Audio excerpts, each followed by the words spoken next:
Power BI is one of the most powerful and reliable business intelligence tools. Gartner's Magic Quadrant, well known for its market research and analysis, declares Power BI as one of the top best business intelligence tools. The pioneer of business intelligence offers a broad spectrum of features at your fingertips and serves a seamless experience in getting connected with a wide range of data sources to work with. The intuitive user interface and simplicity in operation procedures of Power BI make it the best business intelligence tool to carry out the most intensive and complicated business analysis with ease. In today's Microsoft Power BI full course, we will learn everything about Power BI, starting from an introduction, the dominant features that make it the segment leader, its functionalities, to completely performing an end-to-end real-time data analysis. But before we begin, let me tell you guys that we have daily updates on multiple technologies. If you're a tech geek in a continuous hunt for latest technological trends, then consider getting subscribed to our YouTube channel and hit that bell icon to never miss an update from Simplilearn. Now without further ado, let's get started with Power BI briefing. Power BI is a phenomenal tool for business organizations looking to launch, organize, and grow their businesses. The prominent data analytics platform has been around for a while and has also been awarded the leader of Gartner's Magic Quadrant for Analytics and Business Intelligence Platform for 14 times in a row. Power BI's key benefits make it special and give it an edge over its potential allies. Power BI helps companies of all sizes to better create data-driven cultures by seamlessly integrating business intelligence assets like real-time reports and dashboards into hands of everyone. This creates an effect where an entire company can make decisions based on real-time and trustworthy data. Power BI's best-in-class user interface has the caliber to bring life to the data. Users can connect their data to Power BI and choose from a variety of visualizations available. Column charts, pie charts, bubble and heat maps, scatter plots are, to name a few, are employed to tell stories about their data in order to gain and share insights. The state-of-the-art security offers Power BI an impenetrable firewall guarding the organization's sensitive business data around the clock. Microsoft's tailor-made cloud security provides rich visibility, control over data travel, and sophisticated analytics to predict, identify, and engage against any potential cyber threats across the organization. The superior benefit of using Power BI is its caliber to get connected to almost any source that is capable of storing and managing data. Starting from a humble database to the mighty cloud, Power BI can get integrated with all the sources and offer seamless data source connectivity. Power BI is considered as one of the futuristic business intelligence tools. Unlike the traditional business intelligence tools, Power BI has the support for artificial intelligence where machine learning can be integrated with Power BI and help the organization to dive deeper and better understand their business data to draw projections and conclusions with maximum efficiency and pinpoint accuracy.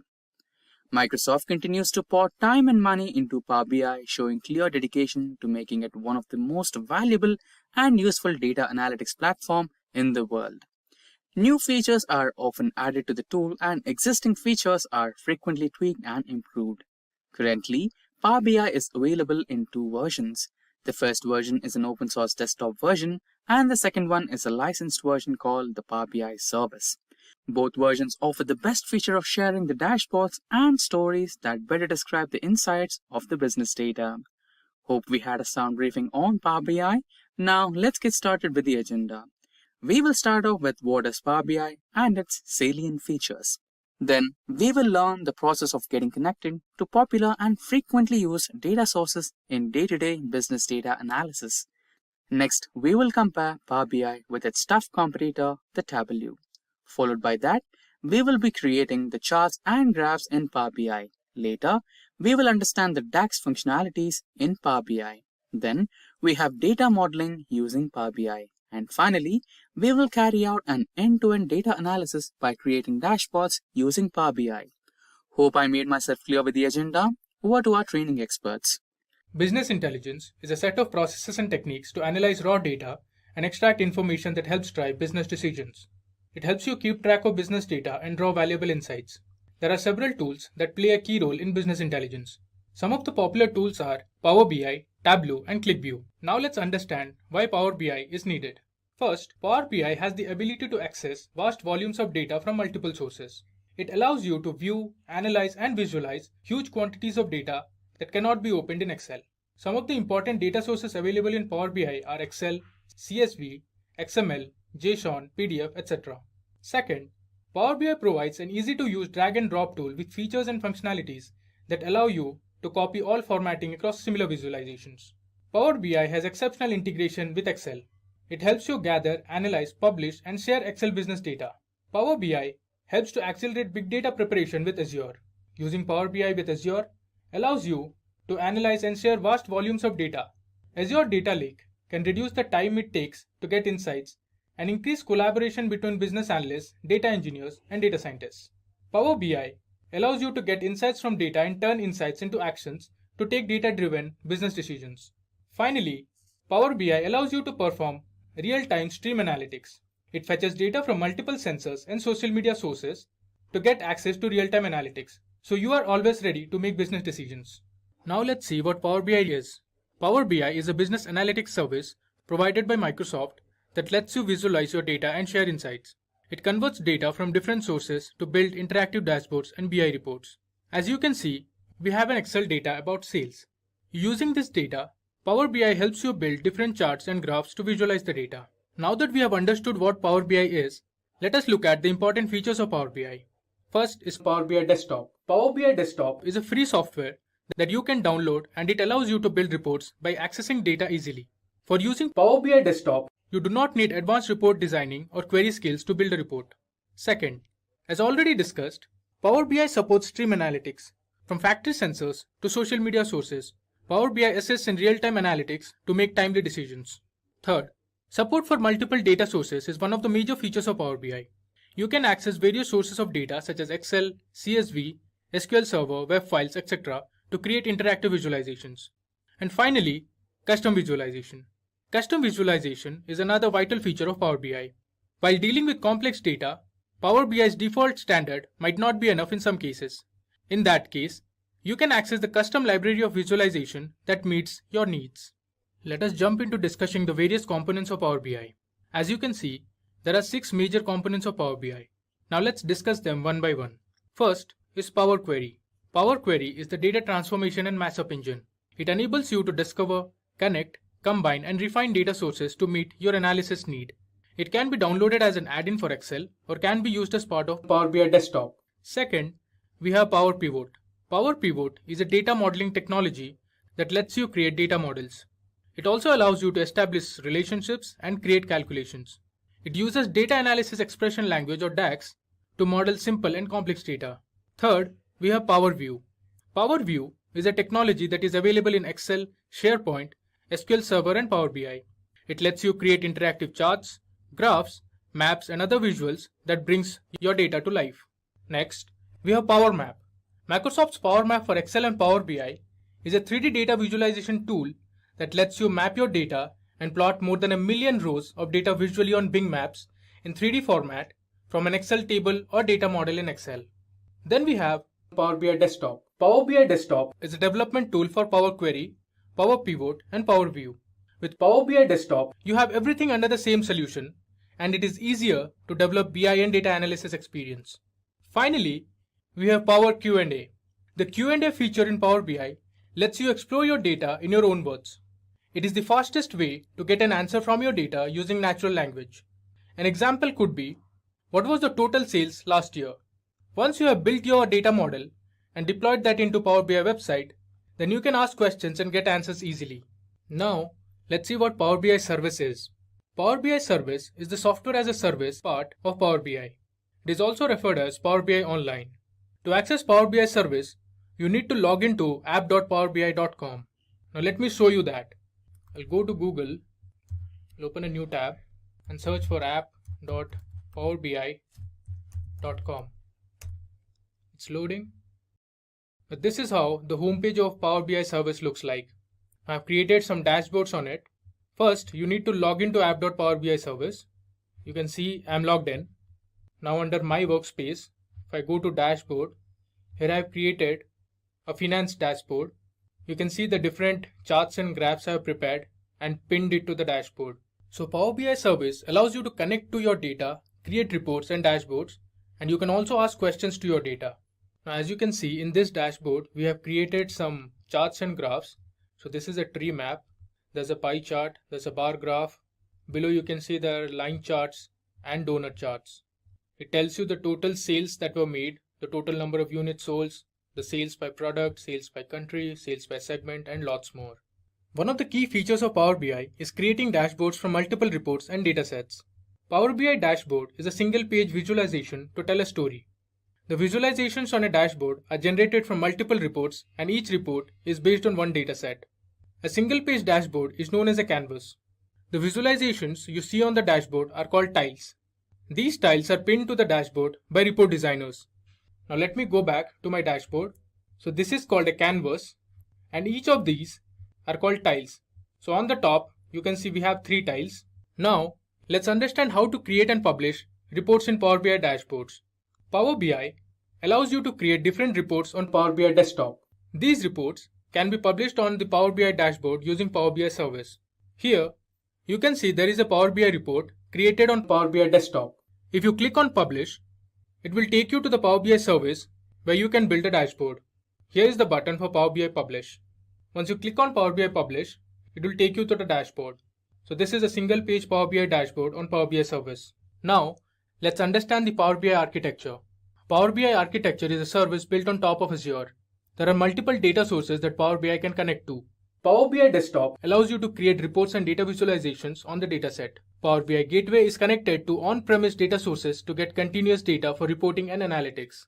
Power BI services are basically the cloud services that are used to publish Power BI reports and data visualizations. Using Power BI mobile apps, you can stay connected to their data from anywhere. Power BI apps are available for Windows, iOS, and Android platforms. Now, let's look at a case study on how Meijer, which is one of United States' largest supermarket chains, used Power BI to solve its business problems. Initially, Meijer had become dependent on its IT organization to extract insights from its data. It was time-consuming and inefficient, as you had to wait for IT to build every report. Meijer was unable to perform ad hoc and real-time analysis easily. So what Meijer did was, it connected Power BI to an on-premises SQL Server Analysis Services cube. This allowed them to refresh 20 billion rows of data in near real time. With Power BI, teams can now pull in the data faster and perform real-time analysis to derive insights from data. A bakery department inside Meijer used Power BI to compare its sales with regional performance. They analyzed where Meijer was behind the regional trends, focused on the problem, and created a solution. With Power BI, they can now drill down into hourly sales and send out a sales flash to 800 Meijer business leaders. So Power BI enabled them to standardize data sources and empower store directors and team leaders to develop and track their data to ensure what they can improve. Now, let's do some practical hands-on demo with Power BI. So this is how the Power BI desktop interface looks like. On the left, you have the report view, the data view, and the model view. The report view is where you visualize your data with different charts and graphs to build reports. The data view allows you to view the whole data, while the model view is where you check if there are any relationship between the tables. On the right, you can see the different visualizations that you can build. We'll quickly run through all of these in our demo. So here you can see there's a finance sample data that will help you draw insights about the sale of products in different countries. We will create a report to visualize different charts and graphs and analyze those sales. So let me go to my Power BI desktop. First, we'll import our data. So let me go to our Get Data tab and choose Excel as my data source. I click on Excel. So here is our finance sample data. We'll select sheet 1. You can see the data here. Click on it and then select load. This might take some time to load the data. Now if I go to my data tab, you can see the entire data set. It has fields such as segment, country in which the sales was made, the name of the product, the units sold, and the sales price, and many more. Let's start building our report now. I'll go to my report view. So first let me create a text box. Let me resize it. Let me name it as Finance Dashboard. We'll increase the size of the text. We'll use font Consolas, center it. We'll also add a background to this. We use blue color, change it to white, and increase the size. Now let me first show you how you can create a matrix. I'll go to visualizations and click on matrix. Let me resize it. From the datasheet tab, I'll select sales and drag onto values. So you can see the total number of sales that were made. Now let me do some formatting. So I'll go to the format tab, click on column headers. Let's add a background color and let me increase the text size to 20. Similarly, under values, we'll increase the size of the text to 20 as well. We can also click on border and choose the color of the border. May take as, let it be black. So this is a simple matrix that we created which shows the total number of sales that were made. Similarly, let me choose matrix once again. Now we'll drag on the units sold onto values. We'll continue with the same drill. Under column headers, we'll add a background. This time, let's choose some other color, and under values, let's increase the size of the text to 20. Even for the column headers, let's increase the size of the text to 20. Again, we'll switch on border. Let me resize a bit. So here we have two matrices created for our report. The first matrix shows us the total sales that were made. The second matrix shows you the total units that were sold. Now let's move ahead and create a simple bar chart. So under visualization, I click on clustered column chart. Under this, we'll drag the date column onto axis and the sales onto value. Let me expand it. So it shows you the sales by year. This is the sales that were made in 2013 and this shows you the sales that were made in 2014. Now there's a drill down option which gives you more granularity. This depicts the sales by quarter. If I drill down further, you can see this shows you the sales by month. Also, you have some options like sort by and sort by sales. So you can see October month made the highest number of sales. Moving ahead, let me now create a pie chart where we will see the sales by different segments. Under visualization, I'll click on pie chart. Let me first resize it. Here, I'll drag the segment column onto the legend and the sales column onto the values. As you can see, we have the sales made by different segments. Government segment made the highest number of sales with 44.22%. Now let me add a border to both the visualization. I'll click on the pie chart and go to the format tab. I'll switch on the border. Similarly, for the clustered column chart, I'll go to the format tab and click on border. Now let me resize a bit. Alright. Next, we'll create a very simple table that will depict the total sales made by each product. So under visualizations, I click on table. Let me bring this below. So from the data sheet, I'll first drag product onto values. You can see the different products and then sales just below it. So this depicts the total sales that were made by each product. And finally, it displays the total value of the sales that were made. This is same as the one shown here. Now let's do some formatting. Under format tab, I'll go to values and increase the text size to 15. Let me expand it. Also, under column headers, I'll increase the text size to 15. Then let me go and add a border. Now let me create a map that will show you the sales that were made by each country. So first, let me create a new page and under visualization, I'll click on map. Now I'll drag the country column onto location. So you can see we have our map ready and we'll drag sales onto size. You can see the different countries and the sales that they made. If I move the map, you can see the sales made in the Europe region. Let me resize it. I'll add a border to this.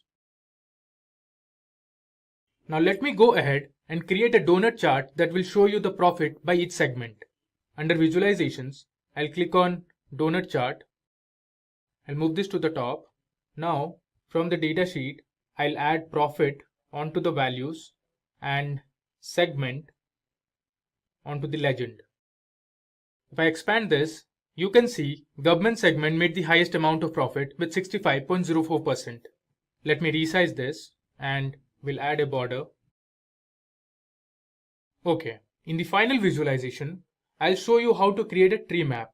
This tree map will tell you the total amount of sales made by each product. So under visualizations, I'll click on the tree map. Let me expand it.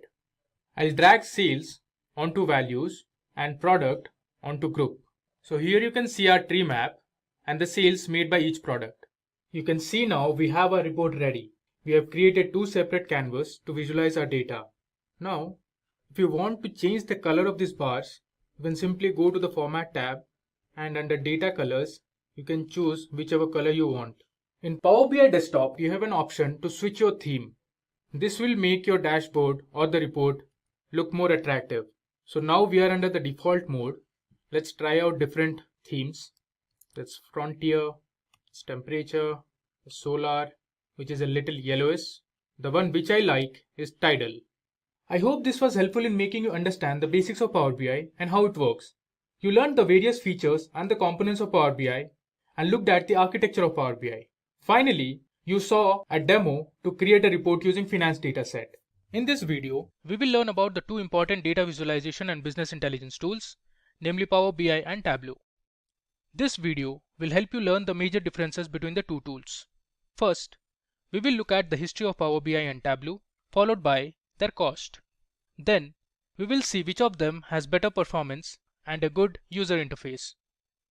After that, we will look at the different data sources to which Power BI and Tableau can connect with. Next, we will get an understanding of the programming languages that they support and their data visualization capabilities. You will then get an idea of how Power BI and Tableau support machine learning and which of them has better customer support. You will see the current trends of both the tools and you will understand where these tools are positioned in the Gartner Magic Quadrant for 2020. Finally, I will tell you how Simplilearn can help you start your career in Power BI and Tableau. Now let's begin with understanding the history of Power BI and Tableau. So what really is Power BI? Power BI is a business analytics service provided by Microsoft. It has the capability to analyze and visualize data, extract insights, and share it across various departments within your organization. Power BI makes data visually appealing. It has easy drag and drop functionality, with features that allow you to copy all formatting across similar visualizations. Power BI fetches data from factory sensors and social media sources to get access to real-time analytics.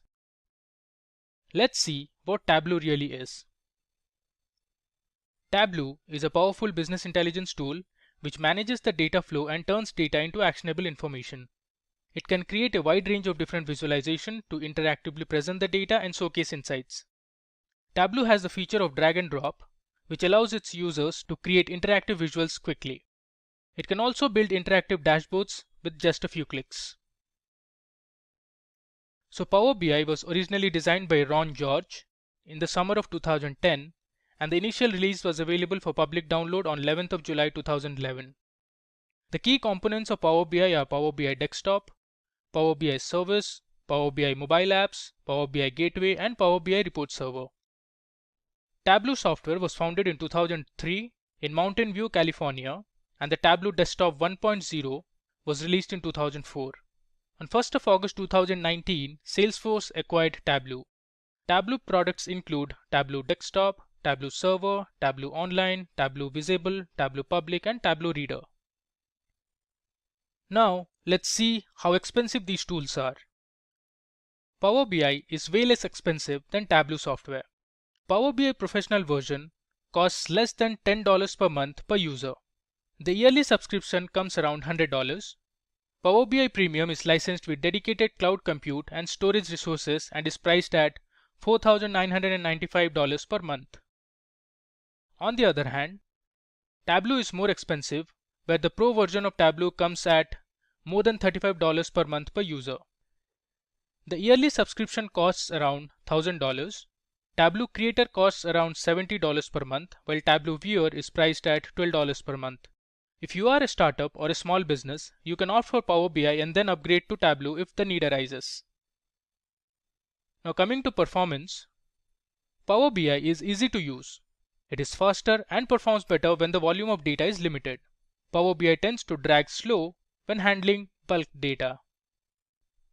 But Tableau can handle large volumes of data easily.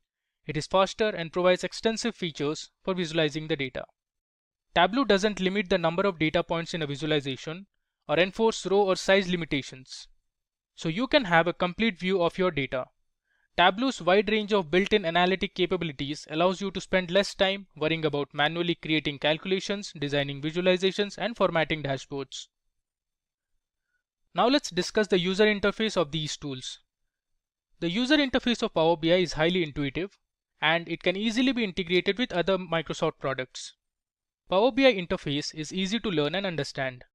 It is user-friendly and allows you to operate better. Power BI Desktop provides 3 views which you can select on the left side of the canvas.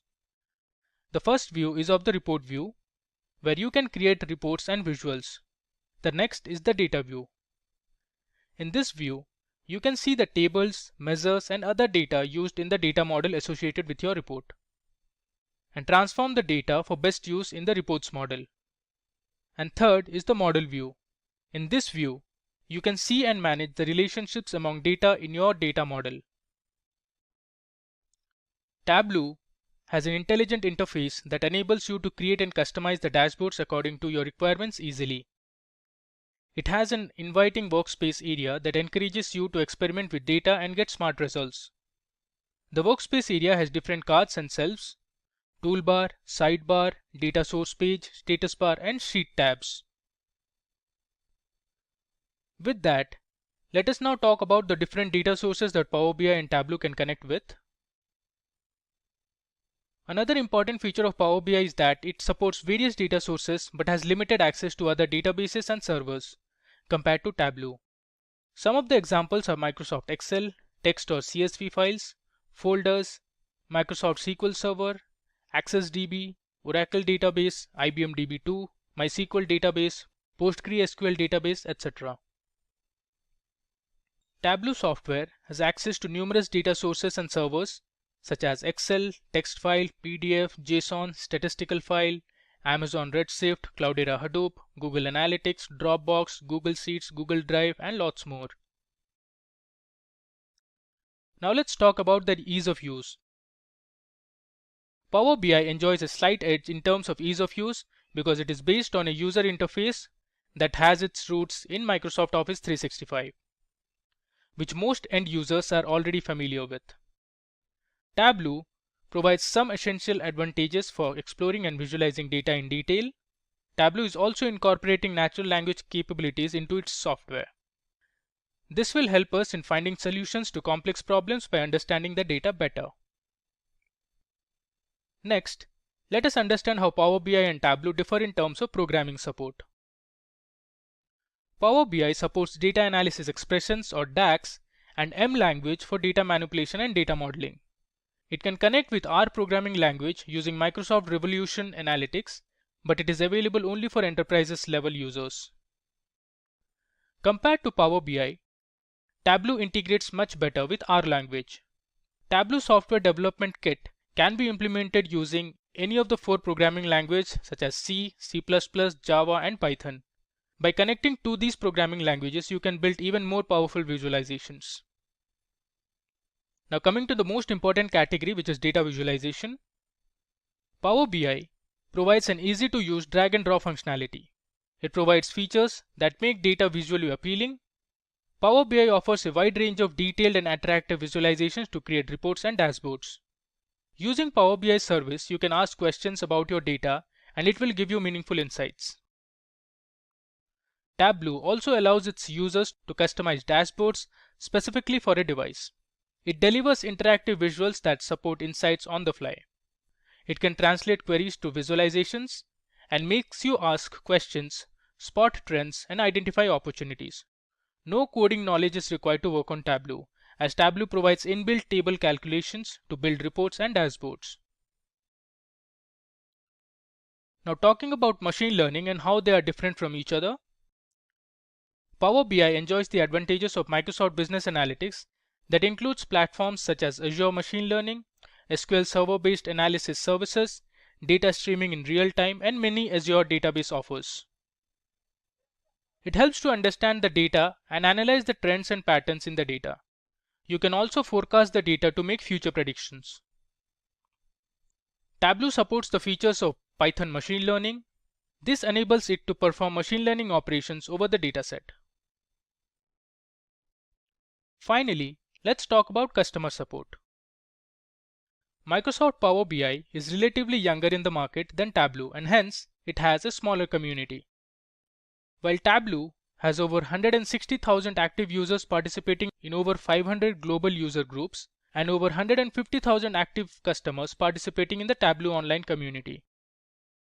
Next, on the screen, you can see the Google Trends for both the tools over the last 5 years from 2015 onwards. As you can see, Tableau is a clear front runner and is more popular these days with high search volume. Now talking about the Gartner Magic Quadrant for Analytics and Business Intelligence Platforms. So for 13 consecutive years, Gartner has recognized Microsoft as a Magic Quadrant leader in analytics and business intelligence platforms. And it has recognized Tableau as a leader in business intelligence after Microsoft. You can see there are other popular tools such as Qlik, ThoughtSpot, cSense, Oracle, SAS, SAP, and Salesforce. Now I will tell you how Simplilearn can assist you in learning Power BI and Tableau and help you become an expert in business intelligence. So let me take you to our website. I'll open a new tab. Let me search for simplilearn.com.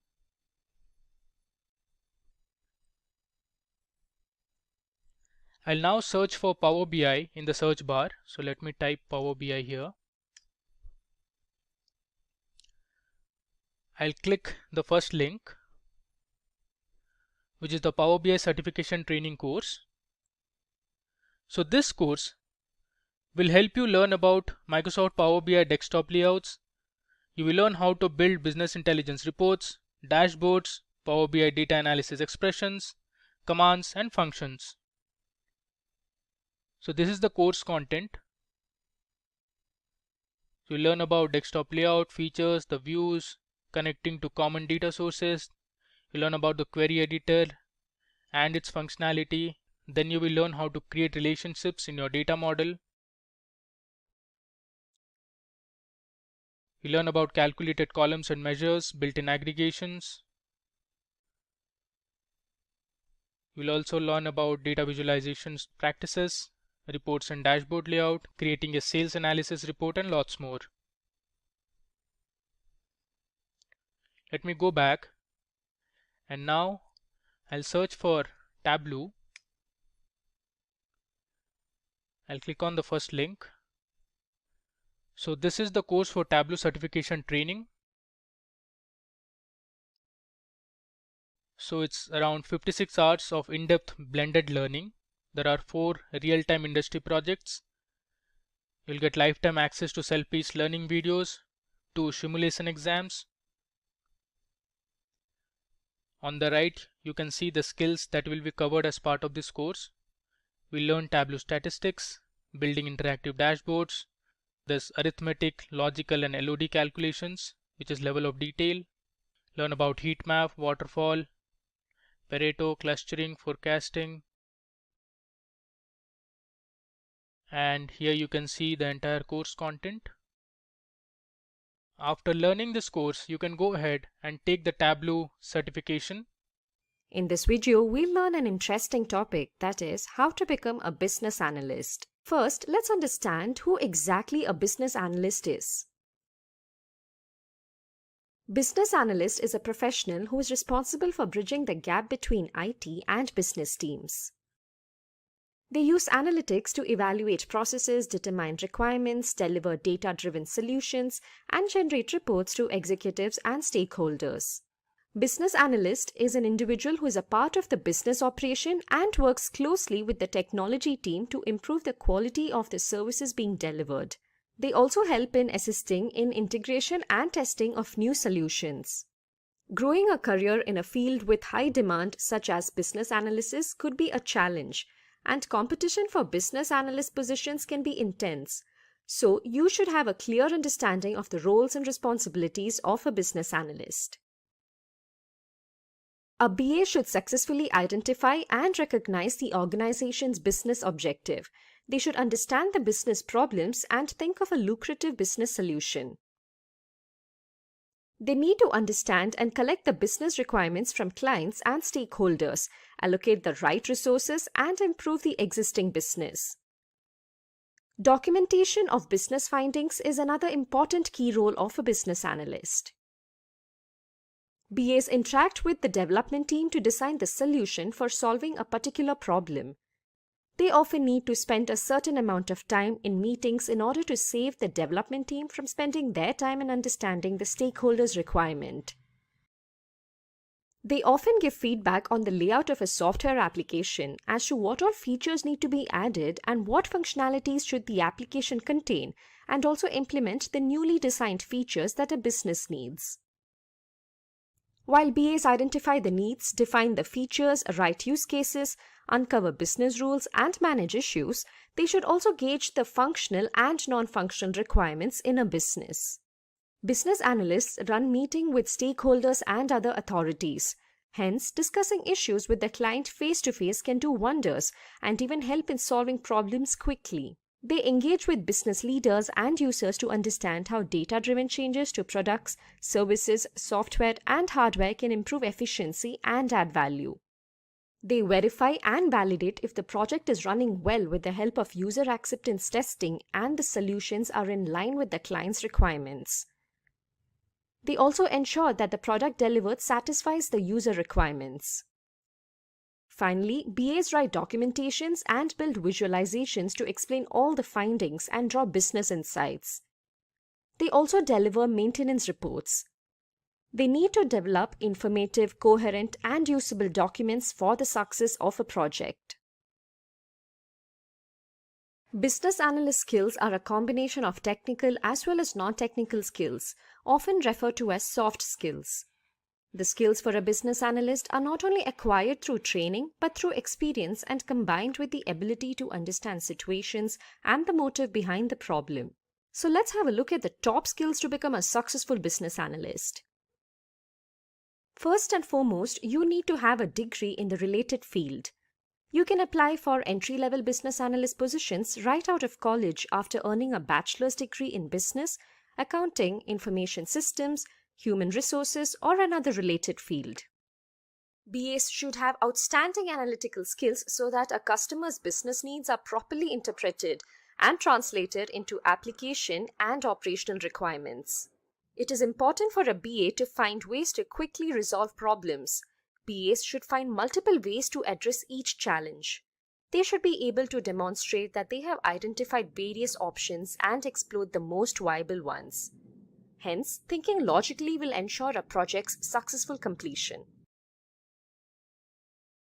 Microsoft Excel is one of the most widely used powerful analytics and reporting tools by BAs for working with tabular data.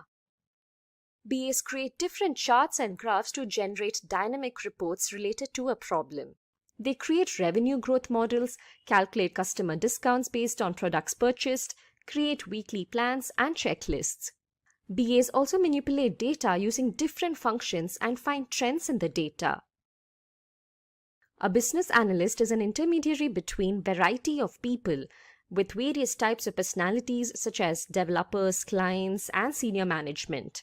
Having the ability to balance those individual expectations with what the business actually needs requires professional persuasion and negotiation. You should be able to achieve a profitable outcome for your company while finding a solution for the client that makes them happy.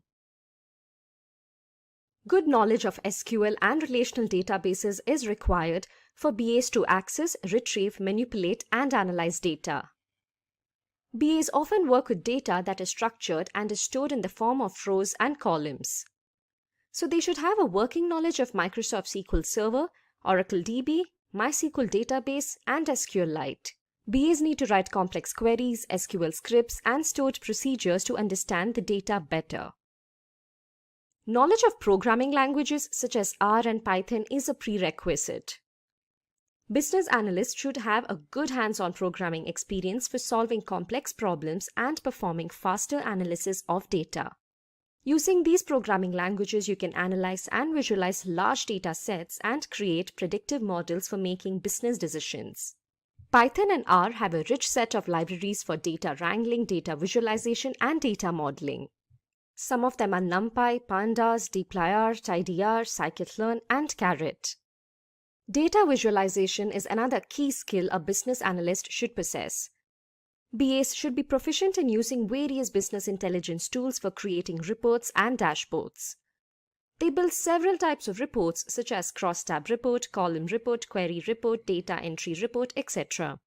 Hence, knowledge of Tableau, ClickView, and Power BI is needed for creating visualizations, forecasting data, and making decisions. Business analysts spend a significant amount of time interacting with clients, stakeholders, developers, as well as end users.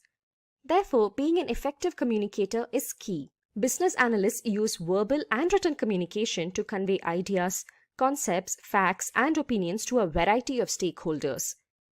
They should also be good at presentation skills for conveying the results and findings of a problem. Now here is a quick roadmap that depicts what a fresher needs to possess to become a business analyst. First, they need to have a graduation degree in a related field. Then, knowledge of SQL and relational database is very important. Thirdly, a fresher should have good hands-on experience with programming languages, and that's a prerequisite. And finally, they need to have good communication skills to nail the role of a business analyst. Up next, we have the roadmap that depicts what an experienced professional needs to possess to become a business analyst. Firstly, they should have good knowledge of the domain they are currently working in. Next, they should know how to write SQL queries. An experienced professional should be good with programming languages. In addition to that, they need to have good communication and negotiation skills. Finally, they should be good at creating interactive reports using business intelligence tools. In addition to that, having a certification offered by International Institute of Business Analysis, such as Certified Business Analysis Professional, would be highly beneficial. With that, let's jump into understanding the salary structure of a business analyst across different countries. According to PayScale, the average salary of a BA in the United States is around $68,990. Again, according to PayScale, in India, a BA can earn nearly 6 lakh rupees per annum. A BA can expect an average salary of £35,690 in the United Kingdom, according to PayScale. And finally, again, according to PayScale, in Australia, a BA can earn around 81,774 Australian dollars. Finally, let's have a look at some of the companies hiring for BAs. First, we have the networking giant Cisco. Then, we have the American financial corporations Capital One and American Express. Next, we have the social media messaging app WhatsApp, search engine giant Google, and services network company Ernst & Young Global Limited. Finally, in our list of companies, we have the e-commerce leader Amazon and Dell. What is Power BI? It is a business intelligence tool to visualize your data and share insights across your organization. So when we talk about BI, it came into existence as a self-service BI tool, and it does have different components which can be used. Now, before we get into details of Power BI, let's understand what are the different components or what are the different ways in which you can work on your Power BI. Now, one of the main challenges when it comes to organizations or users is that data is scattered in different places. It might be in different formats, and everyone would want to use that data to basically perform some calculations, create visualizations or dashboards which could be interactive, and that's where they would want to bring all the data in one place, might be transform it so that you can filter out and not load huge amount of data in your system, and you can work on selective data. So when it comes to Power BI, it helps us in ETL, it helps us in data modeling, it helps in data storage and reporting. Now, before we get further into understanding how Power BI looks like, it would be a good idea to share information in how you can set that up on your machine. So when it comes to your Power BI, and let me open up a notepad here. So for example, I bring up a notepad. Let's say when you talk about your Power BI components, so you basically have Power BI desktop, and that's mainly your playground, or that's mainly used for any kind of development activities. You have your Power BI server, or you can say service. So now this one is where you would make reports online and share or make them available to different BUs. Now that's one more component of Power BI. And then you also have your Power BI mobile, which is mainly for viewing the information, or I would say viewing reports. So these are the three main components. We can also look at the licensing information of these. So these are the main. So Power BI desktop is something which you can set up on your laptop or on your machine. Power BI server is where you can log in with your user ID and password, and Power BI mobile is mainly to view your reports. Now, how do you set this up before you can explore or start working on Power BI? So here is a link which you can basically use. So if you look into this, so this one basically says service, self-service, sign up for Power BI. It says sign up of Power BI service as an individual. Normally when you would want to use Power BI, you can use a website called HTTP, and then you have basically app, and let's say I think it's called apppowerbi.com. Now this is the place where you can basically log in. Now if you see here, I have created an account, and if you look at my account, it says auatl.onmicrosoft.com. Now how do you get this kind of email? Because when you talk about Power BI, it will expect you to have a official ID, and it does not take IDs which are from common domains such as Google or Yahoo and so on. So this particular link gives you an idea how you can do that. So basically you have what is Power BI, basic explanation on that. It says signing up for Power BI service. So Power BI desktop, it's a totally free download. And then you have mobile apps, also a totally free download. And here it says that what kind of email addresses it supports. And if we look into this, you have to either sign up, because that does not accept your private email IDs, or you can go for this one which says enroll US government organization, and this is where you can basically sign up for Power BI. So it basically says try free. If you go to the website, say powerbi.microsoft.com, or you could go into this one which I was saying, http://app.yourpowerbi.com, and this is what you can use. Or as mentioned, you can go to powerbi.microsoft.com. For example, if I open this in a different tab, it takes me to Power BI Microsoft. I can say start free. I can click on this. It says try free. But then when it asks you to sign in, this is where some of us face problem, because it does not take your private email ID. Now, how do you tackle that? What you can do here is on this page, which says learn about alternate ways to sign up, you can basically open up this link. And in this link, it says sign up for Power BI with a new Microsoft 365 trial account. And what you can do is you can basically click on this link, which takes you to the Office 365. And what you can do here is you can search for something which says, say, 365 E3, and here you have try it for free. So in my case, it is translating. Okay. So here you have an option which says try it for free. Click on this one, and then basically go ahead with your sign up process. Now, once you do that, you can basically create an account or give a email ID. So it asks you to give an email ID to check if you already have an account. And once you do that, it will guide you through the process where you can create an account like I have done. Now, once you have done that, so for example, we can go into this page, which I said http://app.powerbi.com. Now, once you have created an account, you would be asked to log in. Now I can click and log in here, and then basically give in my password.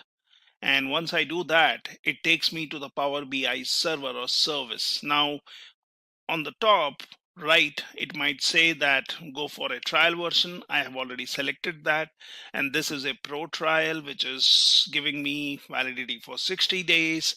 So this is the service which I can use. Now, what it means is I can be using my Power BI desktop, which would be also installed. So once you log into this page, you can basically click on apps. You can basically search for something like Power BI, and that will show up an app, and you can install and download on your machine.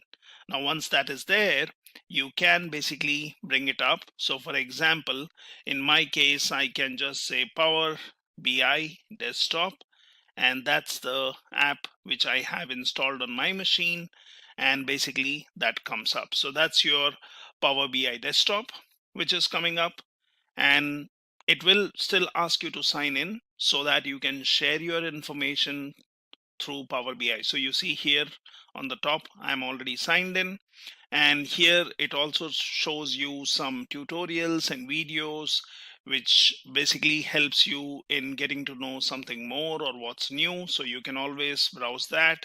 So you would have your Power BI desktop which would be set up. You would also have your Power BI service which would be running, and then basically whatever you have developed on your Power BI desktop, you can share that through the Power BI service.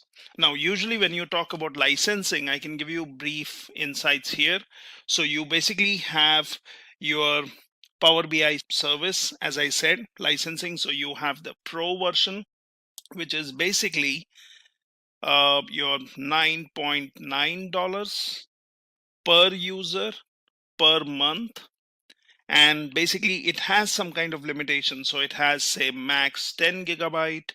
You can work on some features like incremental refresh is not allowed. You can always look onto the Microsoft website for more details, and in those kind of cases you usually go for the premium account if you are a extensive user. And premium account basically is conditional based, so it depends on your requirements, and then basically you pay for the service what you use.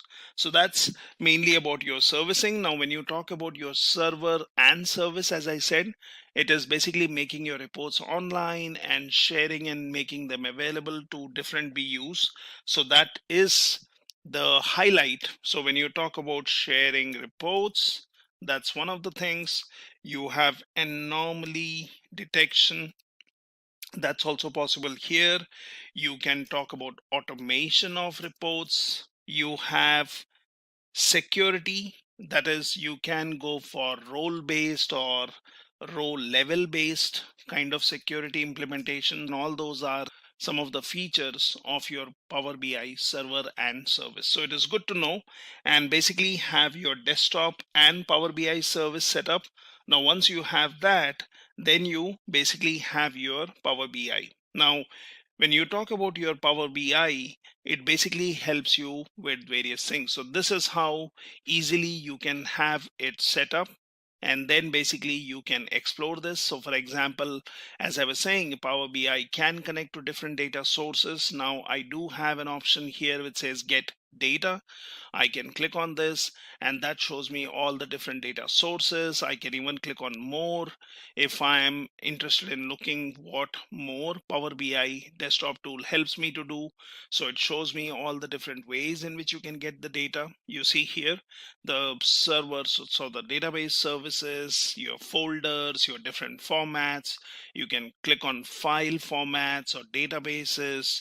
You can look at Power Platform. So if basically you are connecting to a platform and getting some services, you can connect to the cloud, that is Azure. you have online services, and then you have other options. So these are all the ways in which you can get your data. When you talk about visualizations, you see a lot of visualization options here which can be used once your data is loaded, and I will explore and explain more about this. So you have something called as insert, wherein you can go in for different visuals or different types.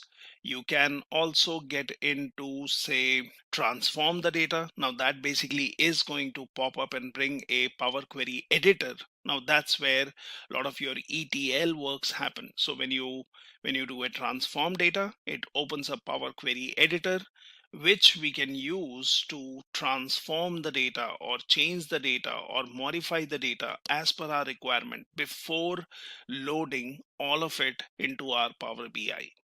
So you also have option here which says modeling, wherein we can create new tables, or we can work on our data where we can manage relationships. So as of now, we don't have any data, so it does not show this one as activated, but that can be activated. This is where you can view your reports. So this is, in short, exploring your Power BI. We'll see what are the different options which we can use here. So it basically supports different kind of data. So when we look at the visualization pane, that basically allows us to create different kind of visualizations here, and we will understand that. So you can basically visualize on your different data and create different kind of charts, graphs, maps, and basically derive insights from your data.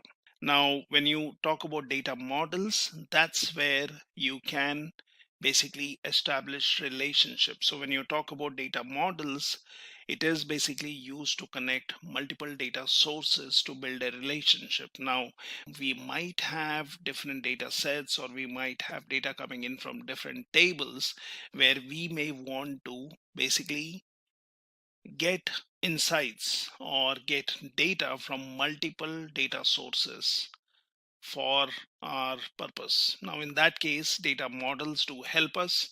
So for example, if you have two tables, let's look at the standard tables. So you have products lookup table, and you also have the sales table. Now, usually what you have in any kind of scenario is, if we basically say you have your data tables, so that's basically where your data resides, and then you have series of your lookup tables. So usually you might have, say, your data tables here, and this is what I'm talking about, which might have some data. For example, let's say sales is one of them.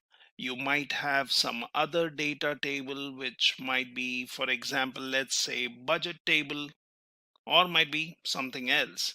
And these are your data tables. Now at the other end, you might have your lookup tables. So basically you have various lookup tables, and these lookup tables, for example, let's say this one is customer, this one is territory,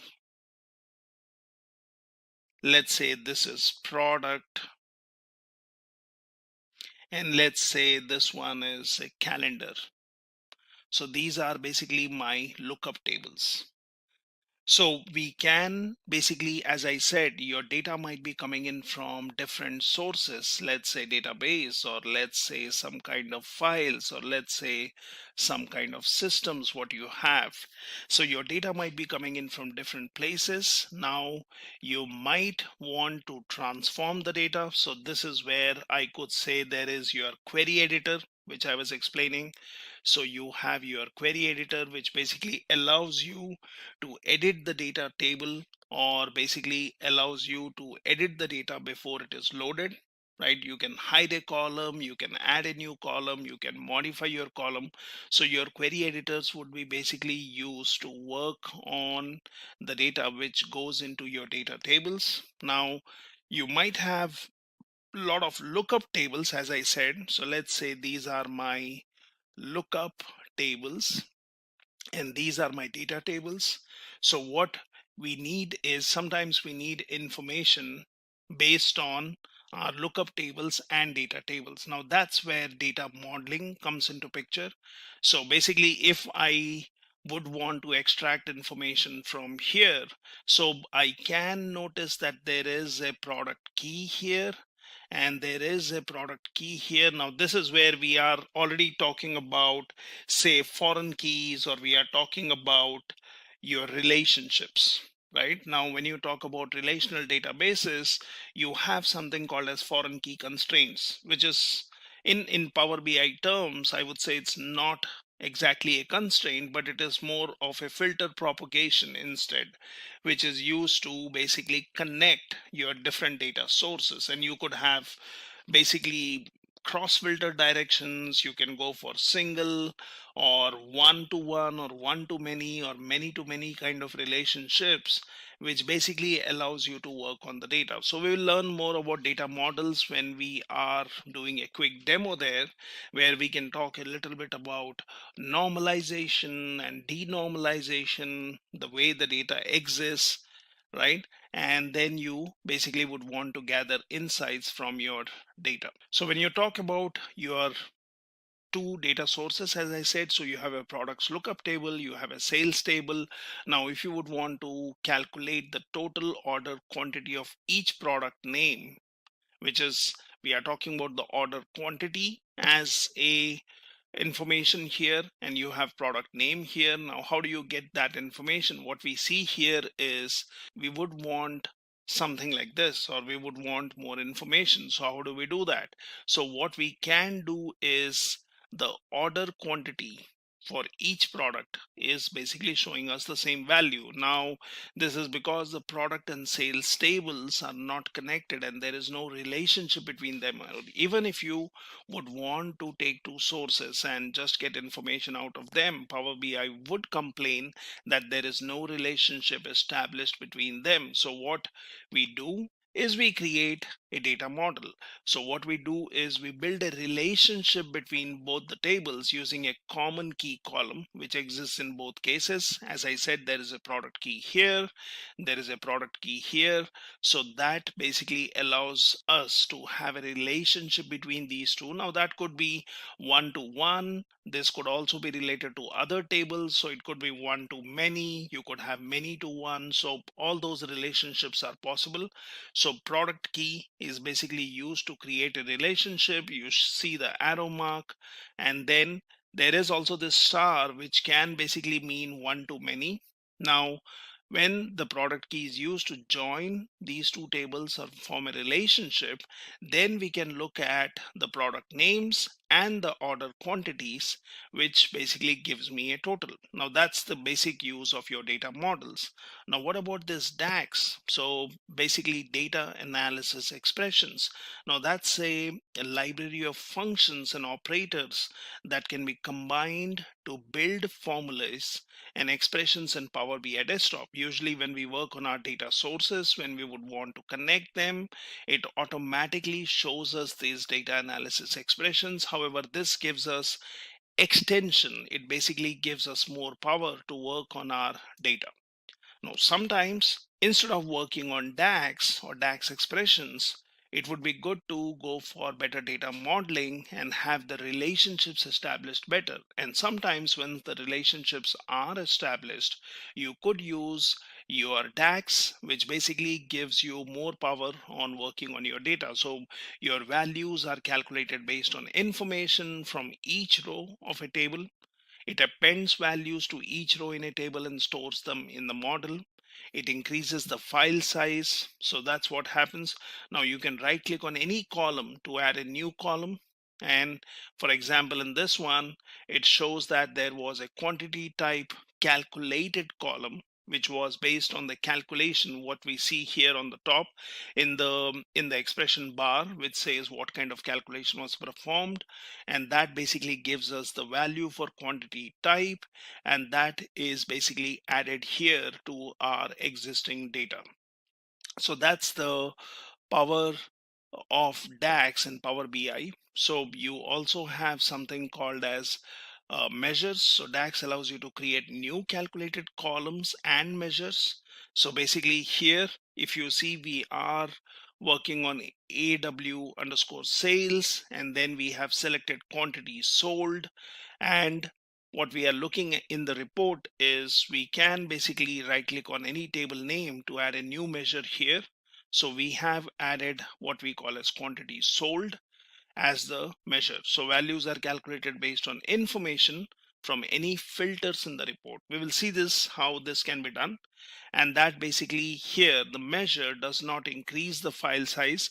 It does not create new data in the table themselves in comparison to what we were seeing earlier, that is your calculated columns.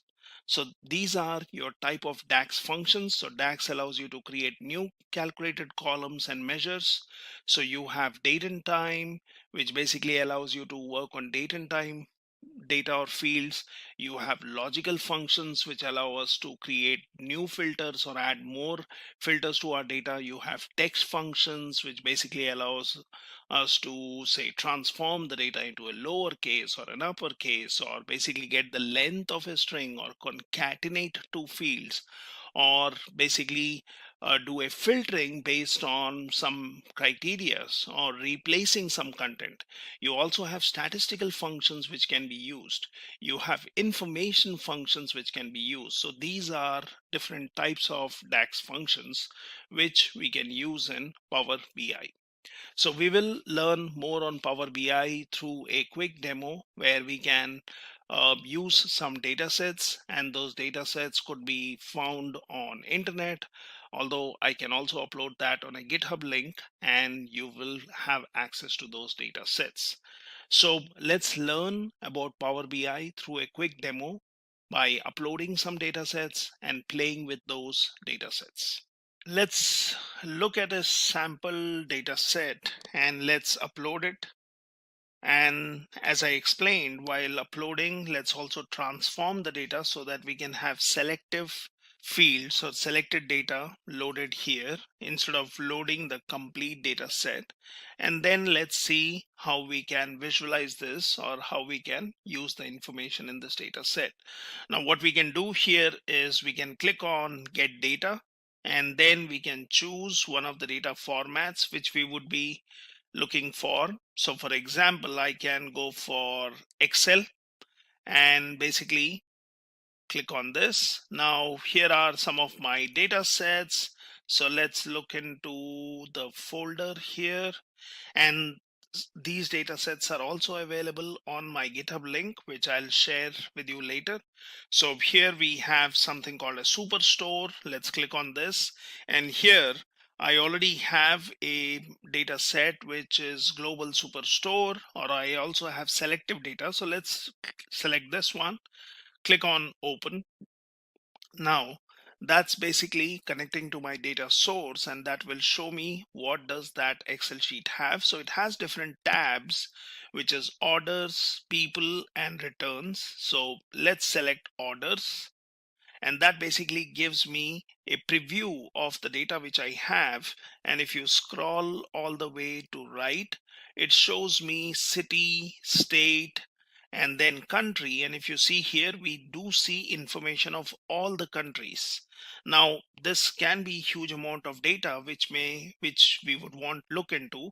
But say for example, my use case is that I'm interested in looking for the data for United States and as a country and all its states. So we will do that when we do a transform. Now we can also select the returns tab, and that shows me these three fields. However, the first row should have been the heading of this particular data set, and we will transform that. Now I can go ahead and click on load, but that will load all the data. So instead of that, let's go for transforming. So let's click on transform data. Now once you do that, it brings you your toolkit, that brings you your Power Query Editor, which allows you to transform your data. So for example, we have data from returns tab or returns data source, as you see here. So we see column 1, column 2, and column 3, and that also shows the type of the data here. It also gives me a quick small option here. Let's select this, and then I can say use first row as header. Now there are various other options which you can do. You can add a custom column, you can add column with examples, you can keep the top rows, you can remove the top rows, you can keep errors, keep duplicates. So there are different ways, and you can also do a merge query or append query. So as of now, let's just say use first row as headers, and that basically shows that now my first row has become the header. You also see in the applied steps, it basically tells me if I have changed the type of the data. If I have made any other changes, those steps will get added here.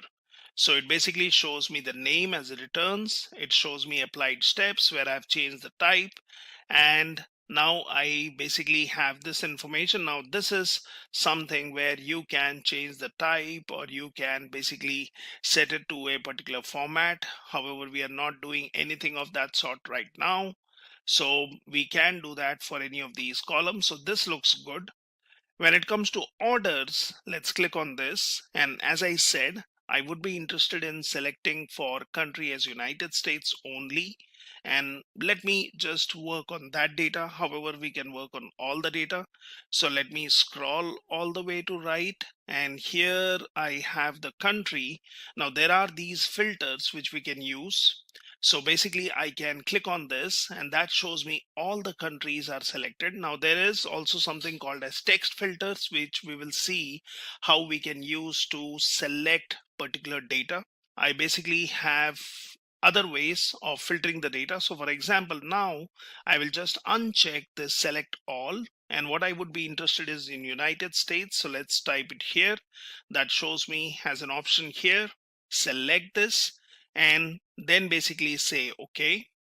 So that should basically now filter out, and it shows me the data is United States only, and then you have different states and rest of the data remains. So if you look at the applied steps, it tells me that there are filtered rows. Now we have done the basic transformation for this data set on these two data sources, that is orders and returns. So here you have an option which says close and apply. So close the query editor window and apply any pending changes. You can click on this and it says apply.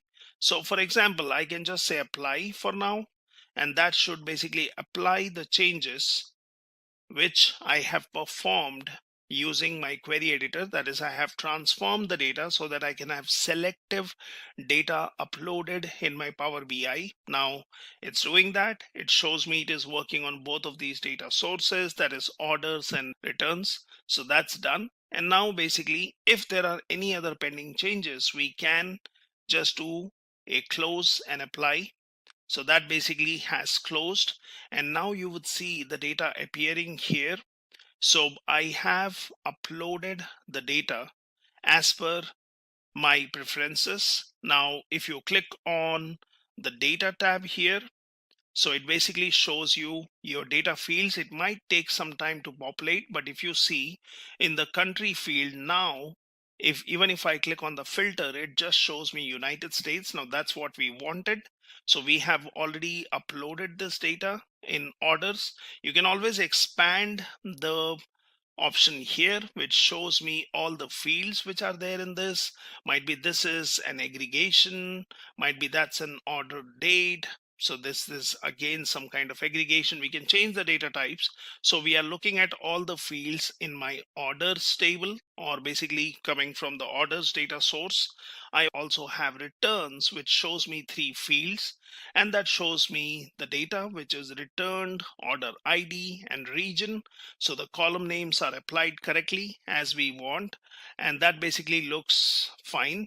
Now we can also look at your model. So when you click on model, it shows me these two. However, there is no, as of now, relationship established between them. So it says under properties, select one or more model objects to set their properties. So right now, these are not related.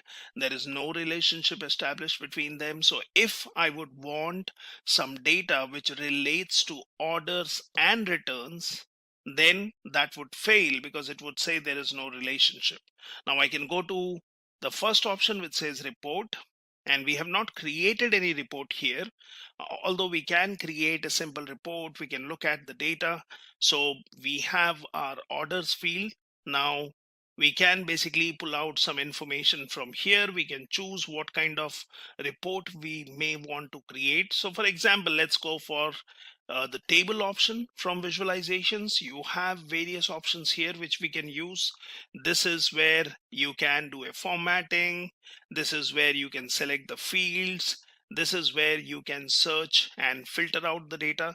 You can also add data fields here. So first let's click on table, and that basically gives me a table. Now this table as of now does not have anything, so you can use the filter and slices option here, which will affect the visualization. Or basically what you can do is, now since we have orders here, so this is my orders and I would like to work on this. So let's say, for example, country is, I can select country as a field, and if you say, it shows me country is all as of now, and it says the value is United States. What I can also do is, I'm interested in the states, so I have state. Now I can basically drag and drop it here, and then the state gets added here. So I can basically say select all, and that should basically take care of my state field being added here. So state is all, country is all. Now we can basically look at something else. So might be, let's choose sales, and I can just drag and drop sales here. So that basically says, if you would want to have any kind of advanced filtering, which says filter type, so go for advanced filtering is less than or equal, or you can also go for advanced filters. So that's fine as of now. So we have added some fields here, and that's basically my data here. So let's go for filters here,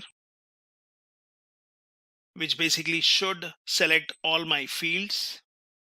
Now if you see, the visualization shows my country, sales, and state, which we had either by selecting the fields and dropping them here, or you can in this section where it says fields. So you can, for example, let me show it again. So I can just delete this.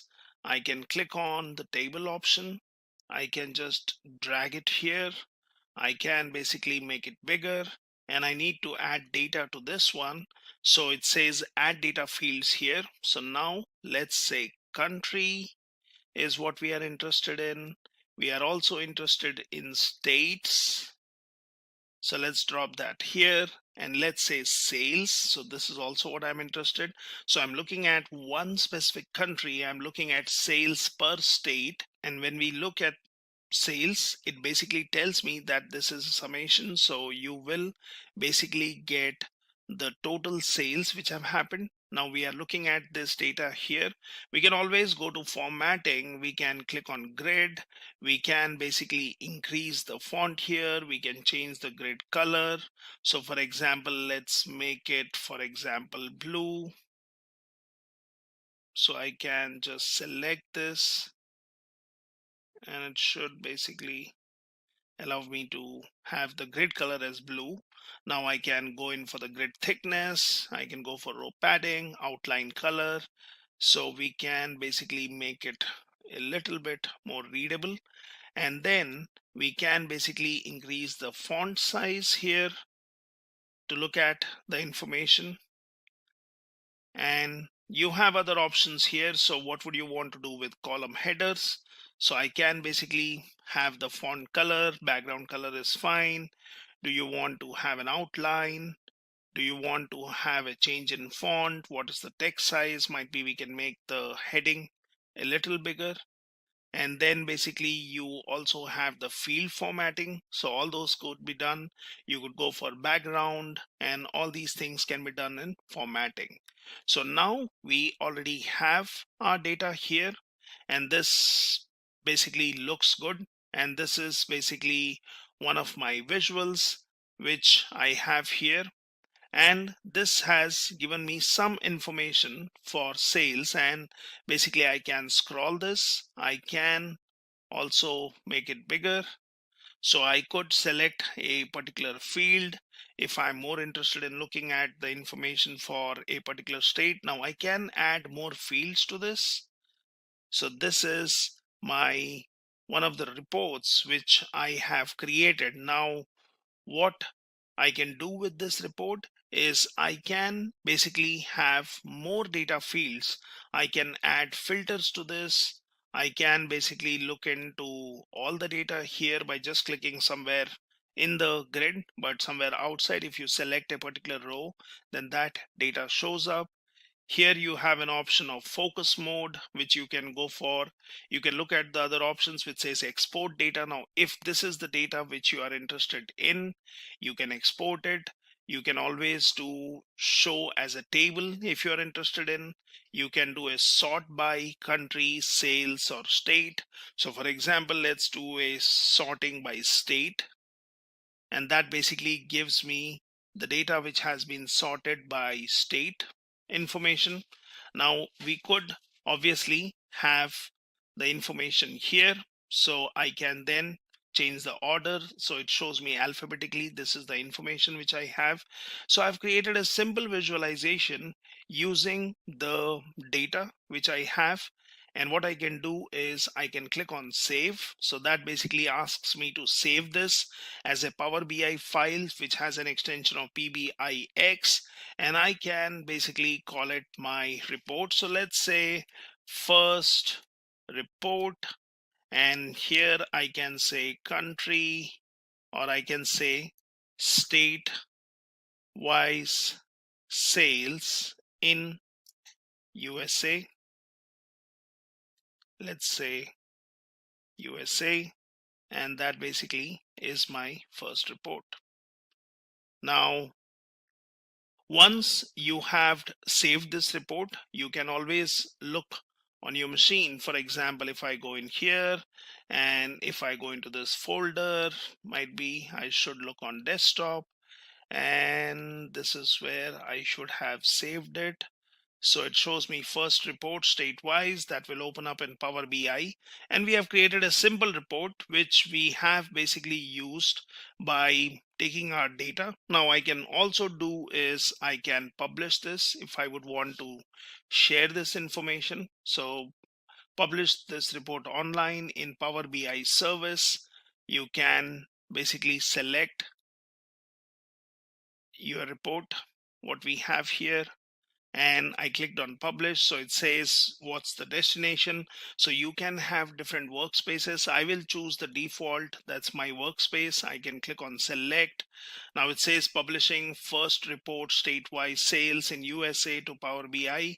You can create a portrait view of your report and you can do all that stuff. So let it publish, and then we can basically look into our Power BI server. That's our service where the information is already shared or published, I would say, which can then be shared with different sources. So we can come here and basically I can look into the Power BI, and this is where I will be able to look into my workspaces. And let's look in my workspace. So it says this is the place where I had initially downloaded Power BI dataset. It says your dataset is ready. Let Power BI help you explore your data, right? So you can always do this. You can click on view dataset, which basically allows you to bring out your workspace and first report state wise sales. Now that's the report which we have published. So let's first check in our desktop if that's done. So it says success, open first report in Power BI. Now I can click on this one straight away, and that takes me to my service. Now once it takes me to the service, it shows me the report which we created, which we published, and it basically has the option where I can save it as a different copy or give a different name. I can embed this in a website or a portal. I can publish to web, embed this report for public access by anyone on the internet. We can do that. We can export it to PowerPoint. So we can do all these options. You also have an option of view where you can change the view. You can basically also edit report here. So you can do that. If you are interested in something specific, you can do a sharing to teams. So if you have your teams or groups set up, you can share it with them. You have an option of common panes. You can basically view usage metrics report. Now that can be sometimes helpful. You can basically go ahead and go and subscribe a particular report. So if there are new changes made, you will be the one who will be informed. You can click on share. Now if I click on share here from my service, it says only users with Power BI Pro will have access to this report. Recipients will have the same access as you unless row level security on the data set further restricts them. So I can grant access, and this is where I will have to give the email IDs of the people with a message that I would want to have them look at this report, right? You can also allow recipients to build new content using the underlying data sets, and you can send an email notification to the users. As of now, I don't have any other groups, so I'll not be sharing it, but I have created a simple report. Now let's also look at edit report. Let's just to see what it helps us. And when you click on edit report, it basically brings up this one which says your file, view. It gives you the filters. It basically allows you to add data fields to this. So it is basically giving access to these data sets which were in my desktop. It is basically allowing you to give or create different visualizations. Now here we have the data which we are looking at, and if say for example somebody is interested in filtering the data, so you could do that. So you could click on filter here, and that basically applies. This is the filter we have. Now country is fine, sales might be. I can click on sales and I would say okay, let's look at sales which is more than a particular amount. So we can say is greater than, and might be I can give a number here. So I can say 30,000, and basically I can say apply filter. So right now I'm applying filter, and I would look at the values, which also shows me the total value is changed. So you have not only created a report, you have published it, and now from the service you can edit it. So I'm looking at particular data here, and then basically I can click on file and I can save it, or I can say save a copy of the report, and let's say I will call it the same name. So I'll say first report underscore state wise sales, and I will say modified. So let's do a save, and the report has been saved. So now you're looking at the data here. So that is basically giving you information. So when I click on my workspace here, I can click on reports, and that does show me my previous report. It shows me the modified report. It gives me an option of looking at the usage metrics report. So say for example you want to click on this one, and it will basically give you the usage metrics. So let's click on this one, and that basically shows me the report usage metrics which is generated. So views per day, unique viewers per day. You would want to look at the different platforms, who was using it, views by user, and this can be sometimes useful if we would want to look into this one. Now I can go back to my workspace, I can click on reports, and that basically took me to usage metrics. I could be sharing it, I can analyze in Excel, I can look for quick insights based on this data what we have. You can basically look at the related information. You can also look at the settings of this one. And basically this is how you have your data report here. Now that also shows me the data sets option. So which basically gives me the data sets which can be used to create further reports. And we have our data here. So for example, if I click on create report, it basically gives me these data sets, and we can continue working on this. So this is how I have a simple report created without basically working on two different data sources, but I have selected some data here, and then I can basically add details to this. So for example, now if we look at orders and say, for example, this is the data I have, and say you would want to add some fields. So let's go to returns and say, for example, I would be interested in looking at the products. So might be what I should do is I should replace the report here. Instead of country, it would be interesting to look at the product which we have, or basically customer ID. So we can look at customer ID, we can look at the order ID, which would be interesting to see if there is a particular order, what was the sales which was generated, and if there were any returns which were happening on that. So for example, here when I have these, let me cut out country as a field, and I will basically take order ID and place it here. So now if you see, my data has been easily modified. So I have my order ID, I have sales, and I have state-wise information. So you have basically all the information, but this is now order ID, state, and so on. Now, what if I would want to also see based on the order ID, if I say I would want the returned field. So for example, I would want to take this one and let's drag and drop it here. Now that says cannot display the visual. Now why is that? So if you click on see details, that says cannot determine relationships between the fields. So it cannot display the data because Power BI cannot determine the relationship between two or more fields.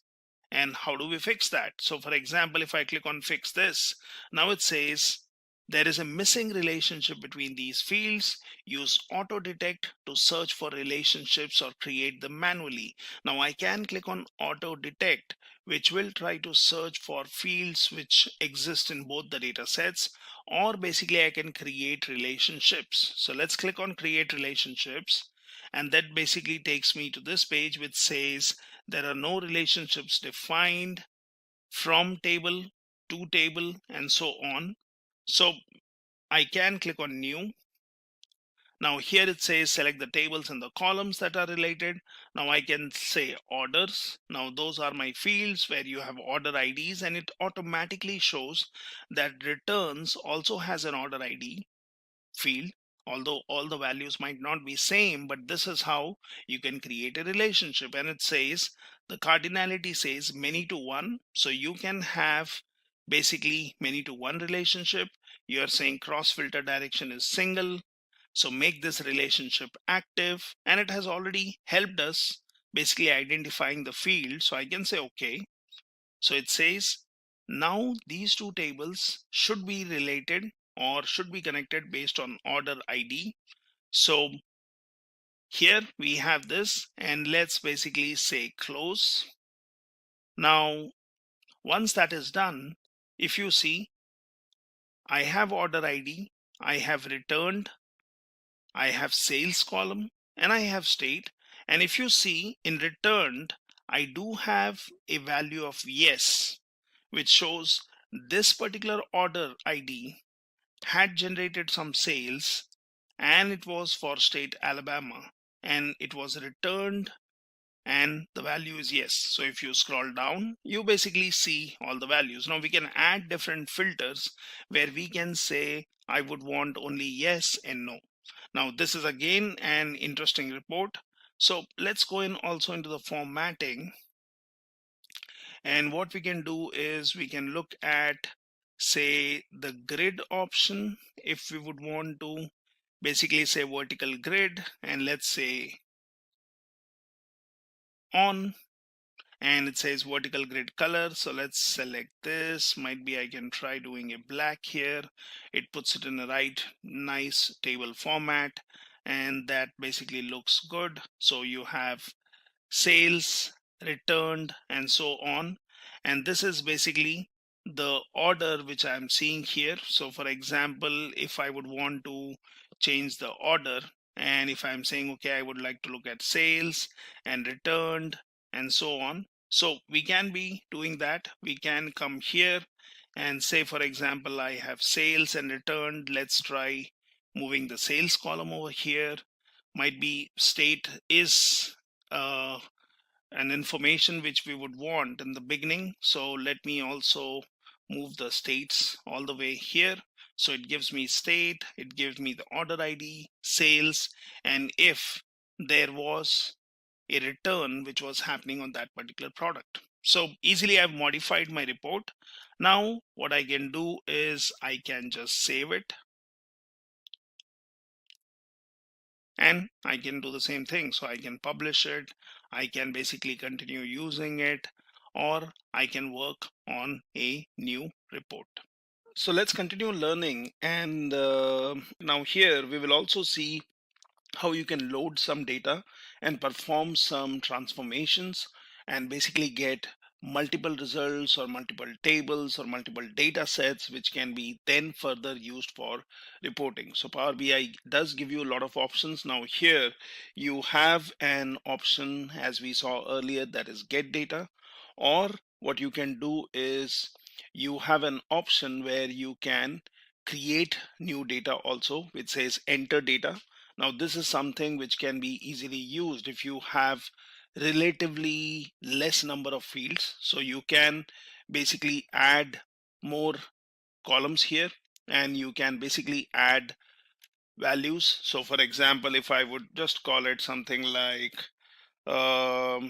scientist ID, okay, and then I can say scientist name, and then basically I can say domain, and then I can say, for example, let's say year of joining, and I can keep adding the number of columns here. I can delete the columns, right?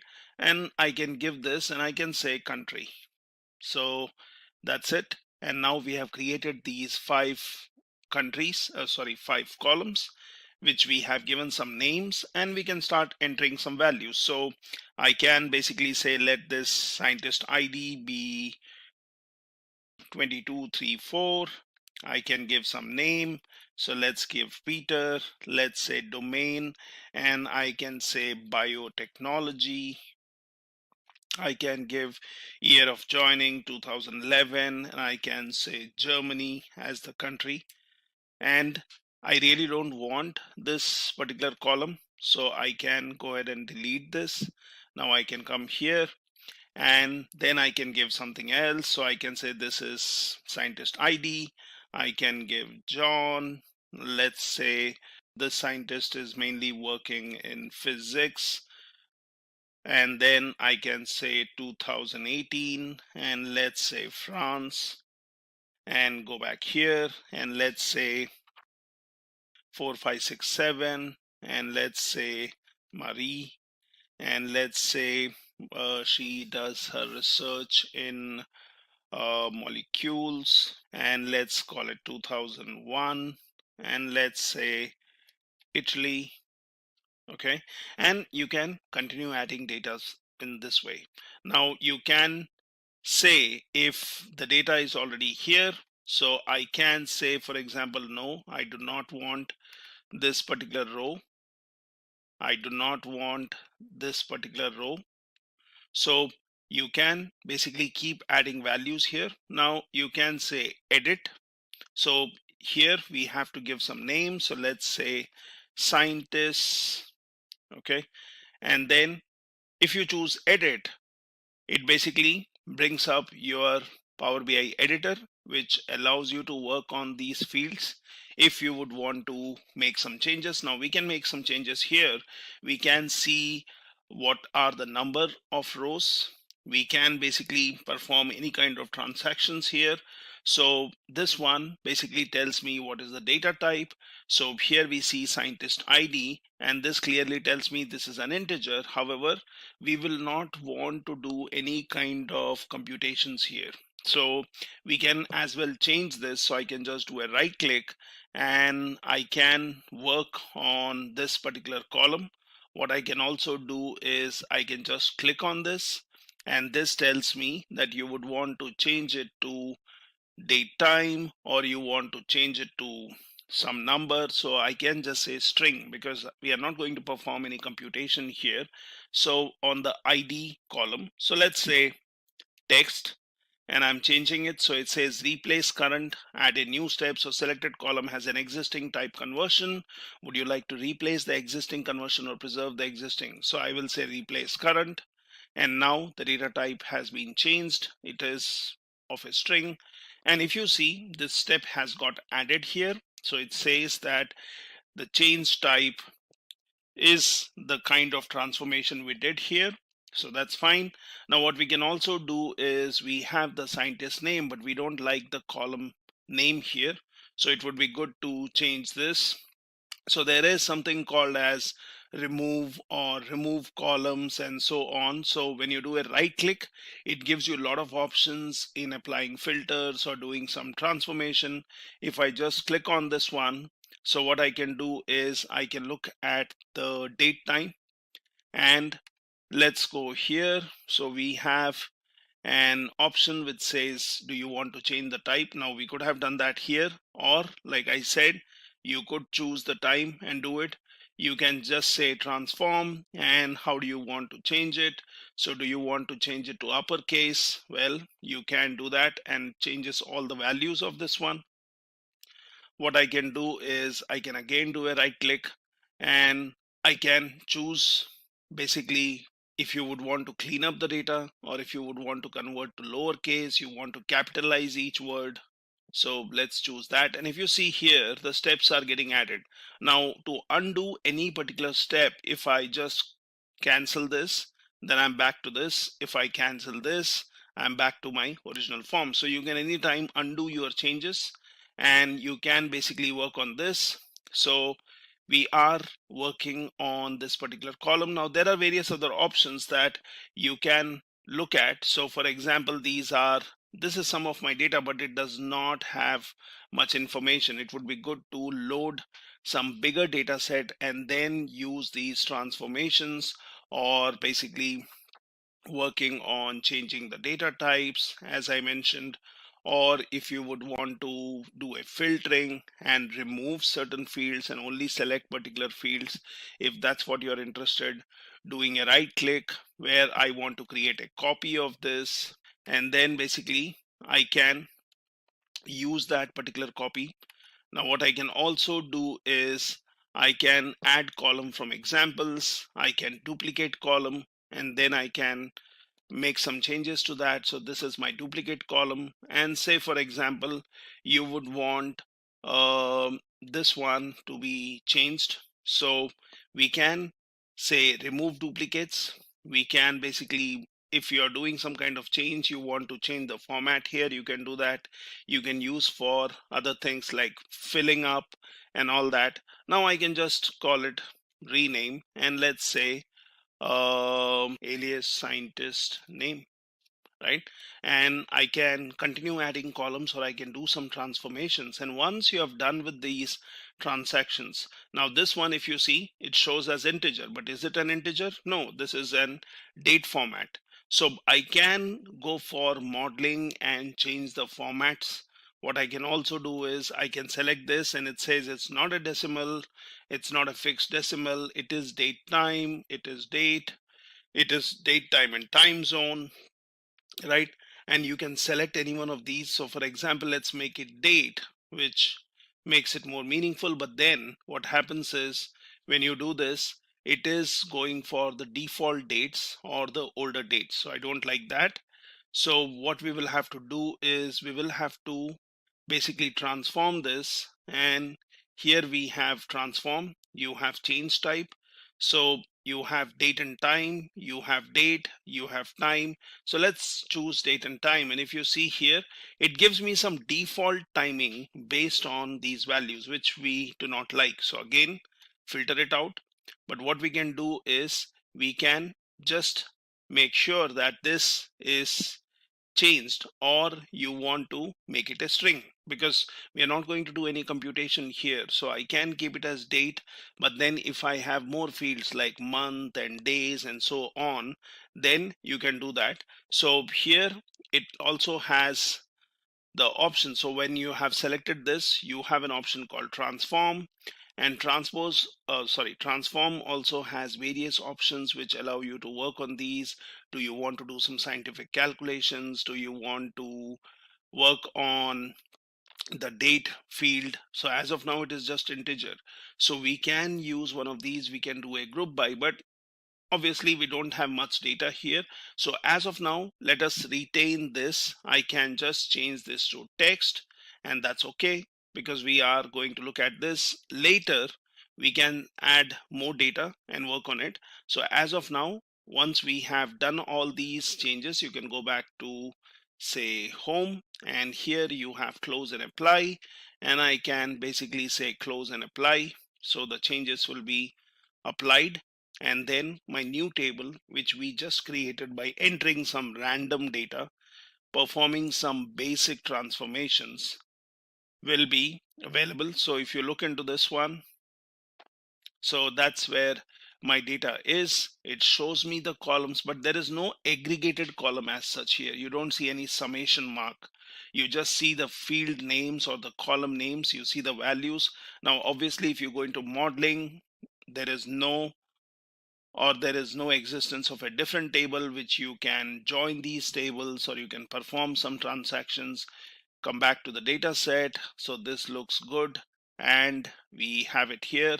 Now obviously we have not created any visualization based on this, which we can, and we can continue working on it. So here, this is my data set, which is a small table where we have created some data, and we can use it anytime. Now, let's work on a bigger data set and see what kind of transformations we can do. We can then also see on modeling, or basically using some smarter ways of working with the data. So what we would want to do is we would want to load some data here. So let's go into home. Let's go to get data. Let's use our old store data, and I'm going to take the global superstore, which is huge data set with all the countries and the products and the sales which have happened. And we can take this data, but before loading it, as I suggested earlier, we should basically transform the data. So that you don't end up loading everything and you don't work on all the data. I mean, unless you really want to. So here this Excel sheet which I'm talking about has two different tabs. We have used it before. So let's use orders, let's use returns, and that basically shows me the data what we have. So I can do a load, but that's not what we would want to do. So you can do a load and you can get all the data, but let's go to transform, make some basic transformations before we load the data. So our Power BI editor allows us to work on this. Now here we have, it says this preview may be up to 9 days old. So I can do a refresh. I can select this and I say, first thing is use first row as header, because that's what I want. So it is basically setting the first row as header, which looks good. And we have some order IDs. We have the returned if the product was returned. So let's look at the filter here. So it just has yes values, which we are looking at. So it says list may be incomplete. Let's say load more. And let's see what are the filters here. So either there might be a product which is returned, or it might be blank field, so that is chosen, so that's fine. We have order ID, we have region, which is basically showing me different regions here. Let's look at orders, and orders is again having your row ID, order date, ship mode. So you have quite large amount of data here for your different countries. Now in earlier example I chose United States, and then I was only focusing on the states and city in United States. So we can do that. Now I can basically work on refresh. So whatever preview was stored in the memory, we are just refreshing it. Now here we have this row ID, and if you see, the row ID is an integer. Obviously we will not be performing any kind of computation here. So here you don't have any row ID, but here we have row ID. So let's make it from integer, let's make it string, and I'll say replace current. So that looks fine. It's a row ID which we will use to search, but we are not going to perform any computations unless you want to find on an average on row ID or anything else. Now you have order IDs. So what we can do is we can filter some values. We can rename the field as we desired, right? So for example, let's go in here, and what we can do is let's go into customer ID ship. Okay, and here you have, say, state, you have region. Okay, now at any point of time, if I would want to filter out the values, the easier option is that you can select on this one, and here you can do some text filtering. Okay, or you can basically select the values from here. So for example, if I say let's get rid of select all, what we will be interested in, say United States and UK, that's the data we want, and then I can basically say okay.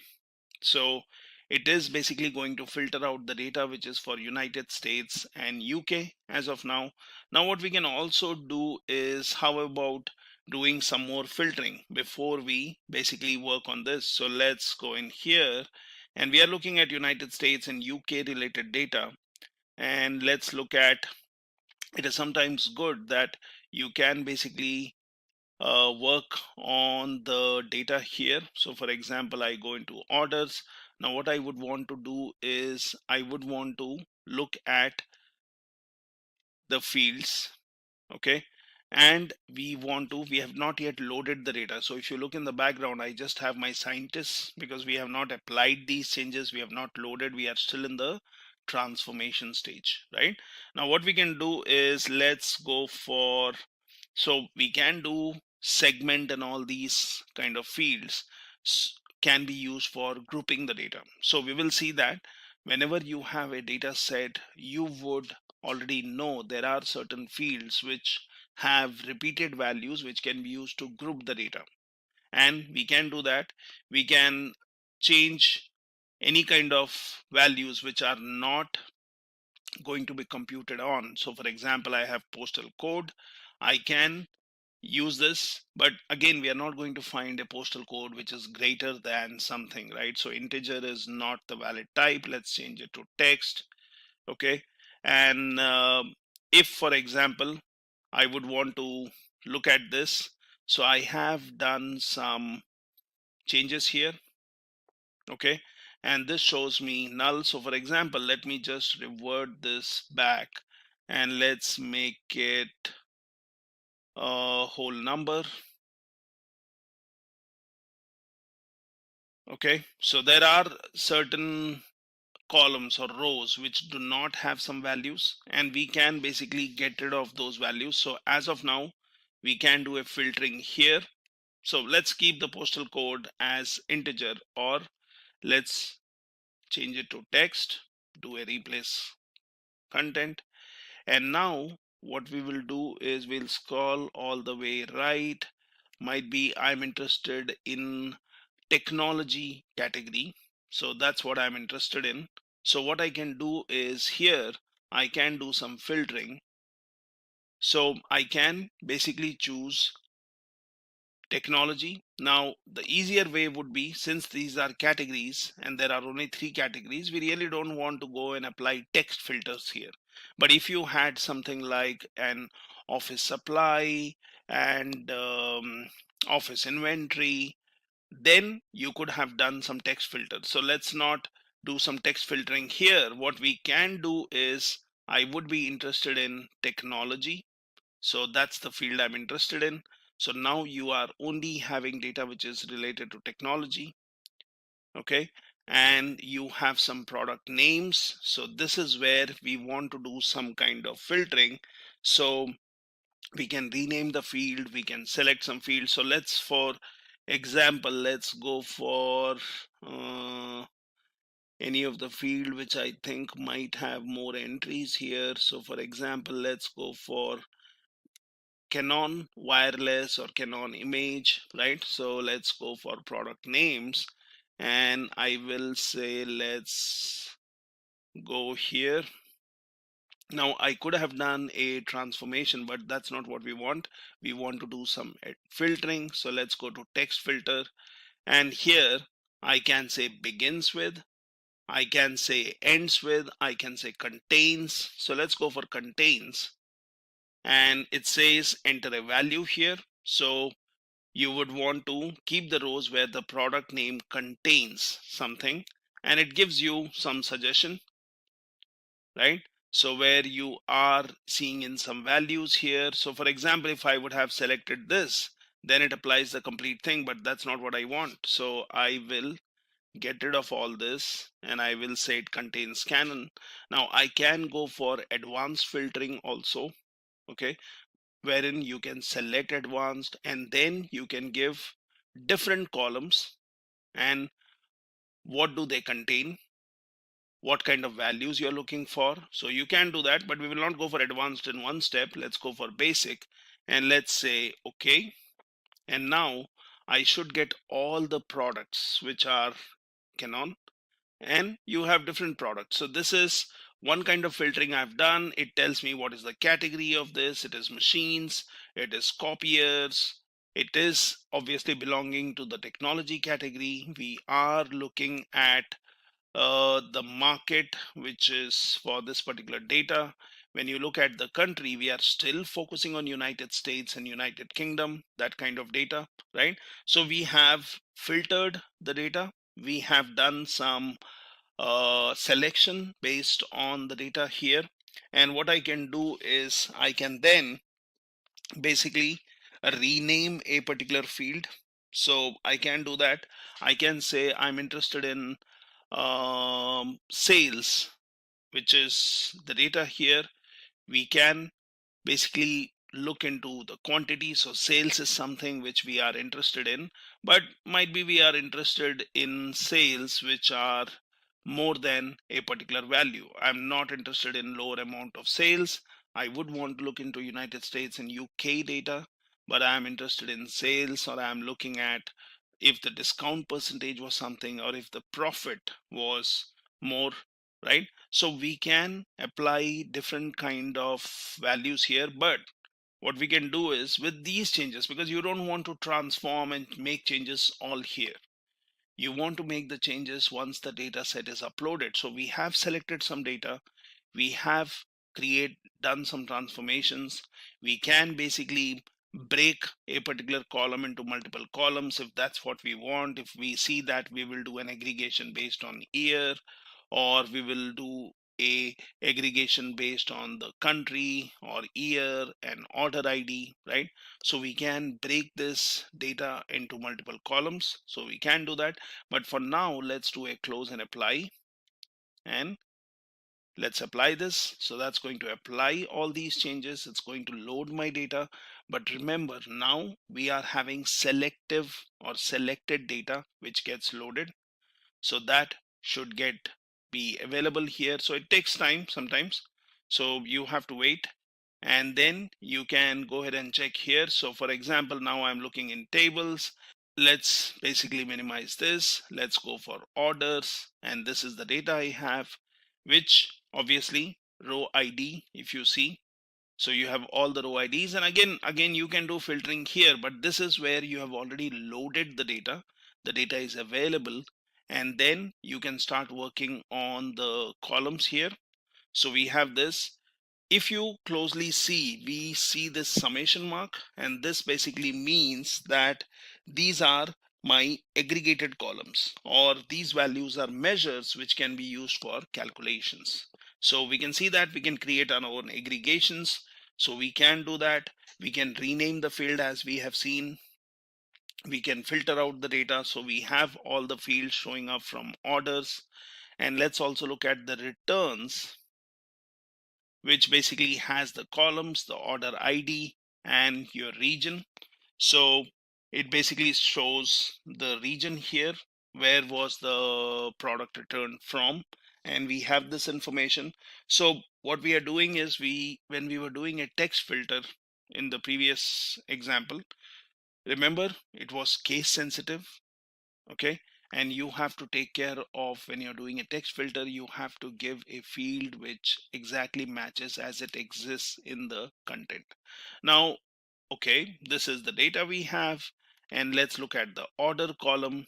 Right now, what we can do is we can do some quick transformations here, and we can basically look for more data here. So let's say we have some filtering to be done. Now I can do a filtering based on my products. So we had all these products, but now let's do a filtering on product. And then products, you have copiers, you have machines, so you have mainly two categories, right? And when you look at machines, it basically talks about your PC, uh, something. So let's look for machines, and here we have basically the copier fields, which are more. So I can basically go for filtering here, and that's the data we have. So we don't want to really unselect any of these here, but what I'm doing is I'm saying text filter, and let's go into this one now, and let's say contains. Okay, so I'm saying contains, and then I can basically say let's say copier. Now that's what I'm interested in. And show rows where product name contains copier.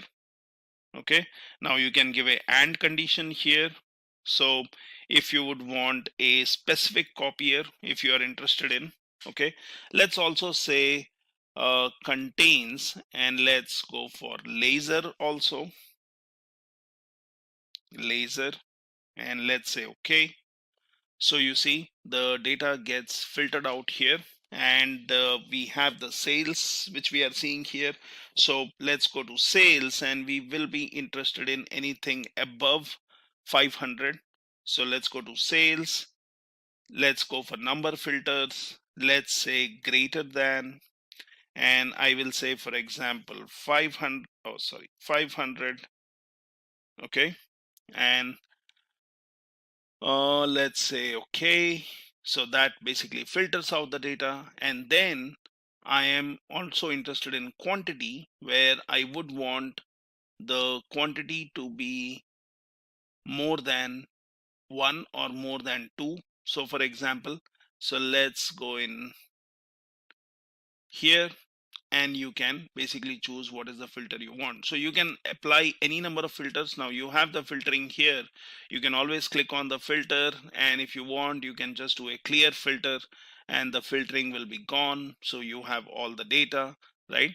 And this is the particular data we have. And here I have, say for example, product name. Now I can keep the filter because I'm interested only in these values, or I can filter out. So this tells me that when we did a and, it is basically going for laser and copier, right?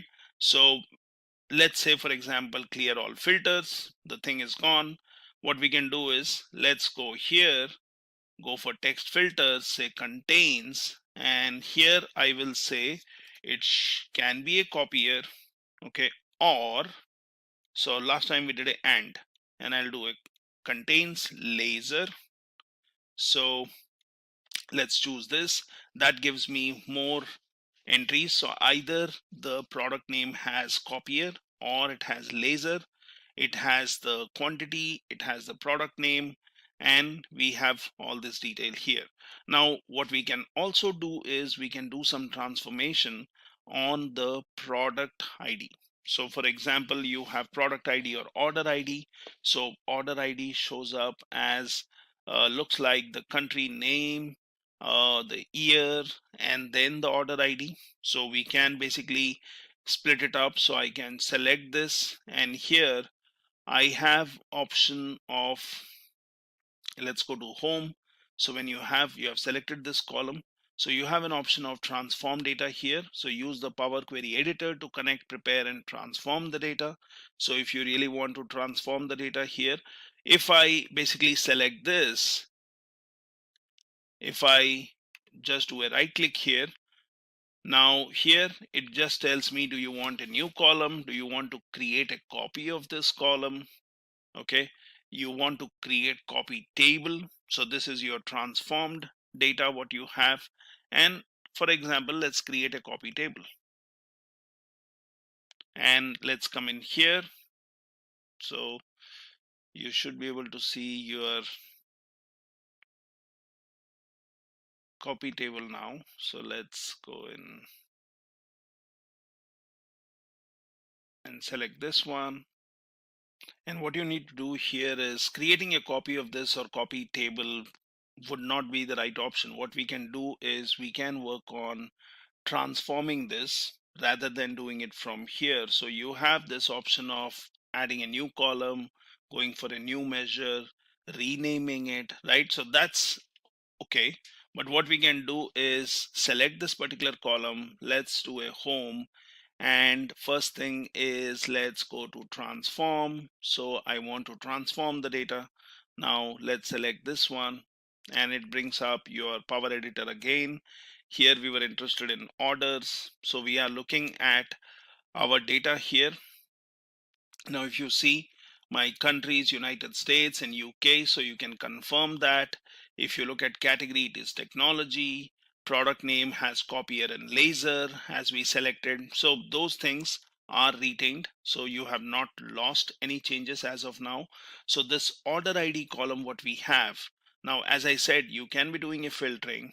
Okay, you can select this particular column, and then you have other things which can be used to transform here, like you want to change the data type, you want to use first row as header, you want to replace some values, okay, you want to run some merge queries, you want to do some analytics. So all these options are here.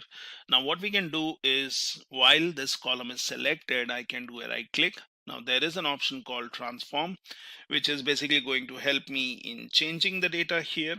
Okay, now I can basically duplicate the column. So I really don't want to work on this column itself, but it would be good to have a duplicate column on which we can work on.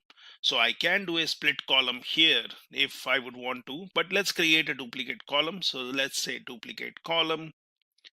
Now that gives me a duplicate column, so we can rename it later. So now I will not work on my original column, but I'll work on a duplicate column. And what I'm going to do is I'm going to basically transform or split this. So again, do a right click. Now you have a split by. So we can say split by delimiter, or by number, or by characters, or by position. So by lowercase and uppercase. So you can do all of this. So let's go for by delimiter. Now, if you see, it basically identifies the delimiter, which is hyphen or dash. Now you can go for split at leftmost identifier, leftmost delimiter, rightmost, each occurrence of delimiter, and that's what we want to do. You can look into advanced options where it says split into columns. So do you want to split that into columns? Do you want to split that into rows? Because that's more or less like doing a group by. And you can say number of columns to split into. So we have here 1, 2, 3, 4 values. So that looks good to me. And let's do, say for example, if I choose 3. So I can choose 3 and then split using special characters. So you could do that. So let's, for example, let's say okay, and let's look at the data, how it looks like. We can anytime delete the data, we can keep it the way we want, right? So what we did was we created a copy of the column, then we did a split, and what we have seen is we just have 3 columns. Now if you see, the fourth bit is gone. Fourth bit doesn't show up, right? Because I just did a 3 as the resulting column. So I have the order ID. Okay, and we can check if there is already an order ID column. So we have order ID, but that has the complete order ID, year, and the relatively product ID. So you can see the customer ID. You can look at this one. So it basically has your order ID, and then let's look at the fields here. So we have the product ID, which says TECMA.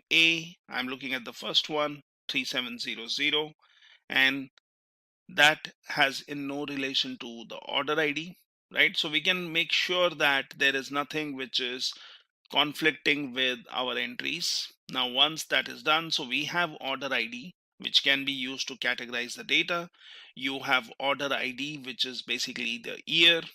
Okay, and you have order ID, which is basically having some more value. Now I can keep this data as I want. So I can basically click on this. I can go for renaming, and I can say, let's call it order ID, and let's say IDs. So let us, in case there is a particular column and you would want to look at, so just give the name correctly. Now order IDs is fine. So here we will also rename this one. So let's call it order year, and that's going to be order year. So we can again change this to string. Okay, and here you have the order ID. So let's rename this one, and I have my, let's call order number, right? So we are seeing all the steps which we have added here. We just split the data based on the delimiter, and we have now 3 new columns which have got added to our existing data, which was already filtered. And we have done some splitting up of data by creating a duplicate and then renaming it, right? So if you go and look at your transformations, now if I would have done a split here straight away, then my original column would be gone. But probably we want the original column, because sometimes you may want to search order ID with a consolidated information. Sometimes you may want to segregate it based on year, right? Now we have the year field or order date field here. You have the ship date, right? But then might be you want to just aggregate based on year. You don't want to really spend time in aggregating or extracting the month and day and so on. So these 3 columns can be useful. Now what I can also do is I can merge the columns if I want. So we have split the columns, but what I can do is I can say select, select, select. So using your control, and now do a right click. So you should have an option called merge columns, right? Now this is something which is we would want to merge. So let's say merge columns, and let's say, do you want to keep a separator? So yes, I want to keep a separator, but might be this time I will give my separator is a colon, and then what is the merge column name you want to create. So let's call it something like order, okay, year, and then let's call it num, right? So sometimes renaming the fields to a name which makes more sense or based on your naming convention is good. So let's do a merge, and now what I have done is I have done merging of those columns. So I split the data, I merged the columns, and now if you see the columns which I had created, those columns are gone because you did a merge. You did a merge, and now you have the fields which are either Earlier you had something which is separated by a hyphen, and here you have something which is separated by colon, right? Now anytime if you want, you can unmerge this by, you can do a merge column. Okay, you can select one by one and create duplicate of those, and then you can merge them, right? So all the possible options are there. So you can, the best option would be to create a duplicate of these columns and then basically merge them as per your convenience. So might be you can say order IDs and order number is the pairing what you want. Year is something which you don't want, right? Because we already have the date field. So I can basically say remove, and this one is gone. Now I will select this and this, and let's go for merge columns, and I want to give a separator which is might be without the year, and you have space, or you can go for custom like earlier we had, give a symbol, and then what do you want to call it? So let's say order specs. Okay, right? So this makes more meanings because we already have the date field. So why do I want the year into my order ID? So I can always be doing a segregation now based on order specs, right? Now this is some simple transformations what we are doing here. We are seeing the data which we have. Okay, now what I can do is I can basically first apply these changes so that all my changes what I have done are applied, right? Now once these changes are done, we can basically go ahead and save this file. So I can just say save, I can go for save as. I have different other options. So if you would want to keep performing your transformation, then you can just do this. You can add a column, you can view the data. So for now our transformations are good enough, and what we can do is we can basically go back to home, we can do a close and apply, and we will be back to our data set which has been modified. So we can see if the data what we have has been transformed. So we have order specs here, that's good. We did not do any filtering, or we have the filter left here, which basically tells me that there are these different fields. We have not removed them, but what we are doing is we are just applying a filter to choose copiers and laser printers. So that's what we have here, and this is good enough. Now what I can do is once this is done, I can basically save it. So I would want to call it some kind of report if you would want to create. Okay, so let's call it as let's say second report, and here I will say country and technology specific info. Let's save it, and now basically I have saved my data. So what you can do is you can go for creating other report, or basically having this information published if that's what you want to do, if you want to go for visualization. Because right now what we are seeing is we have a lot of data here. It shows me there are these tables or data sets which we have worked on, that shows me here in the models, but there is no relationship in them.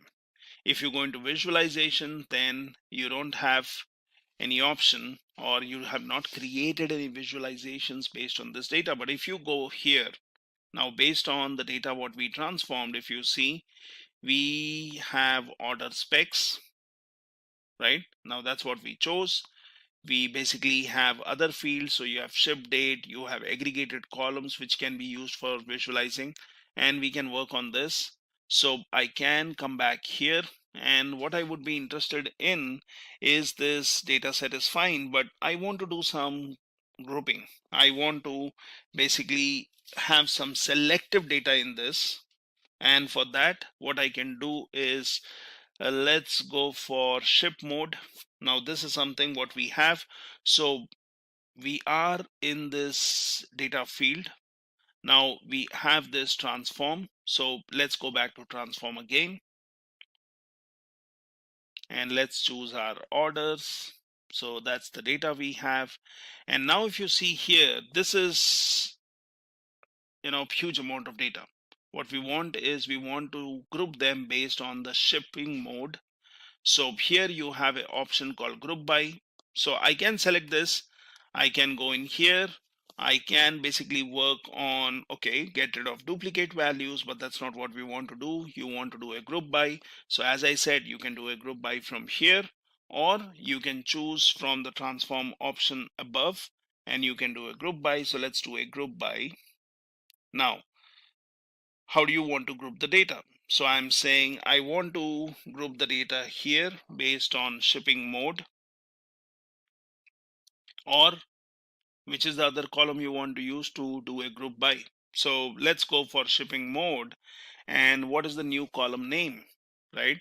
So we want to basically find out that you want to go for ship mode, but that's not enough. I mean, I can do a ship mode and I can do a grouping by, but you want to just count the rows? No, that's not what we want to do. So let's go to advanced. So ship mode is fine. So that's your grouping, right? But then what we also want to do is we want to do a grouping based on, say, sales. So here, for example, let's go for sales. Okay.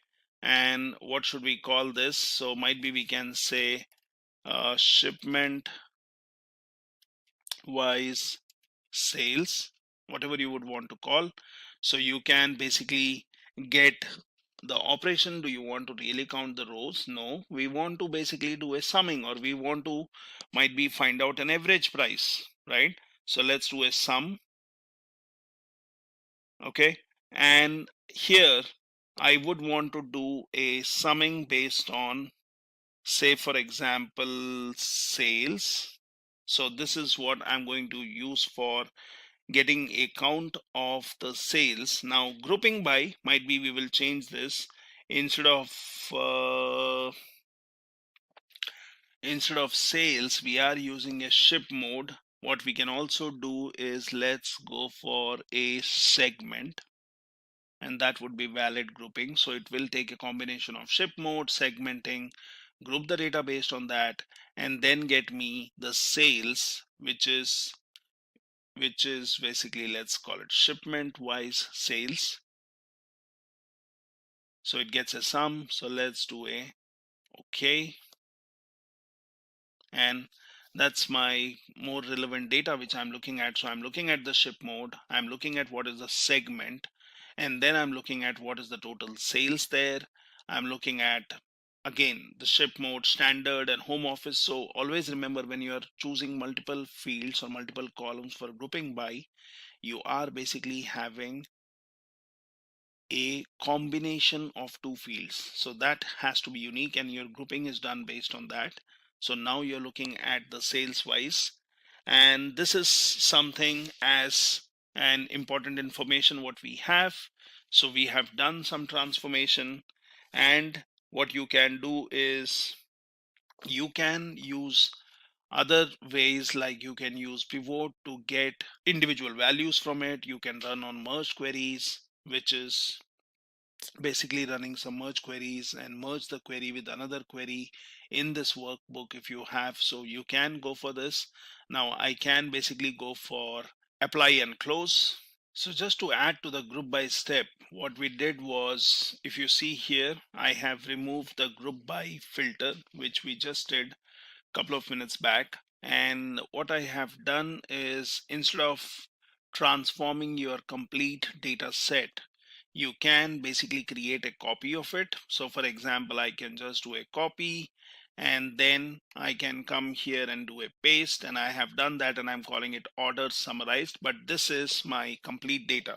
Now what we will do here is we will basically go ahead and do a grouping by, again, like what we did earlier, based on your shipment, based on your segment, and based on the sales. So that's what we are looking for. So let's go for the ship mode, and we go for group by, and here you would want to go for advanced to ship mode, and this one I will go for segment. So that's fine. Now we want the new column name, so let's say shipment wise sales. So I want to do a summing, not the counting of rows, and I want to do a summation based on sales, like what we did earlier. And then you say okay, and that basically gives you the data here. Now what we have is we have the resultant data based on the data which is coming in from here. We did the same thing just 1 minute back, but we worked on the original data set. So what I did was I created a copy, and now I'm working on this one. So I'll say close and apply, and now we are back to our desktop. So it is applying these changes where we have done some transformations, we have done some grouping by, and what we can do is once we have the data here, we can anytime look at our data sets or tables. So this is my original one. If you see, now I have order summarized. I can just pull out this information. I basically have my returns, which we have not really touched, and we have the scientists. So we have all the 4 data sets here. Now what we can also do is let's look into order summarized, and we just have this data here. So this is fine, and you can continue working on this. You can basically merge columns from 2 different data sets, and then you can get the merged column and you can rename it. So you can obviously do that. You can basically do a uncheck whenever you're working on these data sets. So what you can do is, if you would want to work on transforming, for example, let's go back here and say I want to do some transformation on it. So how did we do it? We just did a transform, and you can go back to transform. So you have this data here, and the data what you have, you might be interested in transforming this into something else, and then you don't want to maybe load this data. So you have this option where you are selecting orders, and then you have something called as enable load, which can be unchecked. So when you do a uncheck, what will happen is whatever changes you perform, only those changes related data set will be loaded, and they will still be available, but this will not affect your, it will not affect your original one. So for example, let's say copy, and let's go in here. I will do a paste. Let's say orders. Oh, I did a paste. I need to rename this. So let's do renaming. Let's say orders, and here I will say summarized, and I will say US. So I'm renaming it. Now let that get loaded. We can perform some transformations on it. So I have here, where's my country? So let's look for country. Yeah, and let's look for country. So here I will go for only United States. Okay, that's what I'm interested in. And then I can choose, well, I'm interested in just central US. So I can basically go for just the central US, and I can get rid of all of these. So now I should have only central US data, and this is fine. and this is the data might be we are focusing on right now for doing some visualization, might be looking at sales, might be looking at the product name. So you have the product name. Now remember, you don't see any filters here, right? Because the filters are coming from the resultant set and your transformation. So if you have any filters, you would be seeing in the top row. Now this is the data we have. Let's not restrict it to region. Region would then reduce my data, but that's good enough for us. I can just say no, I'm clearing off this filter. I'm still looking at United States, but I want to look at all the regions. Yeah, we would be interested in category, and that's anyways chosen as technology, which we had chosen when we were loading the data. We have copiers and machines, right? And we can basically keep this. Now this is fine. I can apply the changes. Based on this one. And what I can do is I can just say for now apply. So that's going to apply all the changes which you have done in orders or summary or the new one, right? And what I can do is now I can choose order and I can say don't enable this in load. So it says disabling load will remove the table from the report and any visuals that use its columns will be broken. We are not creating any visuals as of now. The table will be removed. So that's fine.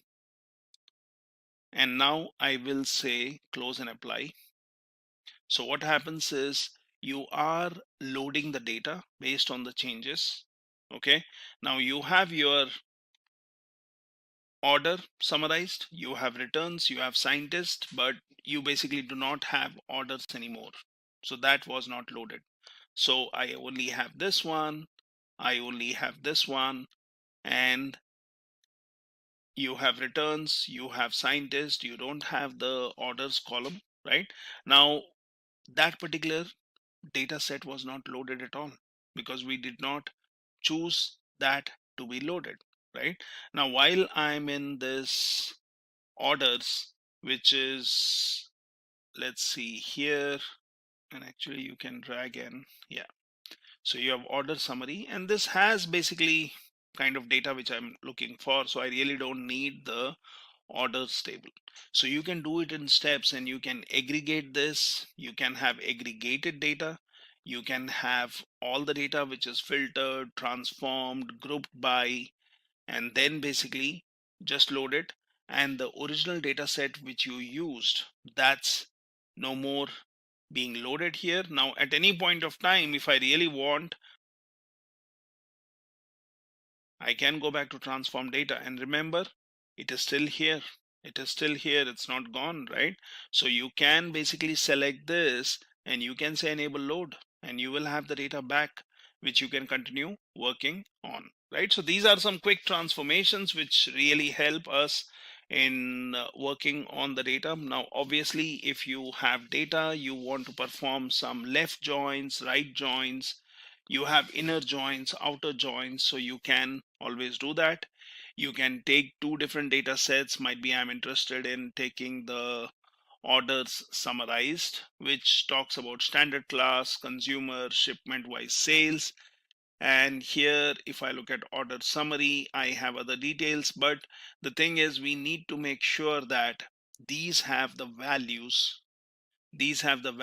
Say for example, the segment column here and the segment column here can really be used to join these two tables. So if I create a relationship or if I create a join, I can basically merge the data. So this is how you work on data. We will also see some more examples on might be modeling the data using some expressions to work on the data. So we already looked at creating a report, selecting particular fields, and then publishing the report onto your Power BI service. Now this is the report which we had created, which says state, order ID, sales, and then I also added this returned field, and that was basically by creating a relationship between order and returns, which we can also have a look in model. So this is the relationship which is created. If you just place your cursor here, it tells me that we have a relationship between order ID of returns and order ID of orders, and that basically allows me to join the data, bring it in my one report. Now this is basically your data sources you can look at, and if you click on your visualization, so that shows you your report. Now what we can also do is we can make it interesting. Now we would not want to scroll through the fields to see wherever or what was the order or what was the order ID which was returned.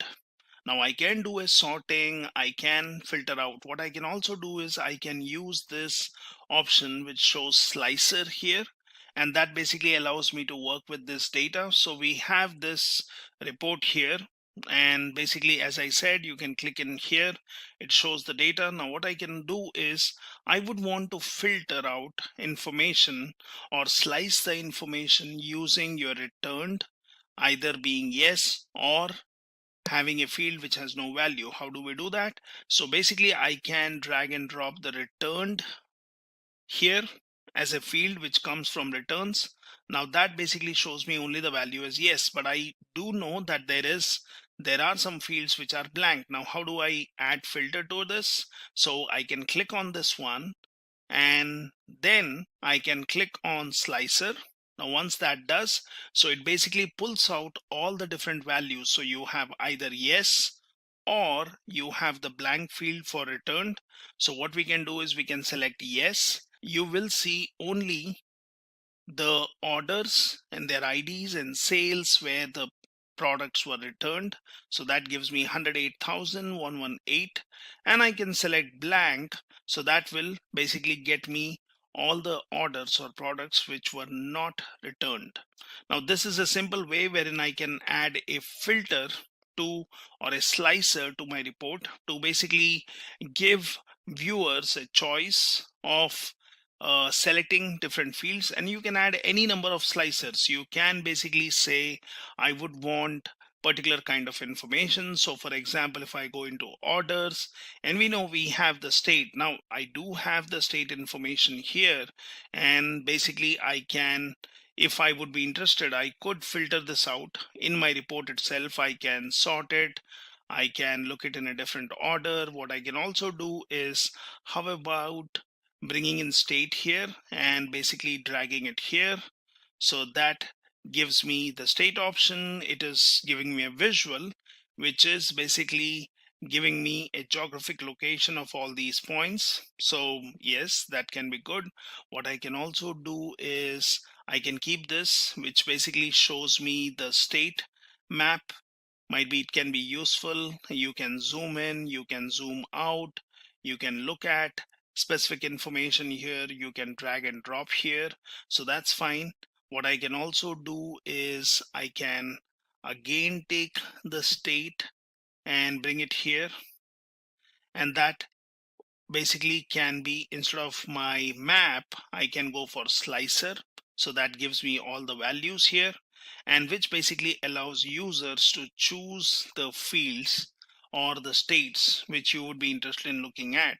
So for example, if somebody is interested in looking at the data for Georgia, just select this one, and you see the map automatically shows you where in the map that's the place, and it shows me all the sales for Georgia state.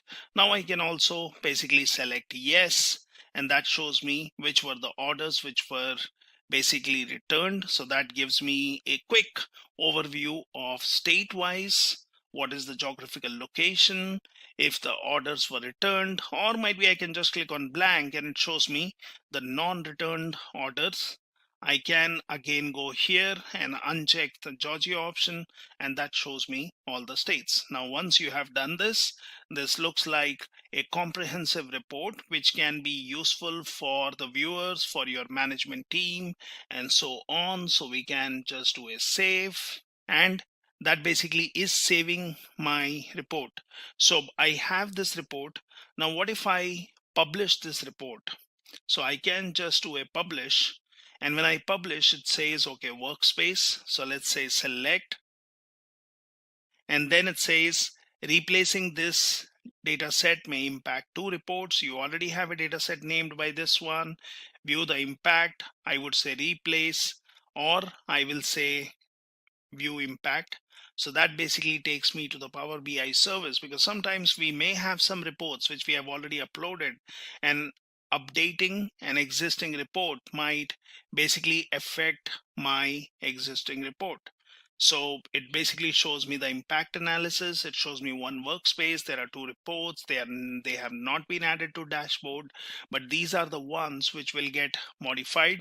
So let's, for example, as of now, go ahead here and let's look into my Power BI. So go back to your desktop and I'll say, no, I don't want to replace. So click on cancel.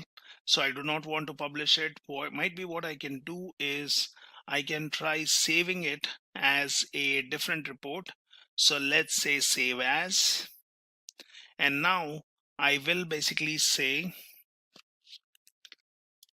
additional filters. Okay, let's save it. So now you see the name on the top changes to additional filters, and now it's saved to publish this. And now I can go ahead and publish it. Select your workspace, and basically it says this is the report being published with our additional filters, with a map which gives a geographical area showing us the information. And then basically what I can do is, once it is done, I can look into my Power BI service like we did earlier. You can do a filtering. We can basically query this data. We can share it with other users who might be interested in looking at this particular data. Now this says it is done. So it says get quick insights, and might be it's a good an option to look into what kind of insights it gives you. So click on that. See the beauty of Power BI, where it tries to search for any kind of insights which it can gather from the kind of report which you have built. Now once the insights are ready, it will let you know. What we can also do is we can come in here, click on view data set. So you see now it shows your additional filters, and here you have option where it should be showing your report. So let's say view, and view is fine. So, and if it doesn't show up, sometimes it might be taking time for refreshing. So you can always go here and then you can click on your report, and that should get populated. So this is the report. These are the filters which I have. Gives me an option of choosing all the states, and basically allows me to edit the report and look at all the information here. Meanwhile, we can see here it is still trying to gather some insights from the data. And now you see there are some insights here. So it says sales, which is coming up, and a subset of your data was analyzed and the following insights were found. So you're looking at sales by ship mode. So it says standard class, second class, first class, and same day. So there were different shipping modes in our data, and that's what it shows me: the sales, which one had the majority. It shows me the profit, so which city or state had more profit. So New York City has noticeable more profits here. Average by shipping cost, by subcategories. So there are these different subcategories which we can look at, such as copiers and machines have noticeably more shipping cost. Profit by product name, and you can basically look at the row ID and quantity. So this is where you're looking at a regression analysis. You're looking at row ID and quantity. So there is a correlation between row ID and quantity. So these are two different variables or fields which are related. You're looking row ID by category, row ID. So it says California has noticeably more row IDs. Sales, your profit, count of region, and count of returns. So there is a correlation again between two different variables. Average of shipping cost. Now we would have taken a lot of time building all these visualizations, but Power BI has already helped you in gathering all these insights, and then you can basically select which one of these is what you're interested in. You can focus and look for more information based on all the fields. It has given you good amount of insights which will help anyone who is looking at this particular report. So that's your quick insights here, and we have this information. Now, once you have this information, this is basically where you have your focus mode. So it says subset of your data was analyzed, following insights were found. You can basically say download, and here you have other options which allow you to work with your Power BI. So let's look at this one. So this is where we have our report, and we can continue exploring it more. One more interesting feature which Power BI has, other than having your insights ready to use, which is basically in your workspace, and you can basically use these insights. What we are looking at, various options here, and basically you have this option where it says spin the visual. If you are interested in a particular insight, you can always pin it, which you can always go back and look into. What you can also do is you can also click on edit report here. Now that's a report which has already been published to your Power BI service, not yet shared, but that can be shared or that can be subscribed. Now once you click on edit report, it has option of reading view, mobile layout. You have basically an option which says basically options for navigating through the data set. You can go for how visuals on the canvas interact with each other. You have all these options, and one of the good options is ask a question. So you can always click on ask a question, and that basically says some suggestions. Now you can open this and it says, okay, ask a question about your data. Try one of these to get started. What is the average sale? Sort orders by order date. Sort orders by product ID. How many ship modes are there? Compare quantity and discount. So do not worry that your report has only 4 fields. So it has state, order ID, sales, and returned, with some filters. But what about you looking at how many ship modes are there? So it is already looking at your data. So if you click on this one here, and you can see what are the different fields what we have, and you have ship date and ship mode. So this is one of the fields which it is showing you to ask a question. Now what you can do is you can say how many ship modes are there. Let's click on that.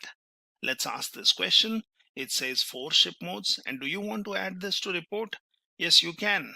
You can let it be as it is. So you can basically keep this question here. And here you have an option. The visual is showing number of ship modes.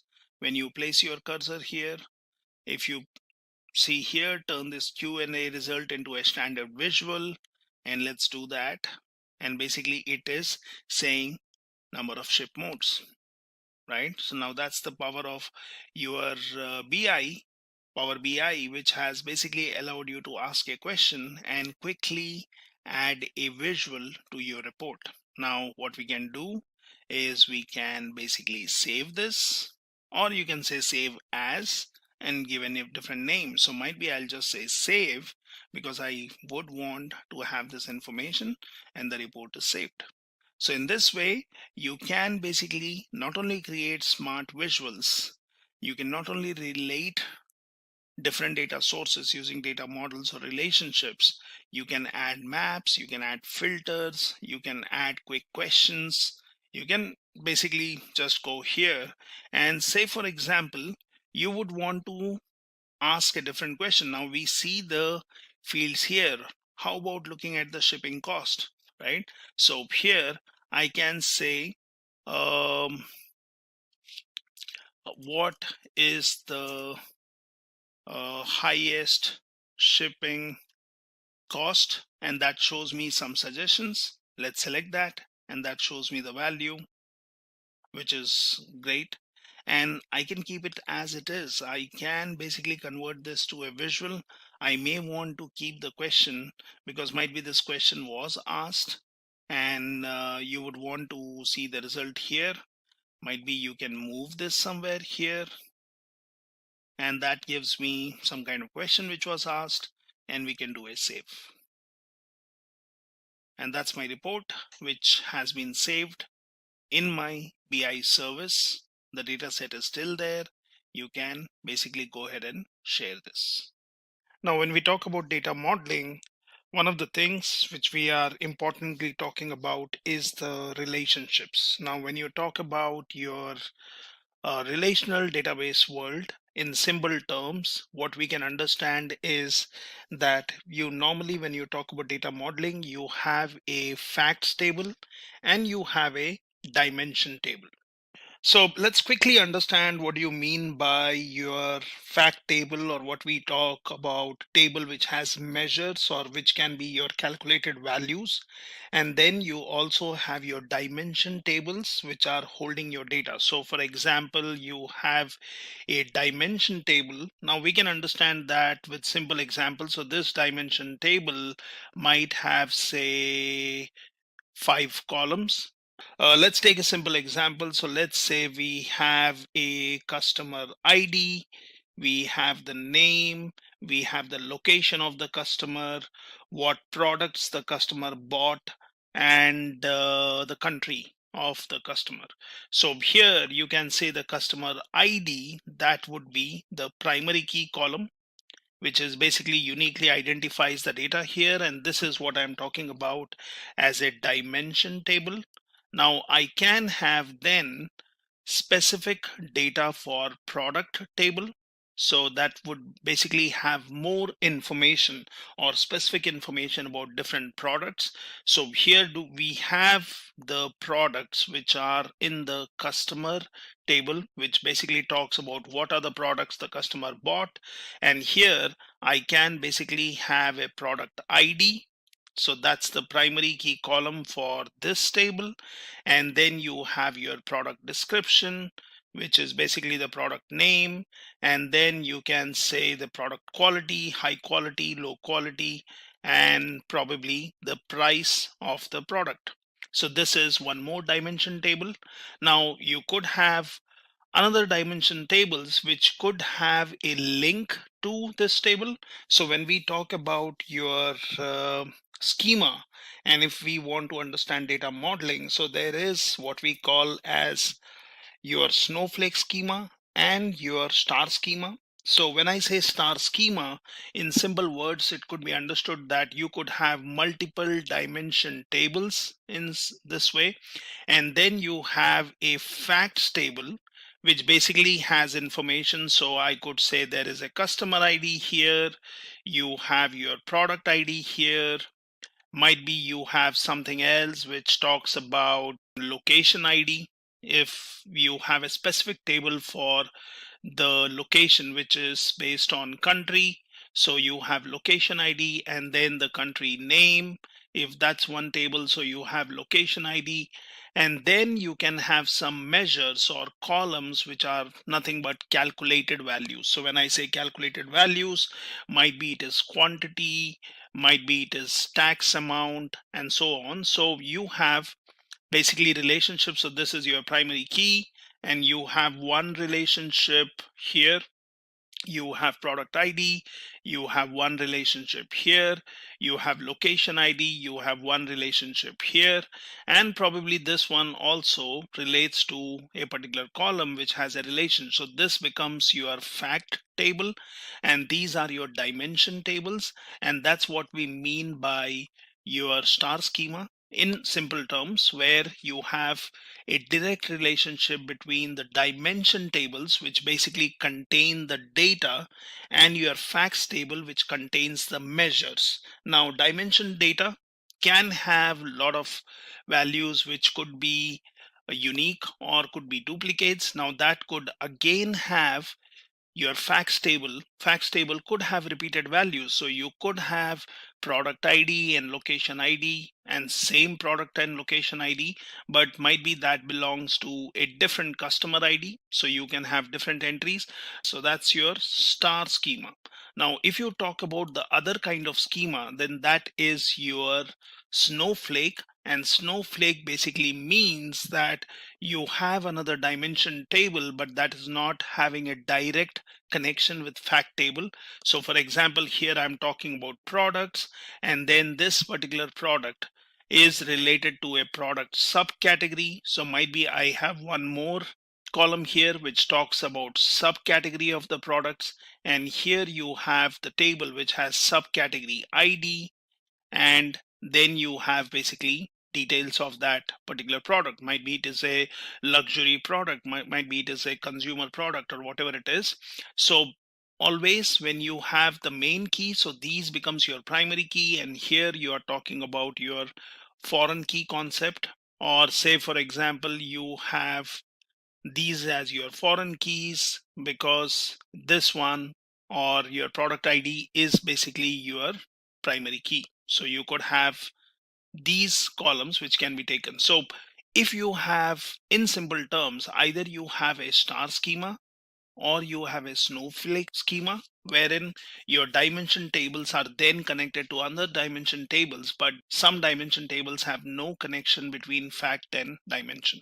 So if you are pulling out information which is about a product and a subcategory of that, then you would have to connect your fact table with dimension table. So this is in short brief about your data modeling, which we need to understand when we are defining relationships. Now we can have our data sets which can be coming in from different sources. We may want to connect them so that we can access the data from both of them, and then we can basically have a consolidated information. So what we can do here is, let's look at an example. So other than our regular data, let's load some interesting data. Now here I have a scenario where I was using a different tool, but then we are investigating or we are doing some threat hunting. Now you have the data which comes in from different sources. So let me just show you that. So for example, if I look into the data here, and this data set or these set of data sets, I'll show you the GitHub link from where you can download all this data set. You have to just go ahead and type say bot sv1 data set, and you have basically the full data set which can be downloaded, which is huge, or you have the attack only data set. Now this has basically your Windows event logs, it has firewall related events, it has DNS or HTTP, and you have other data here. So this data can also be used to basically join your different data sets and create a relationship, because what we know is the data might be coming in from different sources, but then it has certain fields which have a connectivity between them. So we can use one such data set or couple of data sets. So if you would want to download this, you can directly download these attack only data sets, or what you can do is all these source files are available as JSON or also as CSV source type. That's where I got the data from. So you can use this. So for example, if we have the data coming in here and say I have data coming in from firewall, that is FortiGate, you have data coming in from HTTP stream or HTTP DNS, you have Windows event log, and we can take up these data sets and see how we can basically use them. Now say for example you are searching for the HTTP data, and then you would want to find out how many source IPs are there or how many destination IPs are there, and then what kind of information it contains. So let's start with some data set here. So for example, let's say get data. I will use Excel. I will get into the data types. I can choose all files, and let's go for the first one just to play around with this one. Let's see what does this contain. Now this is a huge data set. FortiGate event, that's mainly for firewall related data. So let's open this.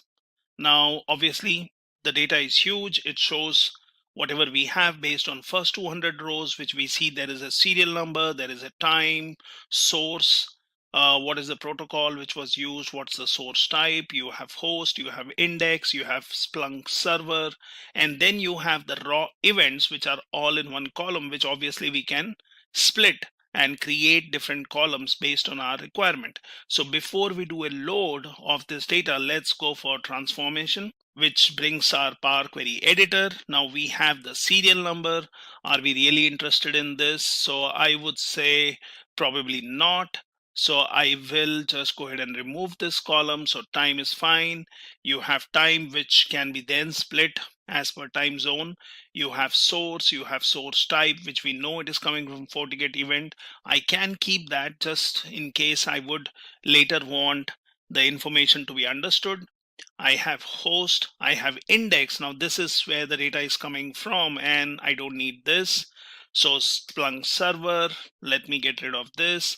And then I have the raw data, which we have seen earlier, but let's go ahead and split this, because if you just double click on one value, it tells me that it talks about the time, it talks about an IP address, it says date, it has a device name, device ID, login ID, type. So it basically gives me subtype, it has user statistics and all this. So let's play around with this one and let's break this or split this.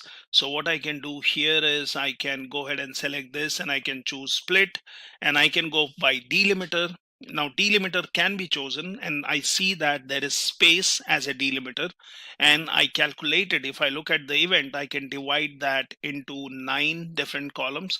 But rather than going by delimiter, I'll go by positions, and it basically says these are the positions. You can anyways change the number. So it says something at 16th position and then 30th position and so on. So you can do that. You can just say okay. Now what does that do? It has basically replaced my data with different columns. Now that's based on the positions.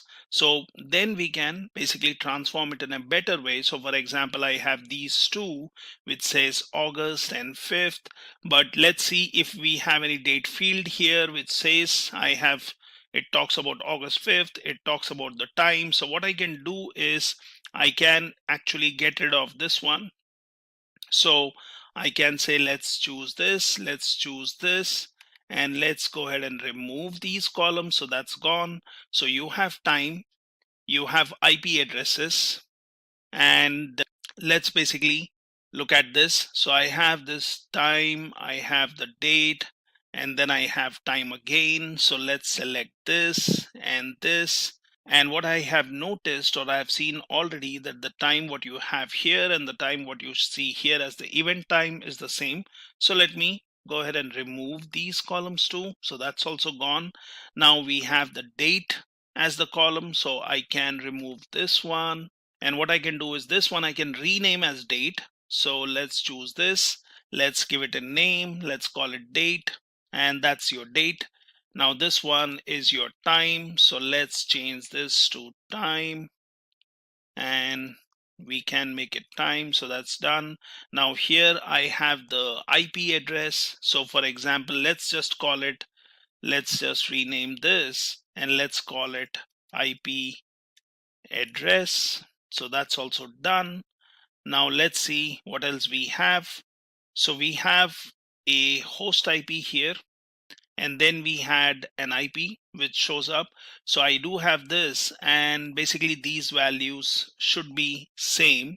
So what I can do is I can in fact get rid of this one also, remove this. So date is fine, time is fine, you have host. Now these are your device names. So let's basically give a name to this column. So I can say rename, I will call it device name, and that's fine.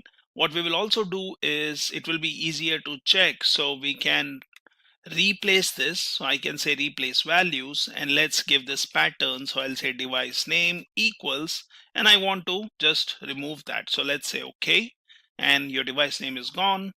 Similarly, you have device ID. Let's do the same thing. So first let's rename it to device ID. So that's my device ID. And here I will replace this. So I will say replace values, and let's say device ID equals has to be replaced or should be gone. So that's also done. Now you have your login ID. So let's get rid of this column. So I will remove this, and then here I have, I think it should be log ID or login ID. So let's rename this and let's call it log ID. So that's also done. Now we can change this data types. So we have some raw event here which says type is event, subtype is system. So we can split this again. So let's take this, let's do a split, and let's call it by, say, delimiter. So I can basically split it with delimiter, and that's going to create 4 columns if we use equals. Or I can go for position. For example, let's go in here and let's try doing a split, and this time let's go for position, and here it gives me some positions. So let's say okay. So it's giving me some error, please enter a value. So let's say 4, 5, 9, 10. Let's say 10, and let's say 11, and then you have a space. So let me just choose this and check how it works. So you have your subsystem type, which is fine, but then I lose my event. So I don't want to lose anything. So let me cancel this. Okay. And we have the data here. Let's say type is event, system is subsystem, and I can basically have the information here, but then let's go ahead and ignore this because this one would not be really used in my search. So I can in fact remove this, or I could have said type and it will have event, subtype will be system, but that's going to remain same. So let me remove this column. Now again I have raw format which talks about level, what kind of information it is it information, is it notice, you have root ID, you have log description, you have interface. So let's go ahead and split this one. So let's do a split. Let's go by positions, and we have the positions here. So let's, for example, take position of the characters here. So for example, the first one could be you have 5 and 6, 18. So let's say 18, and then let's go for other values. So that's again your, let's go for say 28, and then we have 28 and 7, 35, 36, 36 and 5, 41, 42, and you have 4, 46, around 52. So let's go for 52. So what I did was the last column which we had, which we were splitting by position. So we can basically split based on positions or the number of characters, but then sometimes in one bit of information you might have indefinite number of characters. So choosing the splitting based on characters or positions might be inappropriate. What we can do is we can do a splitting, and I can go for delimiter, and this time in custom I will, instead of custom, I'll go for space, which should basically consider every space as the delimiter. It automatically identifies the maximum number of columns which will be created is 13. We can anyways get rid or delete some of those which we don't need. So let's say okay, and it has done the splitting. So now you have all this as level. So let me rename this. So you have to work with transforming your data before that can be loaded in the way you want. So let this be level, and let's also replace this like we did earlier with level equals, and then replace it. So that becomes your information or notice. Now this is your VD, which is related to your login. So for example, let's keep this. So I will rename this to VD, and then we can basically replace all the values here. So let's call it VD equals, and then replace it with nothing. So that gives me the root user. I also have the description here, which tells me where is this information coming from. So let's rename this to log description. And then once that is done, we will also replace the values. So I'll say replace, and I will go for log description equals replaced with nothing. So that gives me log description. Here we have interface or action. So this is what we have, which basically has some values. Now if I go into the filter, it tells me, it talks about the count, or it talks about the interface, or it talks about status. So there are various fields. Now we could keep it as it is, and we know that there is this delimiter, so let's just call it type, and that's enough. So now you have the total, which talks about the count or CPU. So we have messages, right? How many times it was used, what kind of statistics it is, right? And we have a lot of information here which we can use, and we can filter this, but it depends on what kind of information I'm looking from this particular data set. I'm really going for something like totaling or something like CPU count. So you always have these filters which tells me, okay, if you're looking for what kind of messages you have, what kind of information you have. So let us have that as it is. This one talks about your action, or it talks about your message, and so on. So I would not need this. So let me remove this one. Then I have message, which talks about statistics. It talks about total sessions. So either I can focus on the message, or I can look at how many sessions were there. So that's something which we can look at, and we can do a filter. So for example, I can say text filters, and let's say begins with, and let's say either you have message begins with, we can choose one of these. So either I could say total session, or I could keep message, or I could keep IPs. So I can have specific kind of data. So let's say, yeah, so let's do one thing. First we will do some filtering here. So first I will say replace the values, and I can basically keep it as message, total sessions, and IP address. These are the three things I would be interested in, and rest of the things can be taken off. So what I will do is here I will say unselect all. Then I will go for action is login, action is logout. I can look for the IP values. I can look at message values, and then you have your total sessions. So if you are really looking for a count of total sessions, or we could have split this data, filtered it out, and created different columns out of it. So let's go for, because message we already have, so let's go for total sessions. So here I will basically say I'm only interested in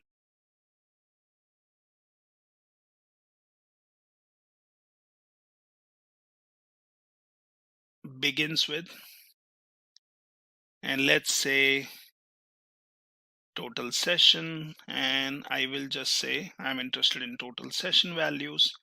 Let's filter it, so that gives me total sessions. And if you see here, it might affect the kind of information what you are collecting if you are using this particular filter. So let's keep it dynamic. Let's clear the filter. Now I do have information about your disk, your bandwidth, not interested, your setup rate. So let's take this, let's take this, let's take this, let's take disk log rate. I will remove these columns. Then I have my other information, message performance statistics, not interested, remove these columns. So I have my list of columns. Now we do see that the user is root here in most cases. So VD, and what we can do is we can remove this, because if it's all column values or common values, we don't need it. Log ID, it's not relevant. And I have filtered out my data which has date, which has time, device name, device ID, IP address, what is the source type. So this is, we will keep this, which can be useful. And now we have our timestamp here, which basically has the data, but we have date and time, which is given here. So we can either keep one of these, or I can keep the time column so that I can sort it out based on time or based it on dates. So let's choose this and this, which is 6:28. This is in a different time zone, so let me get rid of this one. So I'll say remove. Now that's basically the data which I have. Looks good, which we can use. So I will say close and apply, and that's applying my changes. Now this is one simple data set which we took from Firewall and which has particular fields. So you see there is a date field. Now date field is basically, you can look at the date hierarchy. You have year, quarter, month, day, and you can choose, work on it. So you have some raw fields and we can rename those. So we will see that. So we have data which is getting loaded, and that's your CPU which we had. We have the total sessions which we are seeing here.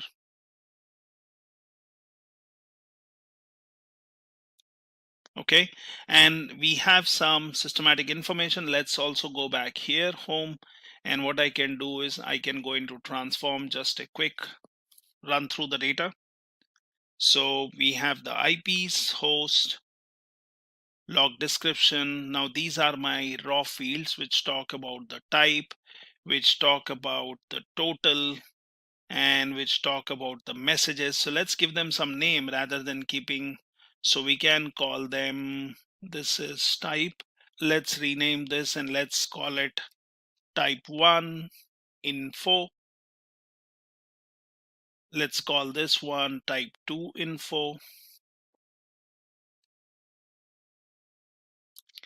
And then let's call this one type 3 info. I removed the column, sorry. Yeah, so type 2 info, and then you have type 3 info, type 3 info. And so you see we had some raw data or data coming in from logs, but we have transformed it. Let me just do a close and apply. And that's my one data set which we have, which will have these fields. If you see the names, right? And it shows me the kind of information we have.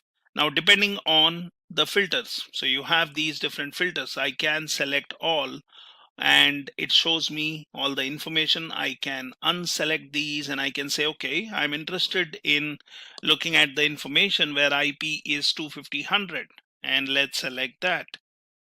And basically then it gives me the kind of log description messages, what is the type of info. And again, in this I have just interface information. In this I'm seeing DHCP message, right? So I can remove the filter, but then my filter works perfectly fine. So this is the data I have, and we are good to go with this one. So I can basically save this if this is what I'm interested in. Let's call it something. So let's say FortiGate event report, save it. And that's basically the report which I have saved with this information, although we have not done any kind of visualization on this. So this is good. Now let's take a stream HTTP data and work on it. And we can see how we can connect these. So for example, let's go in here. So let's select all files. So we took this data. Now we have a traffic data. It would be interesting if you would want to look at the data before, because then you would know what data can be collected. So if we look at this data, which is in a CSV format, looking in Excel, so it's trying to read that. And then we will see what are the fields which we can use to map different information. So you might have some firewall information about an IP, you might have the traffic information, you might have the DNS information, you might have the attack or the malware information, and all that information can be joined together by we creating a model which can have a relationships and then basically create visualization which relates to the data coming in from different data sets. So you could do a join, you can have multiple data sets and you can go for a left join, right join, you can merge different data sets, you can do that. But data modeling does make your work easier, where you can have your facts and dimension tables, you can basically have more meaning to it. So it says file not loaded completely, that's okay, we will filter this. Now if you see here, this also has a host information, it has time, and it basically talks about server, and then you have your raw data, which basically is your timestamp, device ID, what we were seeing, and then you have your login ID like we had in previous example, right? And then this is basically the traffic information. So if I basically take one such field here, I could see what is the kind of information it contains. It gives me the traffic information, what is the source protocol, right? So this is my one event which I'm looking at.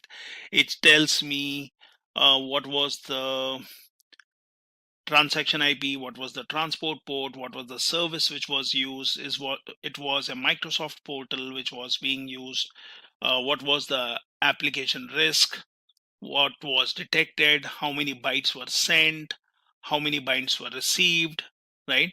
So this is basically giving me some traffic information. Now we might be able to use this if I really want to see from one particular source IP. If you look at the source IP here and to the destination IP, how many bytes or how many packets were sent, and that might be something which we want to query or visualize and find out if there is basically huge amount of data flowing out or flowing in. So we can take this data.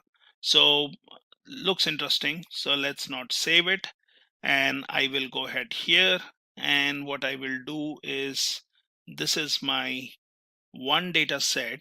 So let's go in home, let's go to get data, Excel, let's go in here, I'm looking at all files, look at the traffic data, open. Obviously that's huge data, so we want to transform this. We can even limit the number of rows or select particular IPs which we would want to look at. So as we did last time, let's remove the serial number, not needed. Time, we will have in other fields, so let's get rid of that. Source is fine, source type is fine, host is fine, index not needed, your server not needed. You have the raw data which has to be basically split, and this is the data which we have. Now we can select certain important fields here, so let's go ahead and do a split, and let's go for positions. And if you see, it identifies the position. It basically knows that there are these positions, the values are at these positions, which we can then merge. Or say, for example, I could have gone simply by space. So if I say, let's go in by split columns, by delimiter, let's choose space as the delimiter. Let's say OK. And that basically gives me columns. So let's go in for this one, August, this one. So we will see if we have any time field. So we don't have any time field as of now. This is what we have. We have date, we have time, which can be merged together if we are interested in. So what I can do is I can remove these columns, right? So it becomes so easy with Power BI, where you're working with bigger data sets, although the data is in structured format. But even if it is not, you can use all these things to basically split the data. Now here we have some timing, so let's get rid of this one. let's remove this one. So there is repeated information. You have host and this one. Let's remove this, because all the information in a raw format is stored in one particular column. So you have date and time. So we can keep the date and time together. We can concatenate it. We can basically merge it and make it one. So let's say first, let me replace this. So I will basically go ahead and rename, or let's say replace, and I'm going to replace all the date equals with nothing. So that purely gives me the date, and this one is time. So let's replace everything with time. So time equals, and then replace it with nothing, and then I choose this, and I do a merge, and let's call it separator. Let it be, I can give a colon, or I can give a comma, or I can give a space. Space looks good. Let's call it date and time, or let's just say date. So that's my data, looks good.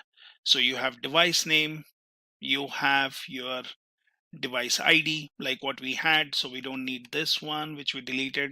So let's get rid of that. So type, you can always see how many values you have. So if it is type is traffic, let it be. So let's quickly replace this one with device name, and then basically go ahead and, oh, I did a remove, but not to worry, I can just cancel this and I have it back. So now I can replace the values here, and let's say device name is replaced with just the name. Similarly, this is device ID.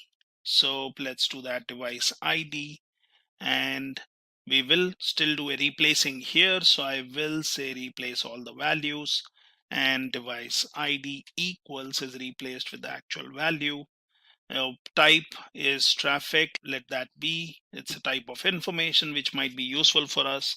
So let's go ahead and rename this, and let's call it type 1 info. And here I will replace all the values of type equals. There should be multiple other simpler ways of doing it. You can transform the data using a programming language. You can do that. So this tells me there are some subtypes which are about, because we are talking about the traffic data, so it says subtype, which is forward or local. Now that depends on what kind of information you're searching for, but let's keep this. So I will rename this, I will call it subtype. Might be we can take this and keep it in a different column or different table altogether, so we can do that. So subtype, and let's say replace the values here. Subtype equals is replaced with just the value. Then you have the level. You can see what kind of levels you have. It just says notice. That's the only one value. So let's get rid of this one. Let's get rid of this one. Now you have the source IP. You have the source port, which can be very useful information. So let's rename this, and let's call it source IP. Go ahead and replace the values here. So let's say replace, and I'm going to say source IP equals is replaced with everything. So that's gone. And now you have your source ports, which could also be important. So let's go ahead and rename this. Let's call it source port, and let's replace the values. Source port equals, and that's basically gone. Now we can go further. We can look at the source and what is this kind of information. So here it tells it's a source, internal source port, what we are seeing, and we have some internal or some other information. So there might be various other messages, but all of these refers to the same key and value. So let's rename this. We'll see how we can use all of this information. So I'll call it int f, and then I'm going to replace this. Source intf equals is replaced because we have given the column name. Now you have the destination IP and destination port, very important information. So let's go ahead and rename this. Let's call it destination IP, which might be just meaning IP in some other data set. So let's do a destination IP. Let's replace the values now with DST IP equals is gone. And the same thing here, DST port, that's the name, and then replace. I could have done that easily in Excel also, but then it's good to view the data and then make the changes here. So destination port, and then you have your this one. So it basically has some values, might be we don't need this. So let me remove this column, and I will remove this column also. I don't need it. So till I have my source IPs and port, destination IP and port, which we can even merge with a particular column. But let's keep it separate in case we would want to pull out the information. Then you have your raw information which says session IDs and all that. So let's get rid of this. Let's get rid of this. Let's get rid of this. And anytime you can basically see what kind of information it has. So it has some session IDs. We are looking at the bytes going in and out. So let's remove these columns. That's gone. You have policy ID, okay, and action. So let's keep these. So this one basically has either your policy ID or destination country information. And what has happened is based on the position, sometimes you see the destination ID or country either in this field or in this field, right? So you have destination country, source country, destination country, and source country. So this information, what we are seeing here, is something which has split based on the positions what we have. So we have position ID which has action. So let's look at these. So we have, yeah, so we have action, we have policy ID, destination country, source country, and then you have these fields. So what we will have to do is, if we have to extract the values and create this as a new column. So for example, I had this, and I could basically say duplicate columns, and then I can basically say one can just have my policy ID values, one can have my destination ID values. So it depends on the kind of information we are looking at. We don't want to lose any particular data here, but let's see. So we have action. Let me do one thing. Let's say action. Let's say raw 2324, destination, source country. So you have a service which tells you about what kind of service was used, what was the duration. You have to just make sure that you don't have any fields which are being missed because of the data what we have. So, well, we have the actions, policy ID, destination country, source country, what kind of transport was used, what kind of service was used. And this is where it gets challenging because you have lots and lots of fields. So if you see here, all these fields are nulls. So first, let's take this, let's take this. So you have fields where there might be data down the line. I mean, it does not mean that all these fields. So you see here, there is some data in the underlying rows. But it depends on what is the information we are looking for. So for now, I will just choose this. We can do a lot of work here, but let's not get into everything. Let's do a remove. Let's just see step by step the critical ones. And let's go all the way here. Let's do a remove. We don't need this data. So here we have your application category, your collaboration, your app risk. Now this could be useful.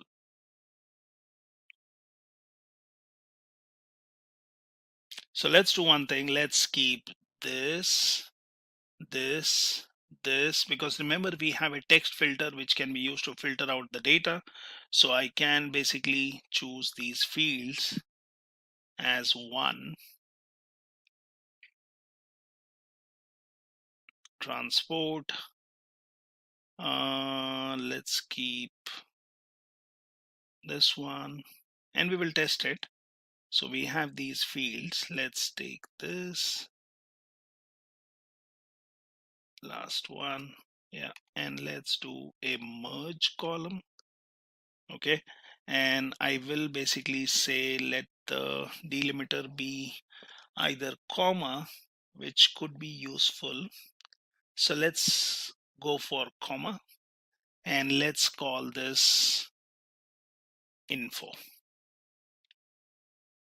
So that's my data which has been split. Now say for example, if I would want to filter out some values, I do have something like this and I could basically go for text filter. I can say contains and let's go for something like United.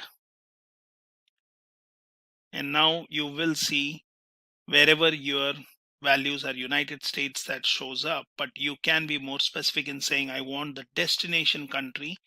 So I can basically say clear the filter. Let's go in here. Let's go for text filters. Let's say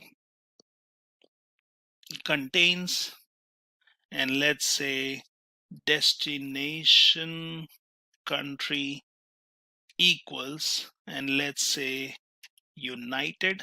Let's just search for this particular pattern and now you will see you have only the destination country being United States, right?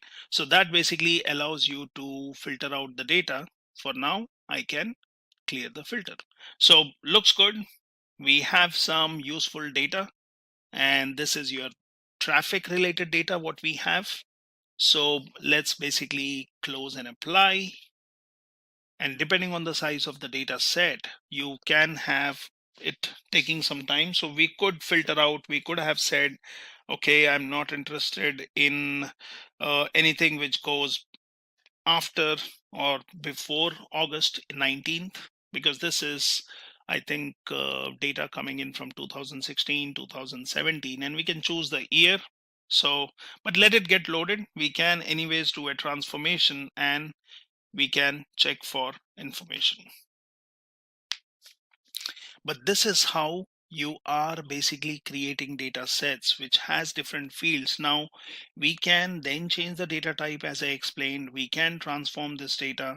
We can basically relate these data sets and extract information out of it. We can create visualizations out of it.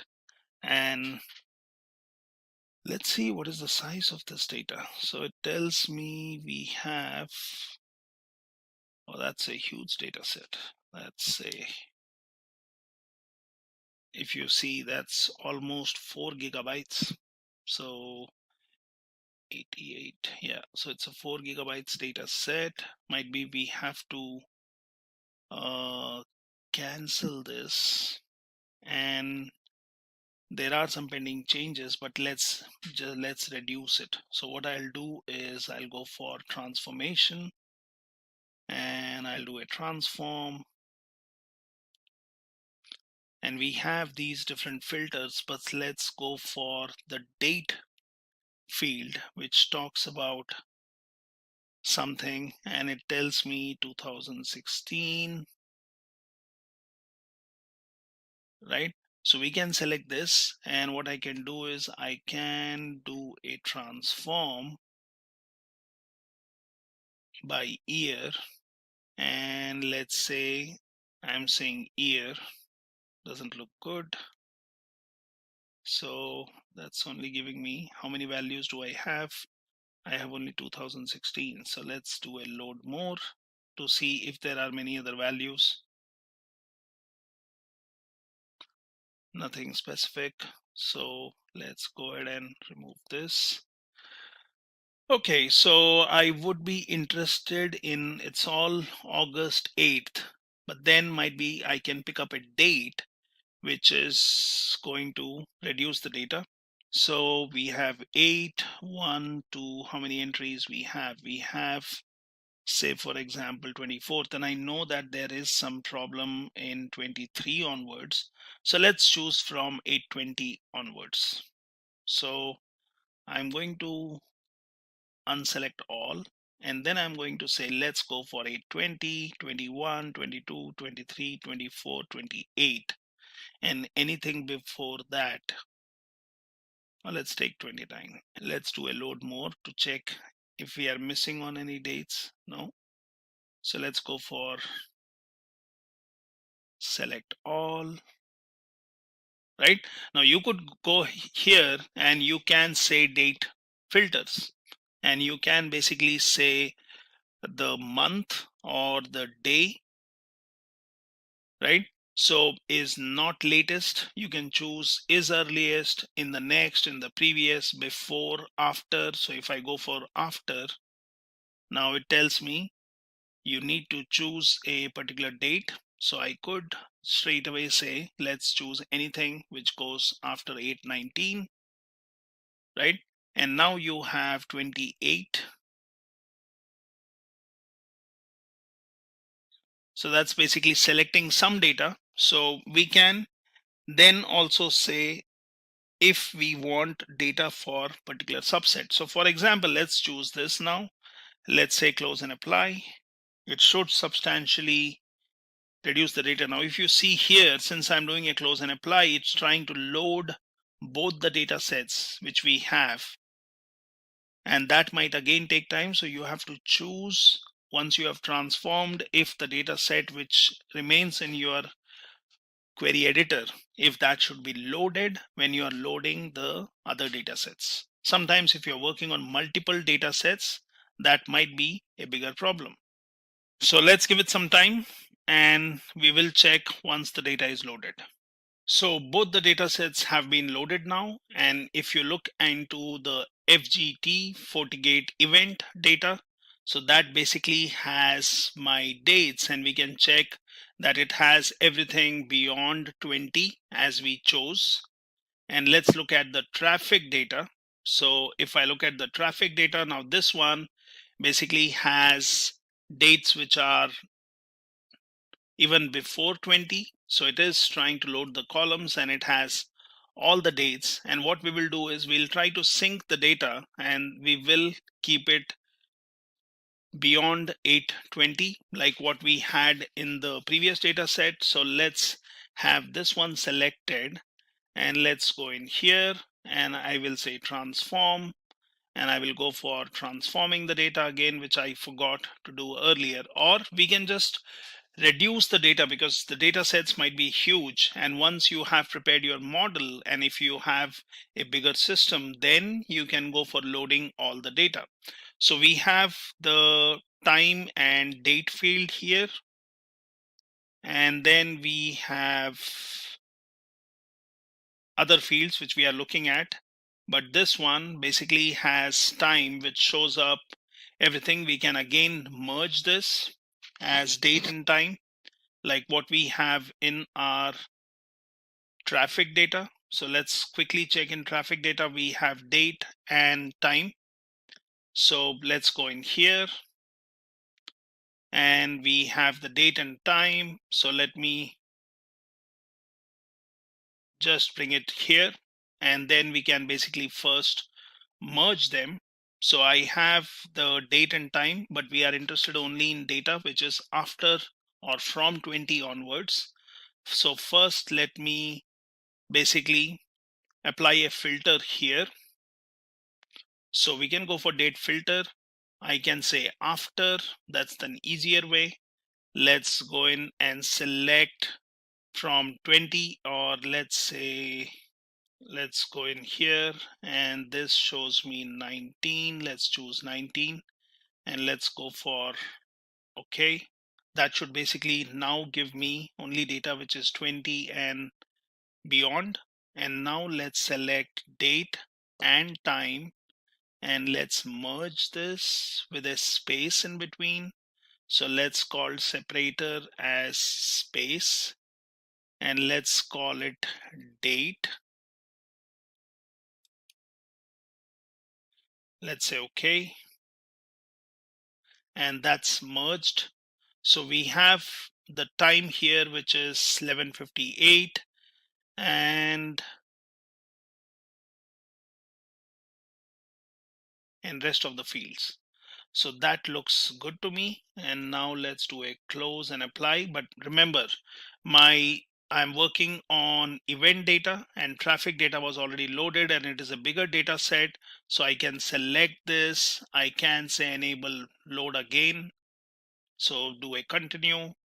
And now let's select this where we really made the changes. Let's do a close and apply. And that's done because this was not a bigger data set. And now we can quickly check. So in the date fields, we are looking at the event data. So you have everything starting beyond 820. So anything before 820 is gone. And that's fine with us. And what we need is the traffic data also. So let's go back because that was not loaded, but we really need that. So let's go in home. Let's go to the transform. Let's choose this. It was not loaded. And let's enable load. So let's check. Yes, this is fine. And let's go ahead and basically close and apply.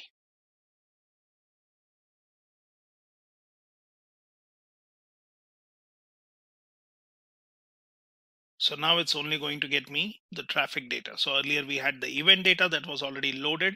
So you can select data sets step by step and then load them. So in that case, it can be faster.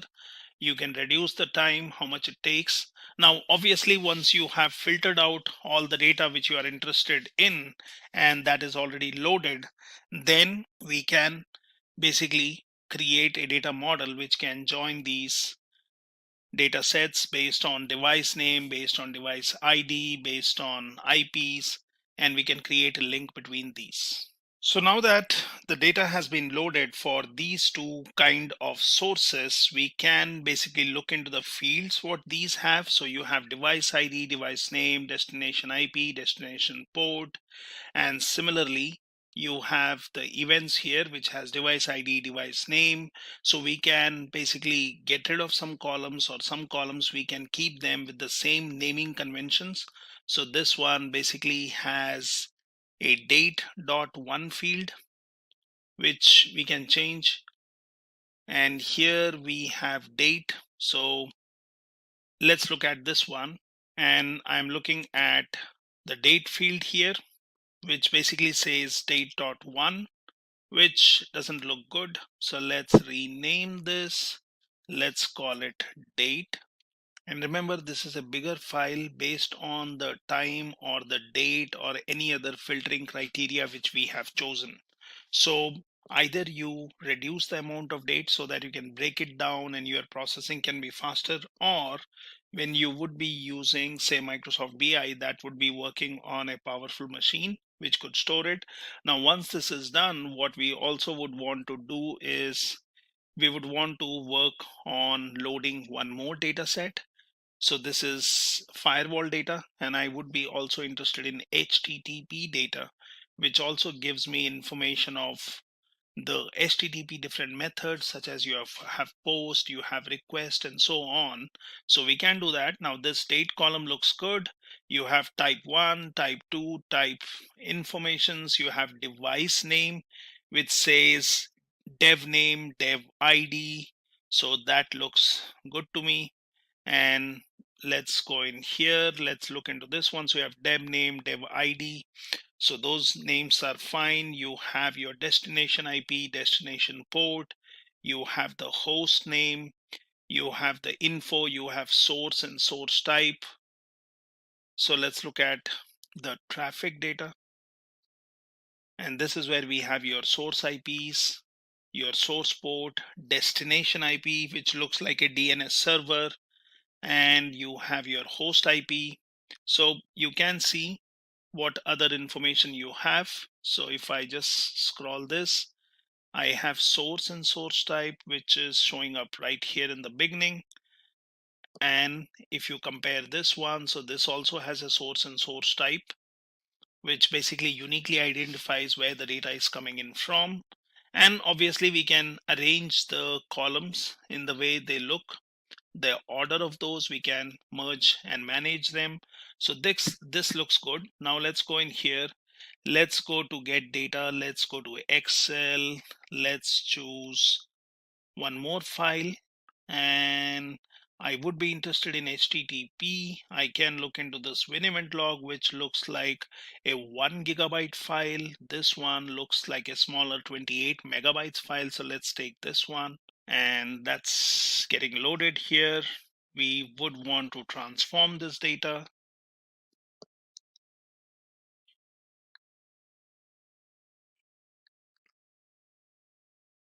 Okay, so let's get rid of serial. Let's filter that out. Now we can see there is this time field which is here, but we can split that out.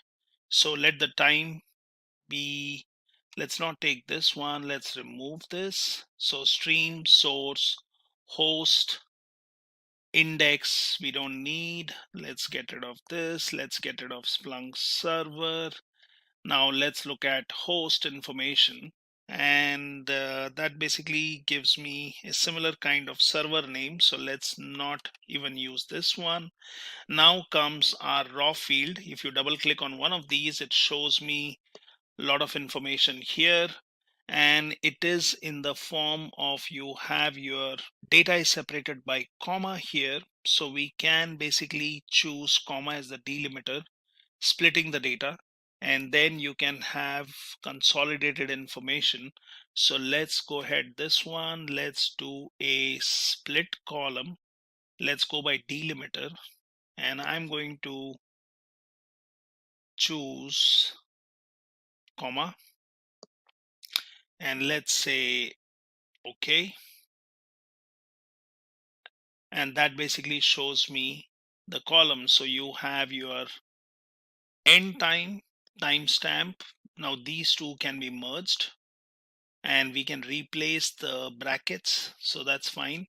You have acknowledgement packets information, you have bytes, bytes in, bytes out, you have source IP, which is CIP, you have cached.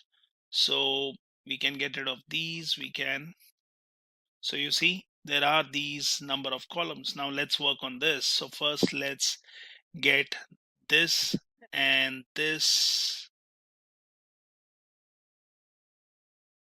So first let's replace this. So we have everything starting with end time. So let's go ahead and rename this to end time. That's done. Now just do a replace values. And what do you want to replace? So let's use this bracket. Let's say end time and colon. Now that one should be gone. So that looks better. We have the timestamp also. And if you carefully look at the timestamp here, so you have the timestamp which can be brought out from this one. Let's do a second level replace. And what I'll do is I'll choose anything starts with T. I can do a wildcard ending with Z. And let's try this. And it does not find this particular pattern. Okay, let's do it in a different way. So I can do a replace, and we can basically say T should be replaced with a space. So now you have T which is gone, and we basically have the date and time. So what we can do is, it will take a little bit of work here where you have to merge the date and time. So the easier way would be basically splitting this data based on a delimiter. So we have these timestamps embedded with the time. So what I can do is I can go ahead here and do a split column by delimiter. Now I know that there is a time delimiter T. So let me split by that. And now I have my time, which also shows that in a date time format. You have end time, which is also having a timestamp. So first is, let's clear this off. Let's get rid of this column. And now the end time, I can basically here again do a splitting of this by delimiter. And this time my delimiter will be a custom, and then let's choose a dot here, and let's split it based on the dot. So that gives me the timestamp, which is automatically formatted, which looks good. Although we have to take care if it is in hour or 12 hours or 24 hours format. So now we don't need this. We can get rid of this, and that's the simplest way. And then basically I can do a merge of this and this. Let's do a merging with a space as the delimiter. So let's call it space, and let's call it date, and let's do a merging. In simple way, we have the data here. Now the time and everything can be formatted, but that gives me some information. It tells me packets in, packets out, bytes, bytes, bytes in, bytes out. And we can basically club this information. So I can basically say your acknowledgement packets. So if you see here, you have acknowledgement packets in. So these are the only values which you have, and we can get rid of all these values which says accept and accept. So we are not interested in this. We are interested in acknowledgement packets in and out, and that looks good. So bytes, we can look at the filters, and it basically gives me all the bytes value. Let's keep that. So you have bytes in, bytes out. Now these we could have basically filtered out and given column names. So like we did earlier, so we can just do a rename, and let's say acknowledgement packets in. That's going to be my column name. And then let's just replace the values here, which is basically going to search for ACK underscore packet underscore in colon should be replaced or should be basically gone. So let's get rid of that. So it's still working on it. It might be huge data. And similarly, we can work on this one to do a replace, and let's call it acknowledge pack underscore out. Let's choose this column. Let's do a replace values, and we want acknowledge packet out colon should be replaced with space, so just the values there. And if we have given the fields right, then that should be fine. So let's get rid of this overall bytes. We would be more interested in looking at bytes in and bytes out. So let's go in here and let's rename this to bytes underscore in, and then basically replace the values, or you could keep that with a key value pair if that's what you would want to keep. So bytes in with a colon should be replaced. So that works fine. So this one is still taking time. Let's see, we did a replace and we said acknowledgement packets out. That was the pattern. Replace it with nothing. Yeah, so now it's working. And then you basically do a replace. You have to be careful with the case sensitiveness. And let's replace this. Oh, doesn't look good.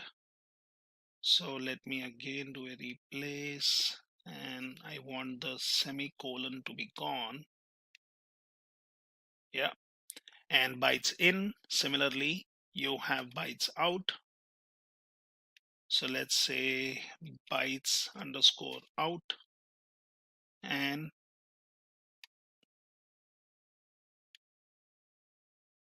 replace this bytes underscore out. And then you basically have your client IP, which shows up here. Now, do you want to go for caching? No. Do you want to go for capture host name? Not exactly. Client RTT, client packets, client sum. Let's get rid of these. So that's gone. So connection type, which basically has, you can always look at the values which says connection type close or keep alive, not interested. This version, not interested. So basically we can, if there is a lot of information which you might be using later. So you have some data packets in, data packets out. And let's see, we already had here bytes in, bytes out. Yeah. So let's go in here and let me do this thing. So before I work on the client IP, let me take this, take this, take this, all this information here. And let's basically merge these. And we can keep comma as separator, and let's call it info. So that's merged. And then you have data packets in and data packets out. So let's quickly rename this. So before doing that, just check the values here. So you have data center time. Now we have the time factor already, and it talks about data packets in and out. And that's basically in values or out values. So we don't need the data center values. So let's go ahead and basically get rid of this. So now the data has been transformed. I have basically replaced the client IPs and all the other data, which would be better if we keep as one. So this remains because this has embedded information and we don't want to lose any data. So it would be good to keep it here, and then we can do a content search on this. So this is the data which has been modified. Now I already had these data sets, so I can basically choose enable load. I will remove this. I will basically go for this one, which is enable load. And then I am only interested in this one. So let's do a save, close, and apply. So the changes have been made. Now these changes will be applied. Now if you see, my older data sets are already here, and I really did not want to go through the whole process of reloading them. So I have just worked on this stream HTTP data, and I am just loading this one. So this shouldn't take much time, and we should have the data loaded. Now once we have this, now similarly you can work on all the data sets. So I do have the source type, you have the dates, and if you closely see here, all the dates is basically beyond, and it's only 828. So I do have information, but here I am looking at the date field, and that basically shows me all the fields here. So looks like we have to filter out the date because that can again be whose data. It tells me there is 21,758 rows. There are columns with these many distinct values. So it gives me this, but let's do a last level of filtering. So I am going to work on transforming this. So let's go in and transform this one again. And here you have the date, and we were interested only in 820 onwards. So let's make sure that this is the date we have.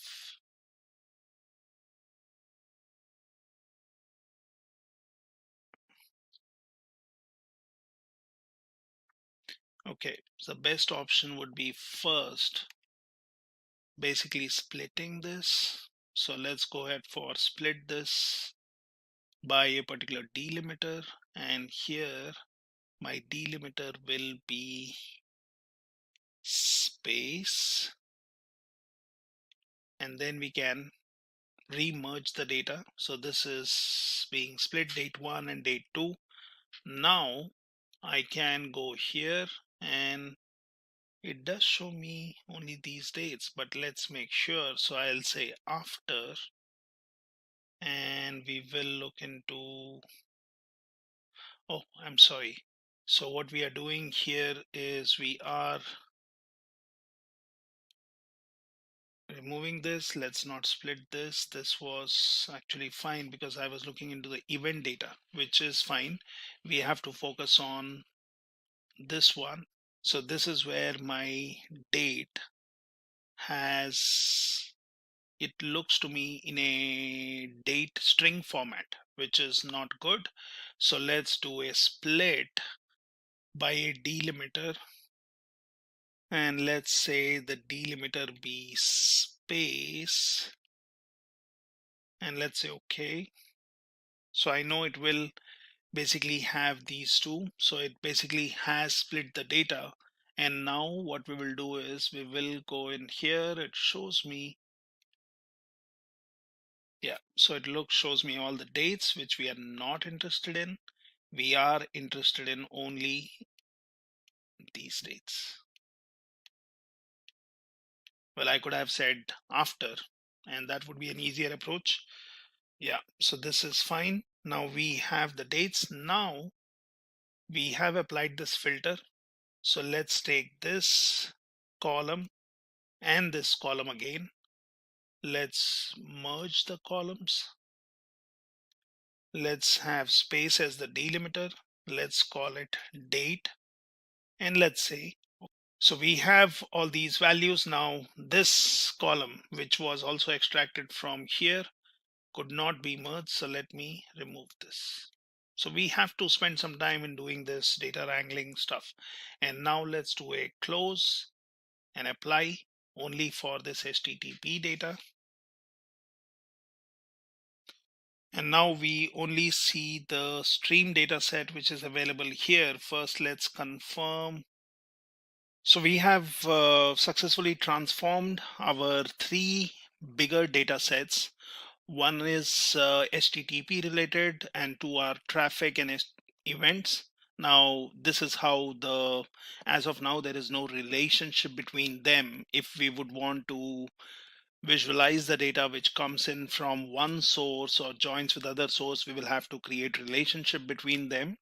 However, we can look at the fields and we can try to understand. So let's look into the data set quickly. Now, if we look into the event data, so we have our source type. We basically have the host. We also have the date and time, which is there in each of the data sets. So you have basically the date here, which we can see in traffic data. So we have the date, we have event that also has the date. However, the format is little different. And what we can do is we can basically look at the data. We can see that it is in a text format, and if we would want to change, we can do that. However, date is not the concern. The other fields have been transformed. So we look at total number of sessions, we look at the type of information, what kind of information we have, what is the kind of device ID. So this is what we are seeing in FGT event. Now in FGT traffic, I have my host name, I have the date, I have device name, device ID. And these device names and device IDs, if we look at the other one, that is FGT event, so these would be same. And then you have other information which is related to traffic here. So you look at the source IP, you look at the type of information, and then if you look in stream HTTP, you have packets in, packets out, bytes in, bytes out. So let's basically now create a visualization taking the information from all these three. Now we can either explicitly define relationship, or when we are creating the visualization, we can go ahead with the relationship. So let's go here and let me first choose your stream HTTP. So I have the client IP, I have the source and source type. So what I will do is I will basically say, for example, let's start with your FGT event and traffic data. So let's have a merger between these. So let's select event, and here let's select the date column. So let me bring the date here. Now that basically gives me the date and the time, and that basically looks fine. Now you also have your device ID. So let's bring the device ID, which shows me the device ID. Let's bring the device name. So this is the information I want. Now I can get the source so that I know where all the data is coming from. So let's take the source and drop it here. So that basically tells me the source. I also have the source type. So let's choose the source type, which tells me FGT event. And then we basically have, say, for example, type info. That is the field I have. So for example, let me select type 1, bring it here, and that tells me what is the kind of information I have. Either it is a count, or basically it's an action, which we can basically then create some filters to filter out the data.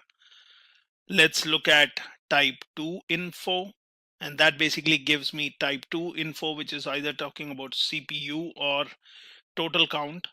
So let me just get rid of type 2 info. That doesn't look so interesting. Let's look at type 3 info. And that basically gives me some total session and DHCP statistics. So we will just keep type 1 info here. And now I will choose the traffic, FGT traffic. And here I will choose the destination IP. So let's bring it here. Now when I do this, it says cannot display the visual. Fix this. Let's go ahead and fix this. It says, do you want to do a auto detection of the result? Let's do that. So it basically says there were no relationships which were detected. Let's go to manage relationships. And since there is huge data, it has to basically, you have to give the control to Power BI, fill up the fields. So it is basically showing me the from table name and to table name, and if we have some relationships which can be created. So I can click on new, and here let's choose FGT event, which basically has the host, device name, device type, and so on. And here let's choose FGT traffic. Now I have basically the device name, and that basically can be chosen, and device name can be chosen here. And I can say this shows as many to many relationship. And if you see that this relationship has cardinality many to many, this should only be used if it is expected that neither column, that is device name and device name, contains unique values. So if it has unique values, then you can go for one to many. So we can basically go ahead here and say 1 to 1, for example, but it says it is invalid. Let's go to 1 to many. And again, it says, so the only which is expected is many to many, and choose this. So it basically says there is a relationship established between device name and device name. I can also say new, again choose FGT, and here choose traffic. So we have device name also. So let's select this. Oh, device name is already done. So device ID, and then device ID here. And let's make this active.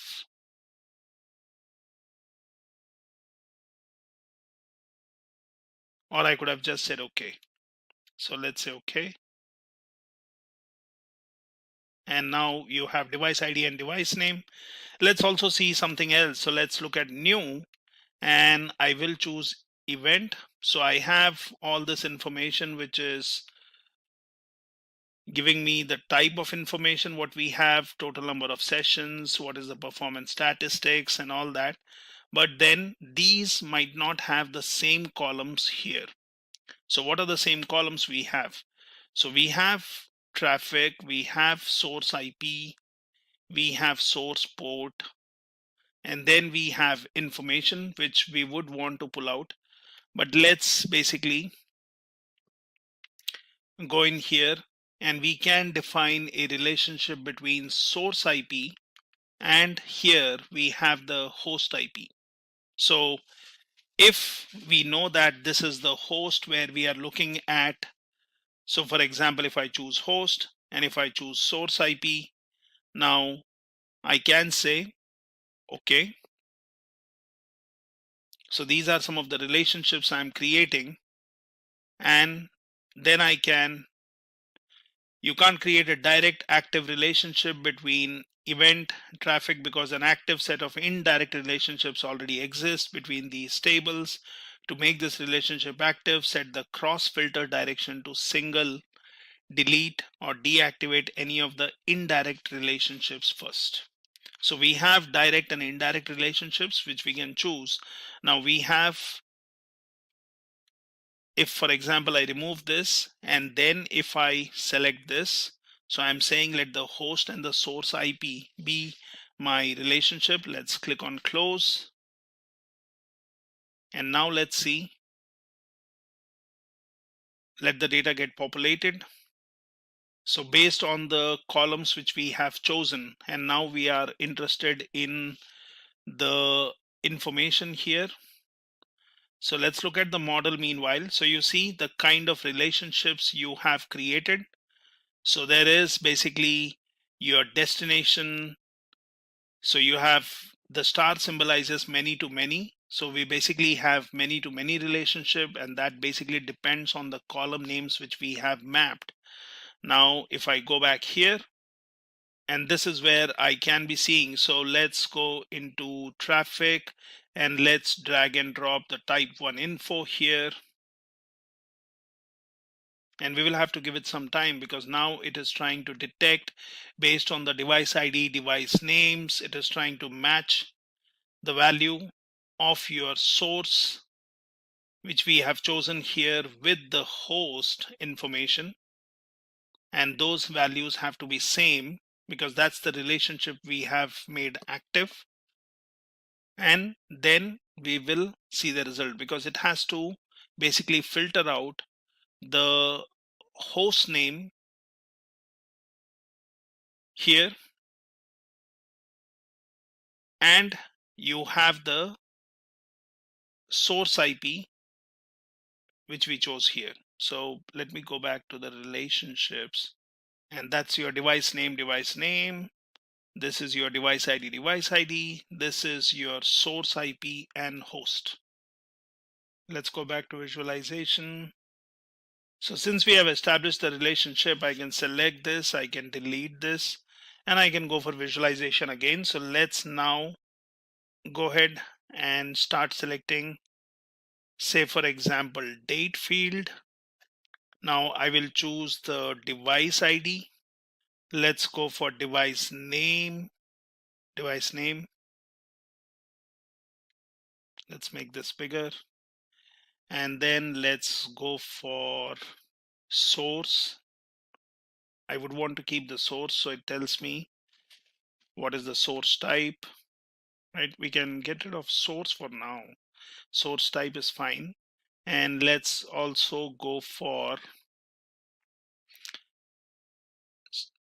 host. So that basically gives me my host values, and we can, just to check, since we have linked our host with the source IP in the relationship, let's also choose destination IP, source IP, and finally your type info. Now this is basically huge data what we are looking at. So it is basically saying filters on these visuals which we can basically control. So here if you see, you can do a sorting, you can add some list. So right now we have added these filters and we will have to give it some time where it can populate. So meanwhile you can either do a show as table, you can go in here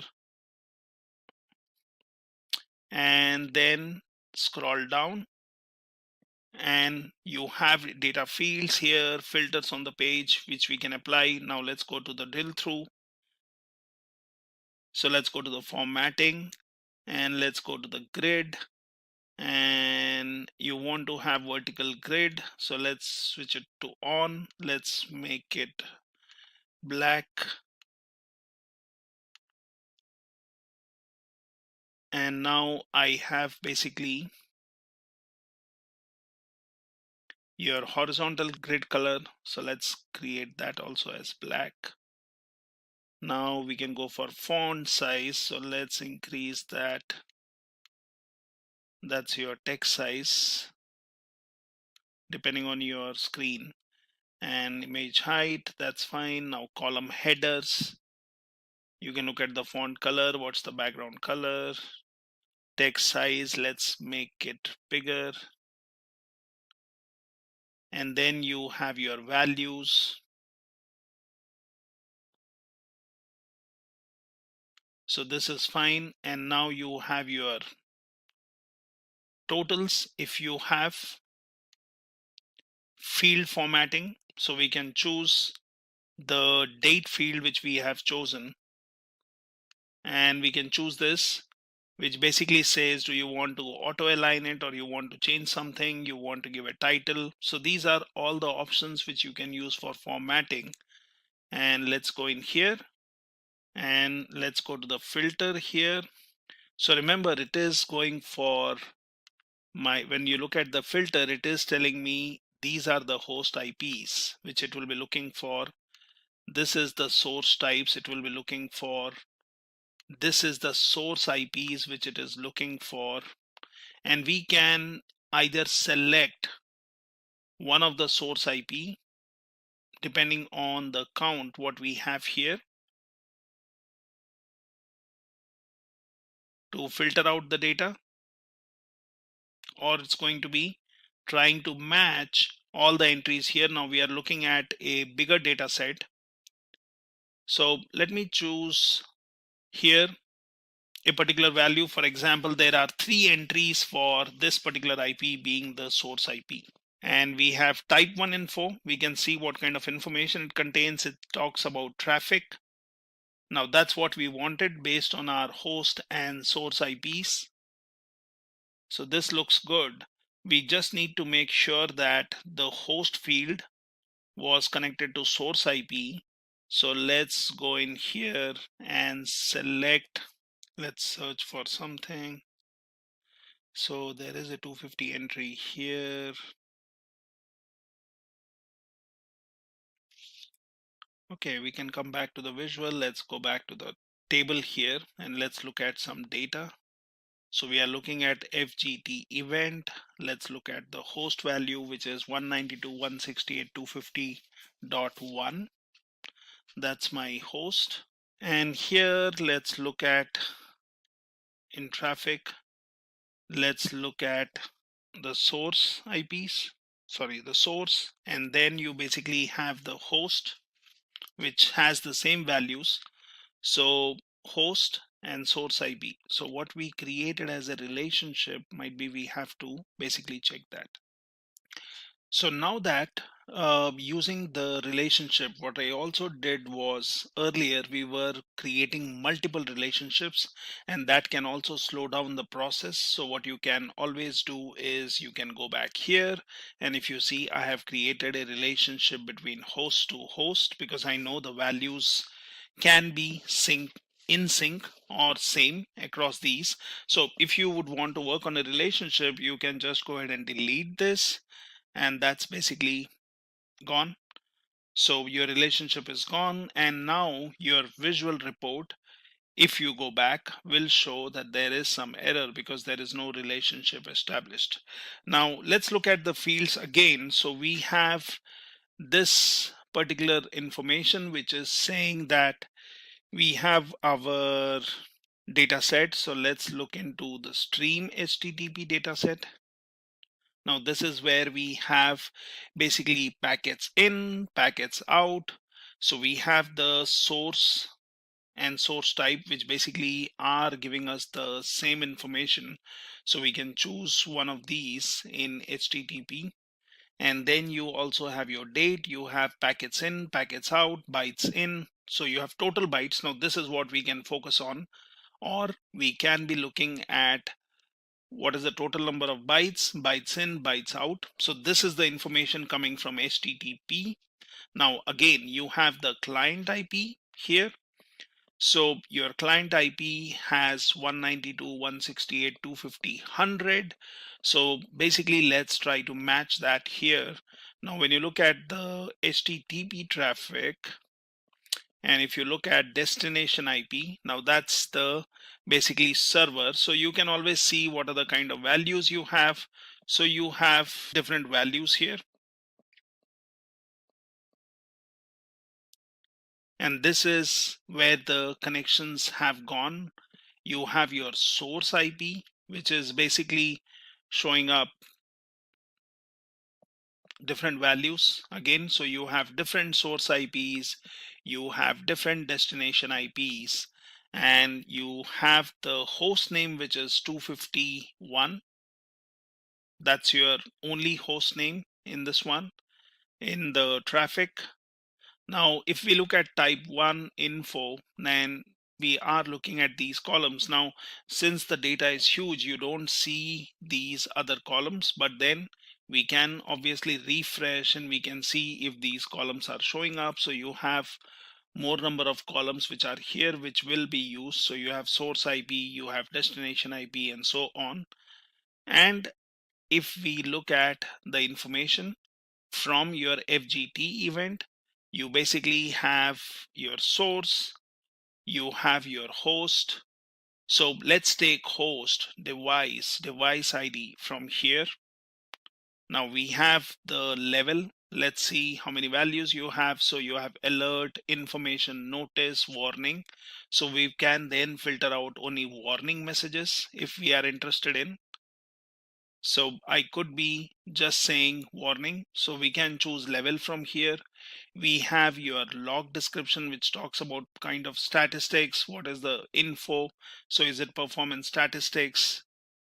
And then you have your CPU total sessions. So now, for example, let's go to visual. And if I would have to create a relationship, I will have to choose different fields. Now, the only one thing which we need to understand is in stream HTTP, you have your client IP. Now let's look at those values here. Stream HTTP, which basically has your client IP. Let's look at the source. And also we can work on the date field here. So this is in AM or PM, what values we are seeing.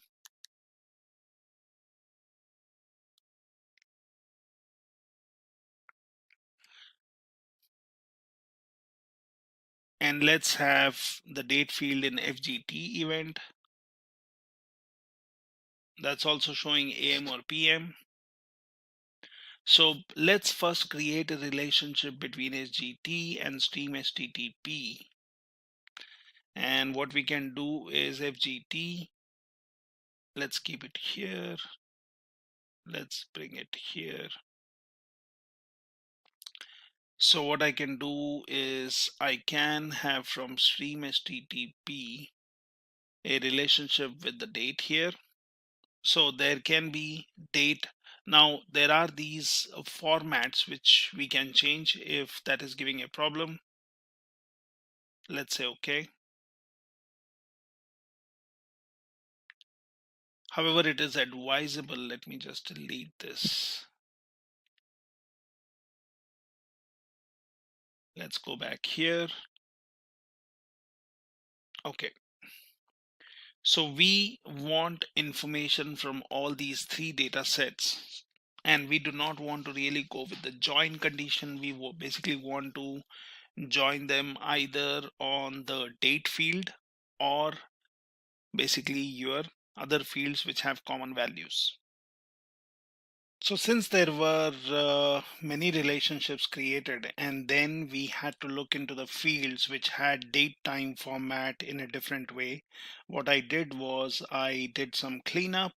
I removed the relationships as of now, and I reloaded the data. So just let's look and understand that.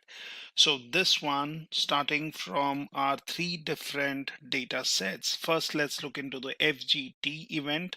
By clicking on this, now it shows me source type. It shows me the host, that is from where the request is originating.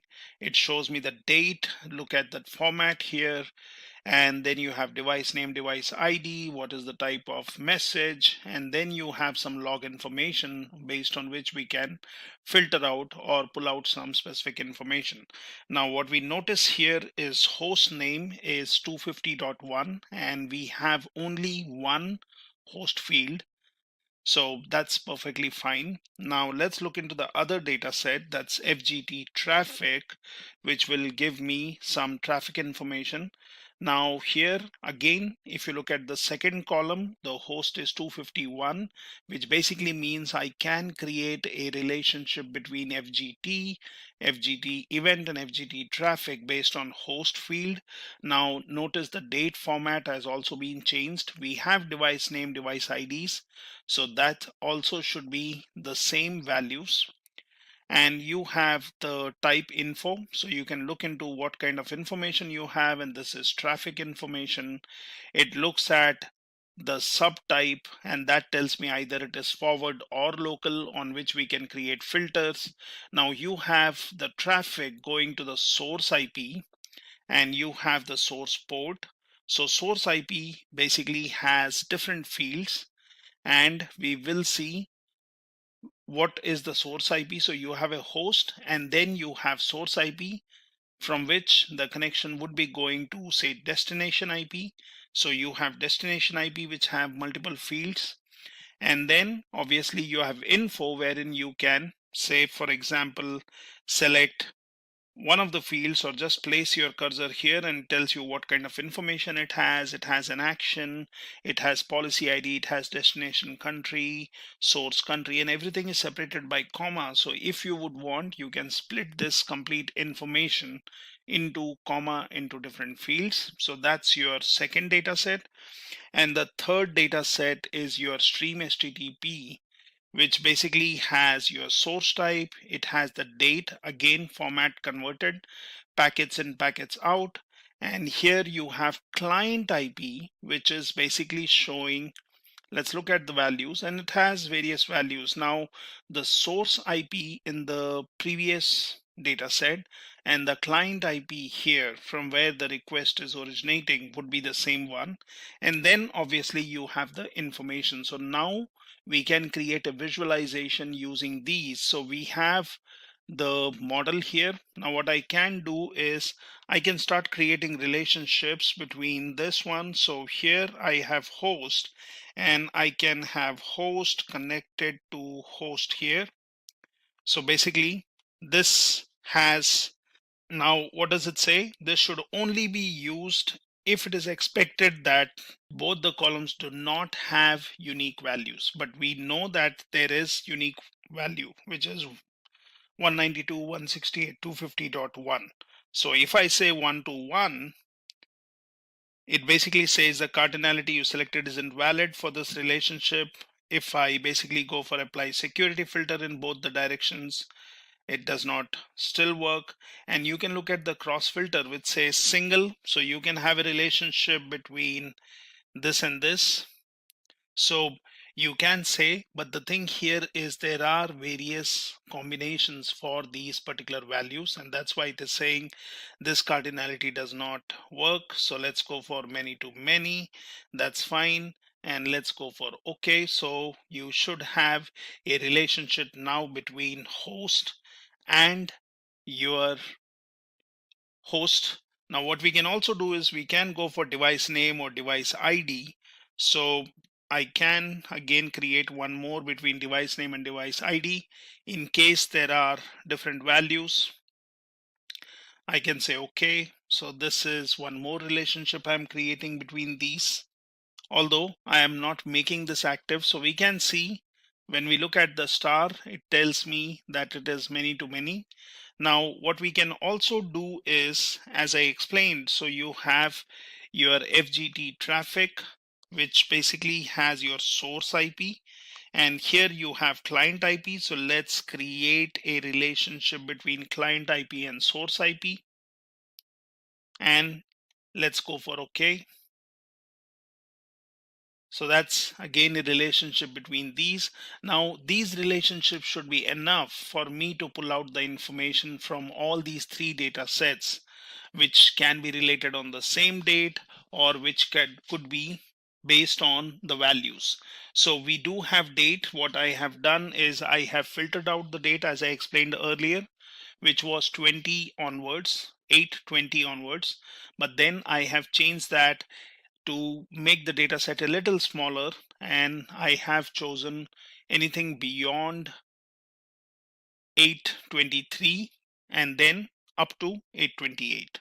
So now this is done. Let's go to visualization and let's pull out the information. So let's say it is talking about a previous field which we have. Let's close this. So I can say fix this, and here I can close this one. So we don't have any data fields right now. So now let's start selecting. So let's first go to FGT event. I will be interested in the date field, and let's get the date. Now it is broken down into your year, quarter, month, and day. Now we can change that format. So here we have your date field, which is basically being broken down. Now I can just say date, and I don't want the date hierarchy.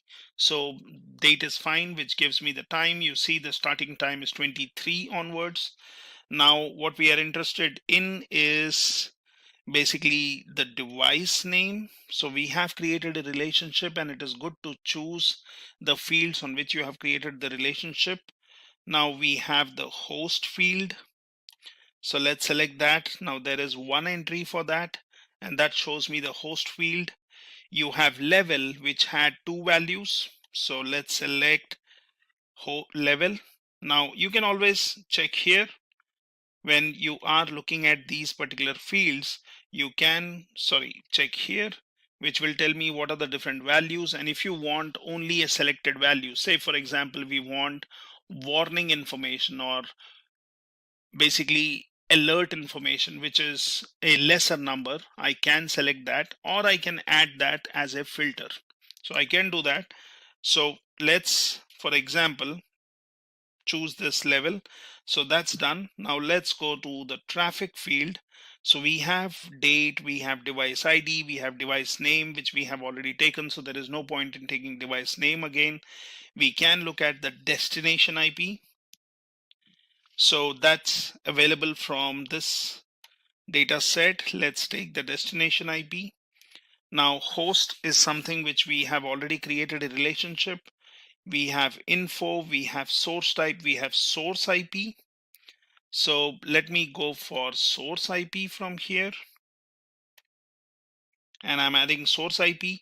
Now I have the info field, which basically has the overall text, which has useful information which we can pull out.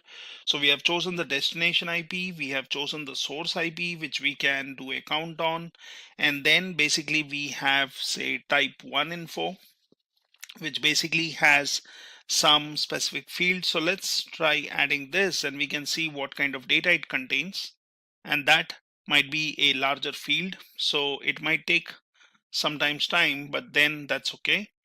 And that's your traffic, that's your event, and now we have our HTTP data. So this one basically has your client IP, which would be same as host IP, as I mentioned earlier. So let's select client IP. It got selected twice, that's fine. And then you have your info as the column. You have bytes in, bytes out. You have acknowledged packets in, packets out, and you basically have your source type. So we can select source type just to keep in track of the data is coming in from which source. But as of now, I can just choose bytes in, which might be interesting field to look at if there are bytes coming in, and then you look at bytes out. So let's for now cancel this type 1 info, and this is the data which we are creating the visualization. Now, as I said, when you are selecting these particular fields, it is going to look for the host IP. It is going to look at my destination IP. Now we can always go back to the data set and check if what appears in host IP, does that appear in, say, source IP or client IP in a particular data set. So for example, if I go in here, and if you see, I have client IP, which is basically 192, 168, 250, 100. That's what I have filtered for in this particular stream HTTP dataset. So if you go back to client IP, that's the value which is showing up. And if you look in FGT traffic, so here we have our host, or we basically have our destination IP or source IP. So let's look at the source IP, and here I can search for the IP which we see as client IP. So let's see 192, 168, 250, and then let's search for 100, and that shows me that there are entries for this. So it basically is correct, where we have created a relationship between source IP and client IP. We have pulled out this information. Now let's go back to the visualization. It is still working on it based on the data what we have. Now what we can do is the level which we were seeing here. So level, which basically had 4 values, and we see there is a least count of alert. So let's choose this, and that should basically faster or make my query faster, because now I am selecting for your filtering and I'm saying level is alert. So it has to not look at all the information, but it has to pull out level being alert. And if you see, we already have these entries, which basically tells me host IP, and then you have source IP, and then you have client IP, which is same. So source IP and client IP are same. What was the bytes in, what was the bytes out, right? And now you have the alert level. So this was the alert where we were saying we also look at the destination IP, and it pretty much looks the same except the one which we see here. So this one where we are looking at the information on 23rd August, it tells me alert where host is 251. You have source IP, which is basically 2.50. We have client IP, which is matching. And then you basically have a destination IP, wherein bytes in is 0 and bytes out is huge. And this is something which we can look at to see if there is any problem with that. So this is a simple report which we have created, and what we have is we have these different levels what we are seeing. I mean, we have chosen alert as the level. Now what I could do is I can add a filter, so, or slicer. So it says the entities that columns in the values bucket belong to are not hierarchically related, because then we can look at the details here. So it says value bucket are not, so we can send something, or for example, we can get rid of the filter as of now. Let's just go to the table, and we can basically say, okay, this is my level field. So we have selected just this particular data, but what we would be interested in is not information, but might be notice or warning messages. So let's also select warning. And then obviously we can do a count. We can find out on this information what we are pulling out. So I would want to look at my alert and warning messages when your source IP and client IP was same. Request was originating from host, and we are looking at bytes in, bytes out. But I can now look at specific other information. So if you go back here and if you look into your data set, so we have basically our data set which shows the source IP, because there that was the filter which has been applied. Now I can basically go ahead and say clear filter here, and that shows me all the entries. It shows me what is the action which says accept or information. So we can do a text filtering here where we can be looking at different values. So let's see what kind of values we have here. And if you carefully see, it tells me that there is this destination country which is Canada, and your destination country is Hong Kong, source country is something else. So we can be looking for a particular country. We can be looking at, if you look at the DNS apps, what is the app here? Is it a DNS? Is it a NetBIOS? Is it something else? What kind of risk we are talking about? Is it an elevated risk? Are we talking about duration? So we can filter out this information to reduce our results, because as of now we have everything. So say for example, I have my destination country as Netherlands. So let's go ahead here and I will basically say, let's go for a filter, and let's say text filter, let's say contains, and now let's say I'm interested only in Netherlands data. So let's say okay. So the filter is applied, and now what you're looking at is just the Netherlands data for your particular data set. Come back to your visualization.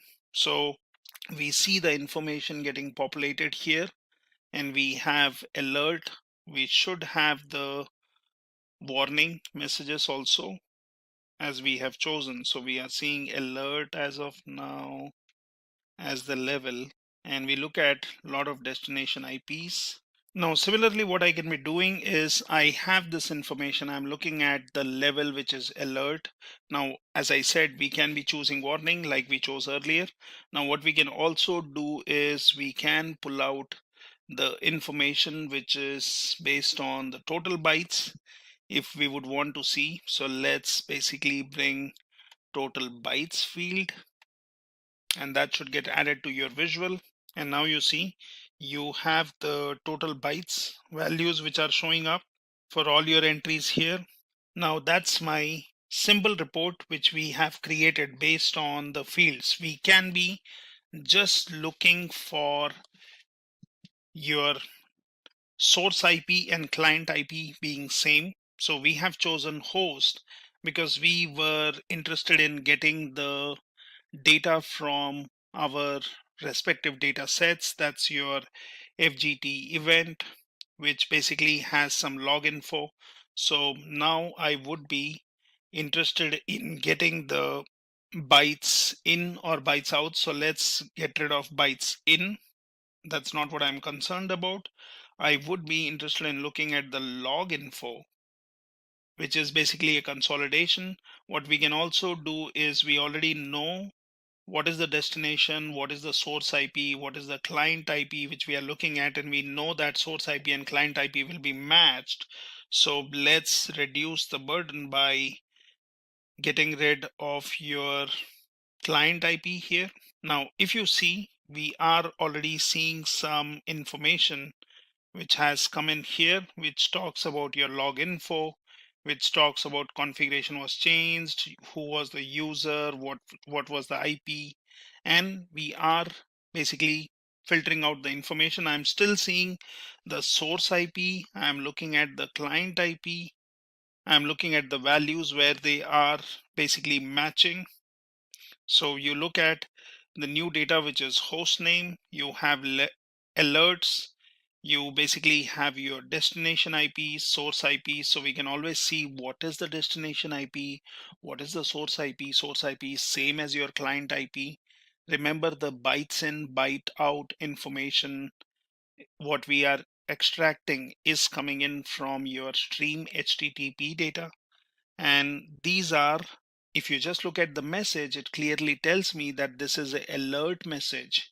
And that's why we are seeing configuration changed. Now that's the kind of information we are seeing. And there was an alert generated, which was coming in from source and on that particular destination server.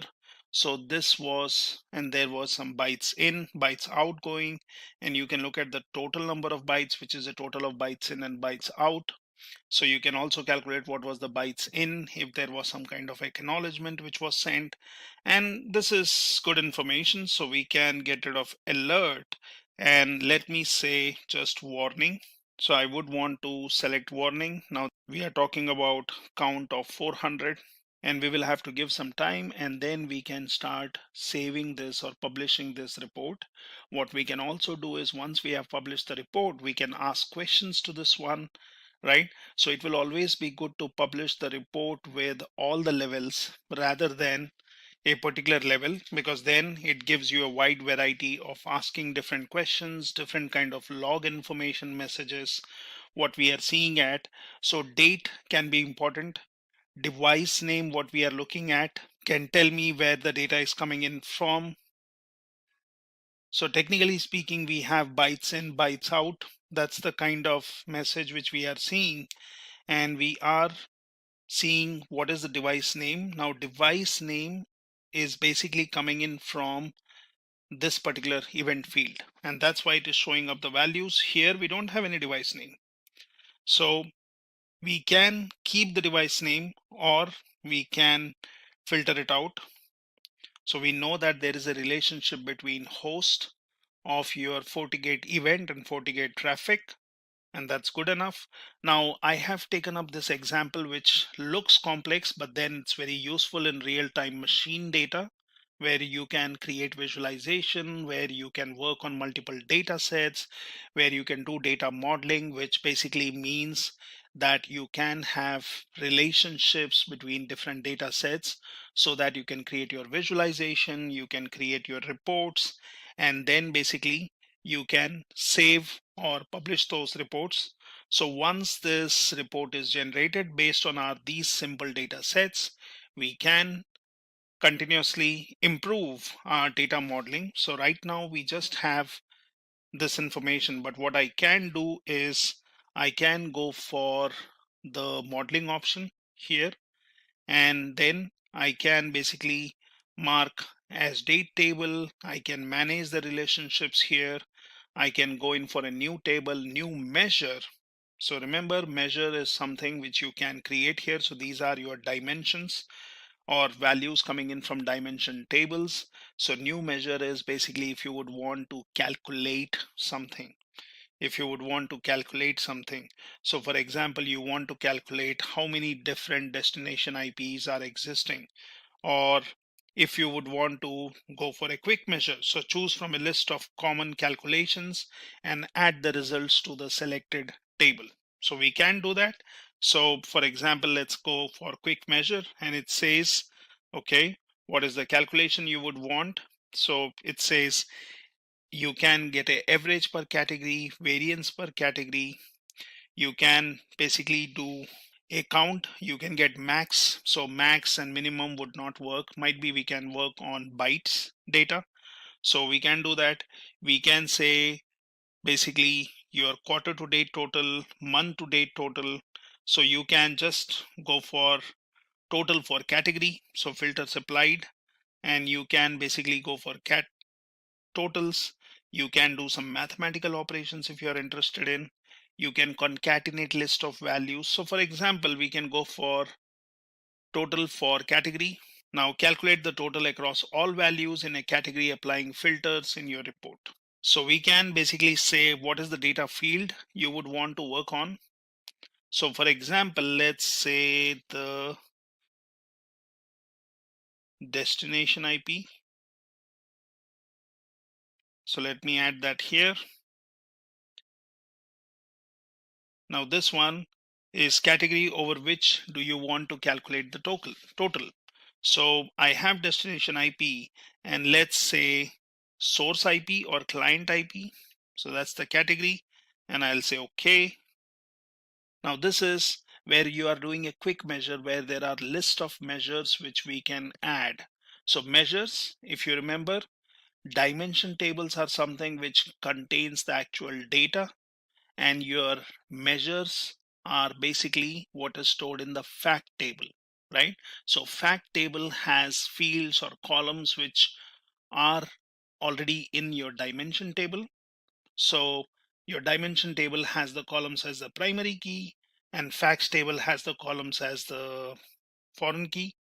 Plus your facts table will have measures, and basically those measures is what you're trying to calculate, which can be added to your table that is as your report, and then you can publish the report. So this is where we chose a quick measure.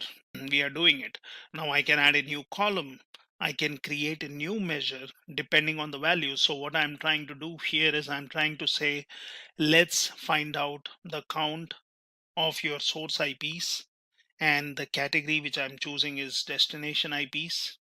So I would want to get a count of what are the different source IPs, what are the counts of those, and then we can basically tabulate that. So let this report run, and we will have a view at it, and we will then publish this. So now if you look at this messages, so we are looking at our report, might be quite big in a format.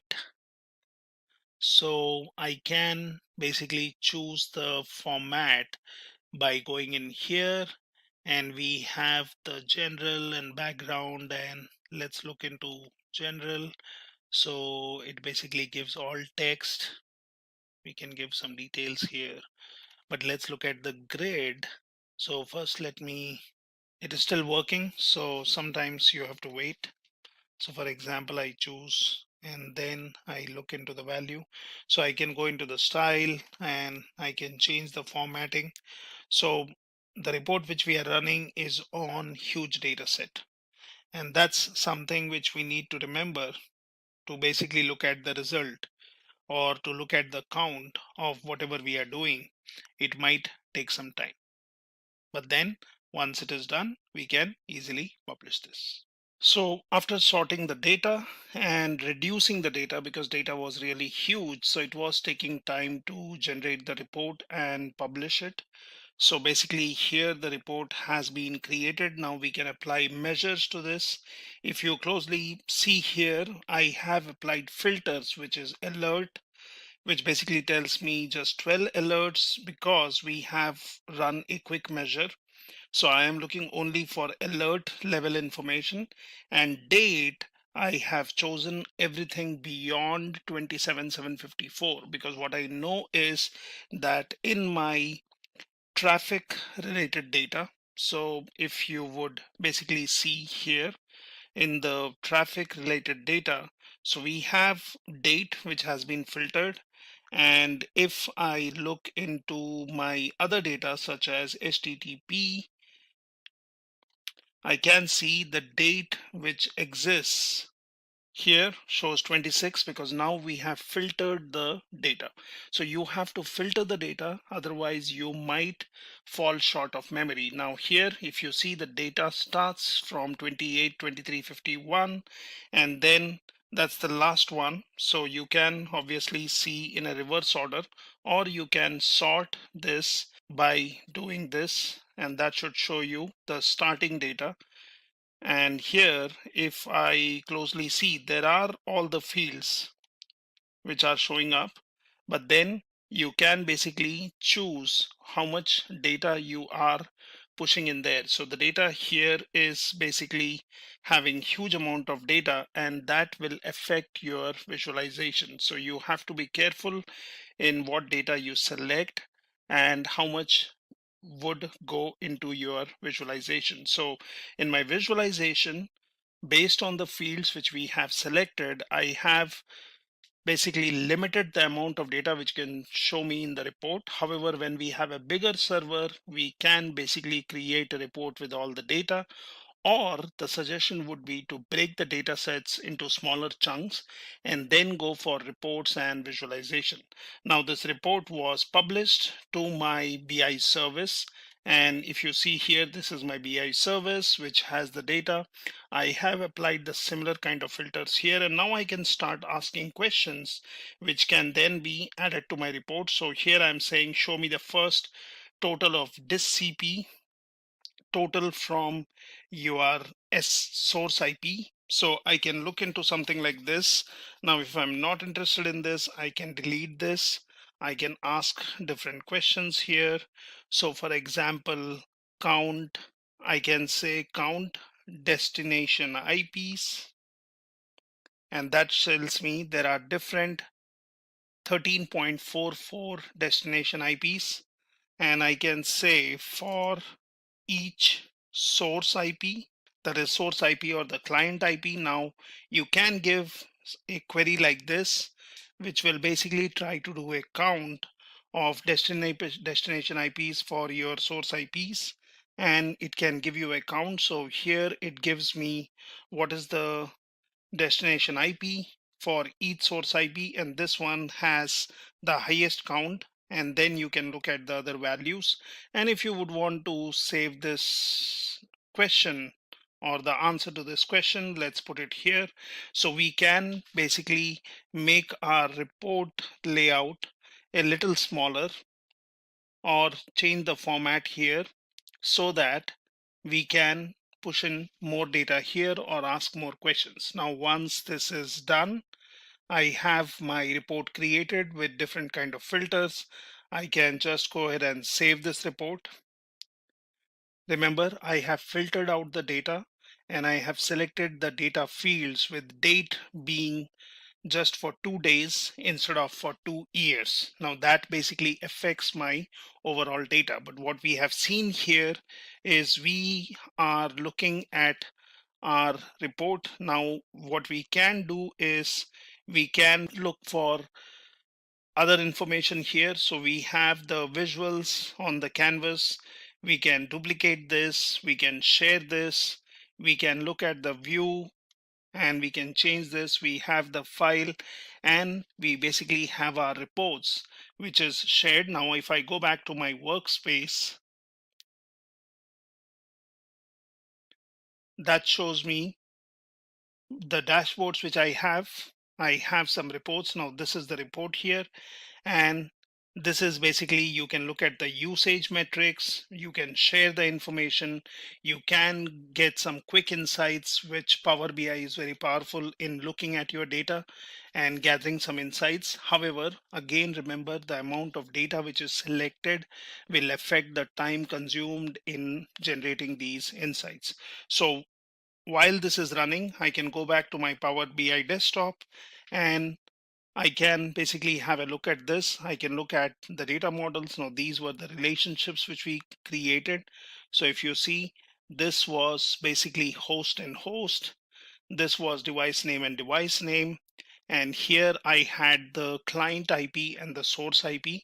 And this was basically my data model. Now I could have a facts table separately created, which has these some of the columns and then the measures which we can calculate and then add it to our facts table. Now this is basically a simple example of data modeling. You can play around with the data. As I mentioned, you can obviously go to Power BI, and if you would want to look at this data, as I mentioned earlier, you can just search for bot SV1 dataset. Generally, these datasets are used for threat hunting, but then this has a lot of data sets with different sources, and you can get the data from here.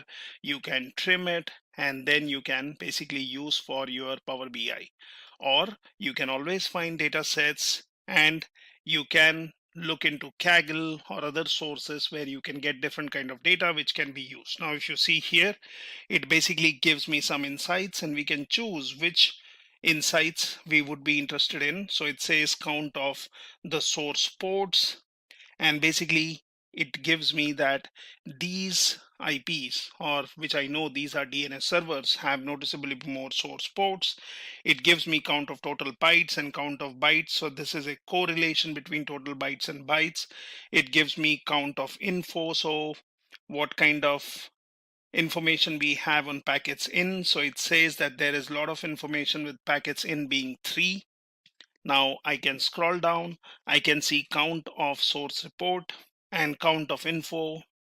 So you can basically look at count of total bytes, count of info. So Power BI has generated all these insights for us, and we have this information now. I can obviously download this.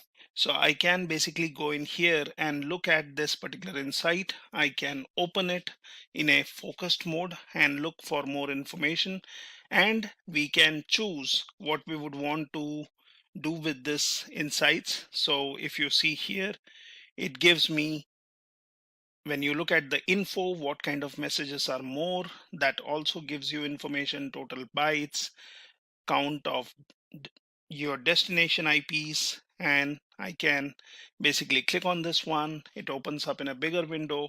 It tells me this is count of destination IPs based on your source IPs, and this is a great insight. So you can always look into the insight and then basically continue working on this. So I can just do a exit focus mode. I'm back to my insight. I can go back to my workspace. I can look into the reports. Now remember, when you publish your report comes in here, and that basically gives you an option to create a report. You can schedule it to refresh and get the newer data. You can basically view related information of this, and so on. So this is how you can use modeling with Power BI, and this is a simple example. Well, we can have more complicated modeling scenarios, and we can look at different data sets. In this video, we will learn what Power BI dashboard is. We'll understand how to create different reports in Power BI desktop. Then you'll publish a dashboard onto Power BI service. And finally, you'll derive insights from the dashboard. Now, let's understand what Power BI dashboard is. Power BI dashboard is a single page visualization to tell a story. Here on the screen, you can see there's a dashboard which has been published on Power BI service. There are multiple charts and graphs that you can see. The visualizations on a dashboard are generated from reports, and each report is based on one dataset. A single page dashboard is known as a canvas. The visualizations you see on the dashboard are called tiles, and each of these tiles are pinned to the dashboard by report designers. Today, we'll be covering the following dashboard that you see on the screen. It will be a 3-page report where we will be analyzing the Superstore sample data. As you can see, there are 3 tabs. Now let me move over to our dataset. So our Superstore sample dataset is in the form of an Excel file. You can see there are multiple columns. You can see there's order date, shipment date, the mode of shipment, customer's first name and last name, the segment to which the customer belongs to, country of the customer, the city, state, and if you go towards the end, you can see there are the different product names, the sales, quantity sold, discount, and the profit. So the report that you see here and the one which we are going to create might vary a little in terms of the color formatting and the spacing, so you need not worry about that. Now let me go ahead and bring up a new workspace. So I'll go to File, click on New. This will take some time to bring up our new workspace. Now it will ask you for trying the free version, or if you want, you can go ahead and sign in. I'll just close this. So here is our new workspace. Before creating the dashboard, we need to make some changes to our Superstore dataset. Using the features of Power BI Desktop, first we'll extract the year, month and quarter values from the order date column. I'll go to Get Data tab, click on Excel as my source. I'll locate my file, it's on desktop, click on Open. This might take some time to load the dataset. I'll select the orders sheet. You can see the preview of our data here. I'll go ahead and click on Load. This will take some time to load the dataset onto Power BI Desktop. I think we have successfully loaded our dataset. You can check that by going to the Data tab. So here is our dataset. First, let's make some changes in the format of the order date and the shipment date. I'll click on the order date. Under the Modeling tab, we have this data type and the format. I'll click on the drill down option under date and time. Now let's choose the first one, which is in the format of DDMMYYYY. I'll click on it. As you can see, our order date column has been changed to that particular format. Similarly, I'll select the ship date column, go to the format option, under date and time, I'll click on the first one. Here you can see even the ship date column has been changed to that particular format. Now let's extract the month values from the order date column. To do that, right click on the order date column, select new column. So this will create a new column if you go to the end. So there's a new column. Rename this column as month, and since we want the month value from the order date column, I'll search for order date. Dot, since I want the month, I'll select month. Now if I hit enter, it will give me the month values from the order date column. Similarly, if you want to get the quarter values from the order date, right click, select new column, rename the column as quarter, then choose the order date column followed by the quarter name. Hit enter. So you can see you have a quarter column and it has all the values of the quarter to which the date belongs to. Now let me go ahead and create one more column. This time we'll create a new column for the order year. This time we'll extract the order year values. So let me rename it as year. We'll continue with the same procedure. I'll look for the order date and then select the year. Hit enter. So it gives you only the year values on which the order was placed. Now let's find which day of the week was the order placed. So we need to use the weekday function and give the order date as parameter, followed by which day you want the week to start with. I'll show you how to do that. So I'll click on order date, then select new column.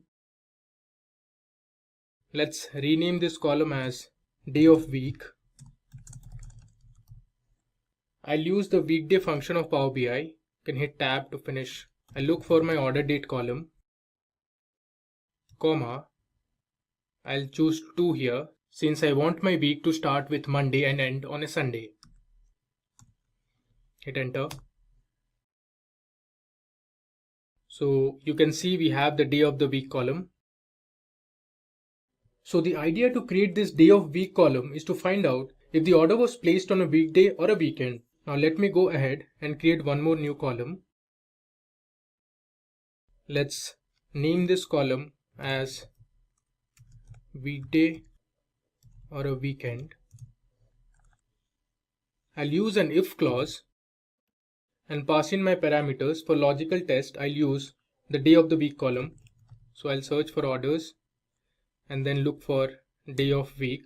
If this day of the week is equal to 6, which means if it's a Saturday, or I'm using the or operator, if the day of week is a Sunday, that is 7, then it's a weekend, else it's a weekday. I'll close the bracket, hit enter. So you can see we have our weekday and weekend column. So moving ahead, another thing we can do is we can find the total number of days it took for the shipment of the product. This can be done using the DAX function of Power BI. So let me show you how you can do that. I'll click on any column, right click, go to new column. Let's rename the column as days for shipment. Then I'll use the DAX function.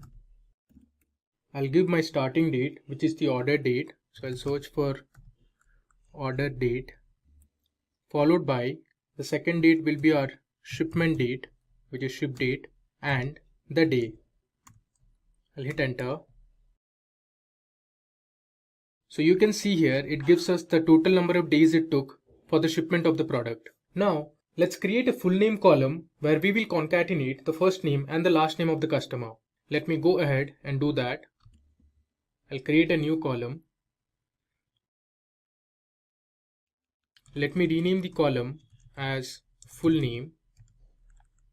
Then I'll take the first name from the orders table, use the ampersand, followed by a space using inverted commas, followed by another ampersand and the last name.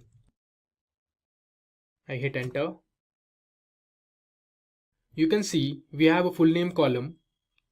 If you go back, so there were two columns in the name of first name and last name. Now we have merged both the columns into a single column named full name, and you can see the first name, space and a last name. Now let me give the sales column a currency value. So I'll select the sales column. Here under general, if I go to currency, I can see there are multiple currency symbols. Choose whatever you want. For this video, I'll take dollar English United States. You can see our sales column is now represented by a dollar value. Similarly, let me make some changes to the profit column. As you can see, there are multiple decimal values for each profit. So let's standardize it. So I'll select the profit column, and this is where you can standardize it. Now it's auto. So let me make it 2 decimal places. So our data is ready now. Let's go to the report view and start building our reports. Before that, under the model view, you can see the new columns that we had created. You can see there's weekday, weekend, there's year, there's quarter column, month column. The same you can see under the report view as well. Under fields, you can see these are the columns that we created: days of shipment, day of week, quarter, month, weekday or weekend, and year. Now we are under the report view. First, let me go ahead and create a text box. So under the home tab, you have the text box. I'll select that. Let me stretch it a bit. We'll give a title, Sales Dashboard. I'll select this and increase the size to, let's say, 28. We'll make it bold and center align it. Also, under the visualizations tab, under background, we'll add a background color to this text box. Let me select this blue color and let me make the font as white. So now we have our title ready. So under general, you can decrease the height of the text box. Let me make it as 70. First, let us create a new card from the visualizations panel. So under visualizations, there is an option to create new card. I'll click on it. Let me resize. I'll move it to the top. We'll see the total amount of sales or the total revenue that was generated from the sales. After selecting the card, I'll choose sales onto fields. So here you can see it gives you the total sales that were made, so which is nearly $2.3 million. If I go to the Format tab under Data Label,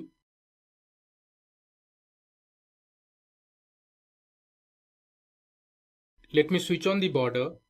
Under Title, you can give a new title, for example, Total Revenue. Hit Enter.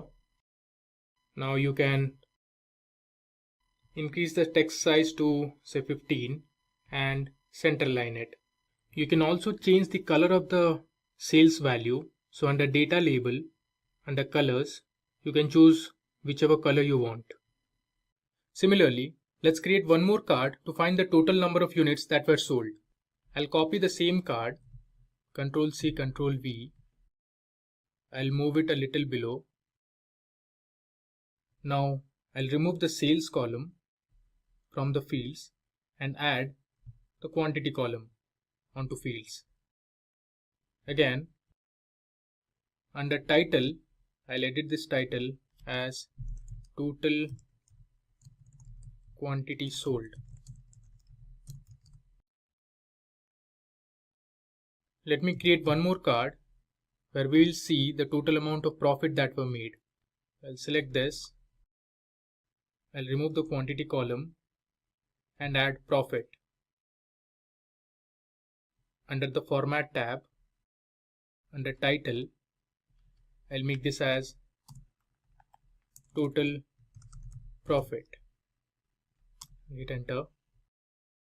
Stretch it a bit so that you can see the total amount of profit that were made.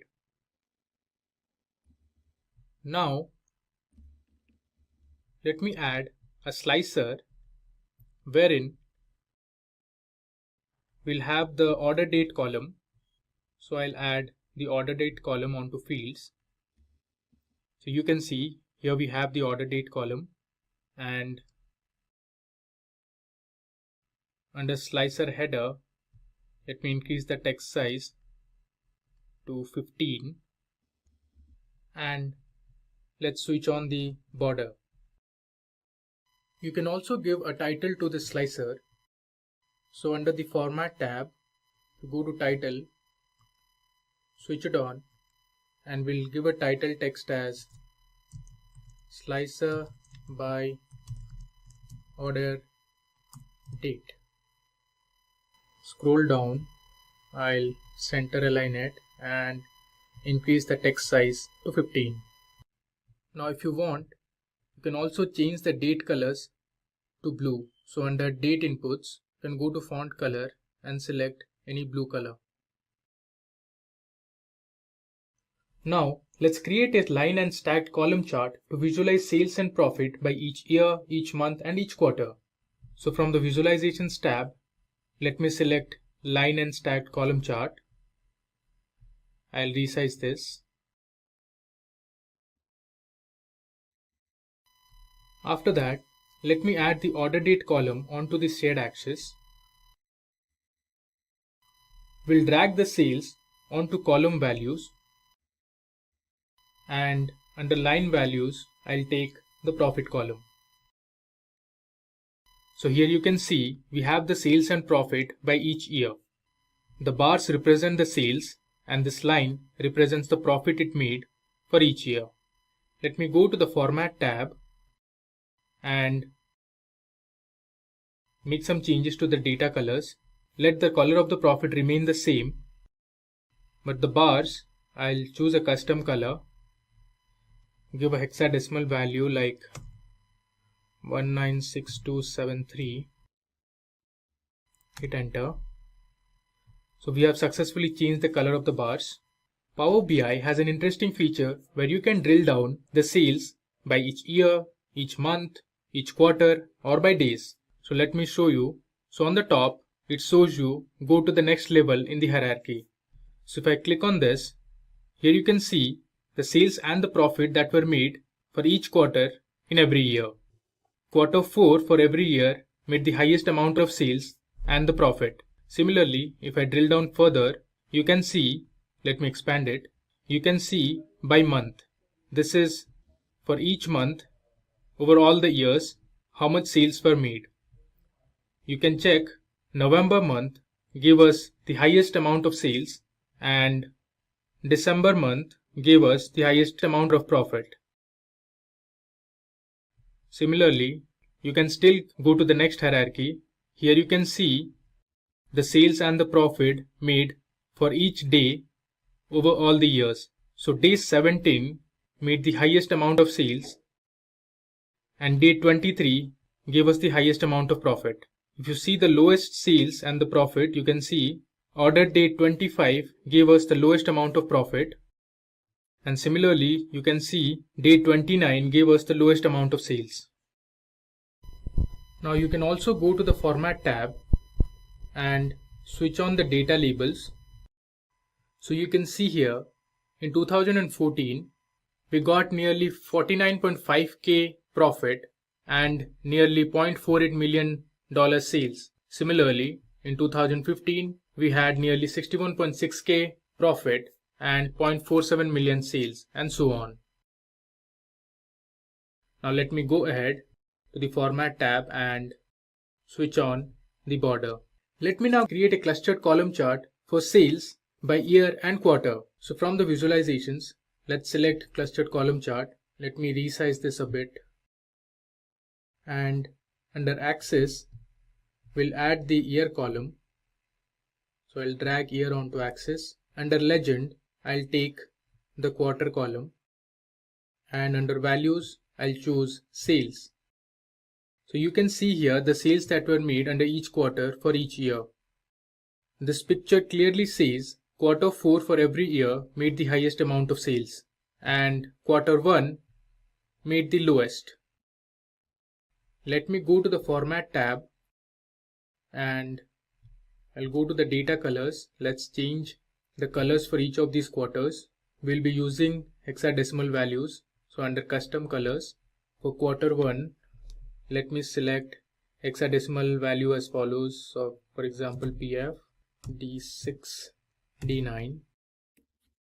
Similarly for quarter 2, I'll select 6D9 BA6. For quarter 3, and finally for quarter 4, I'll choose a little darker color.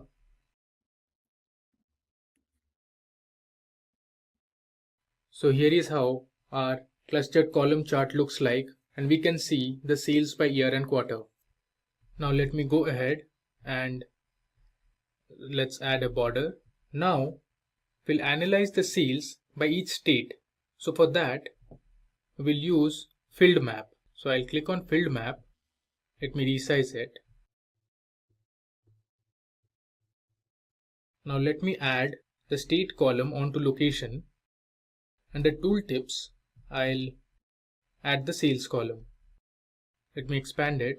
So you can see here we have the map which shows the sales by each state. Now let's do some color formatting to this. I'll go to the Format tab, click on Add Colors, and blue is the default color. There's an additional option where you can use conditional formatting. So I'll use that. So it gives you the option to choose your color between maximum value and the minimum value. You can also choose this diverging option where you get a center value or a mid value as well. Now for the minimum value, I'll choose a color. Again, I'll use a custom color. It will be similar to a green color. I'll hit OK. Then let's use some orange color for the mid value range. For example, EB. And similarly, for the maximum value, we'll use a little darker color which looks similar to red. Click enter. So now we have defined our color scheme. Let's click on OK. Let's zoom out.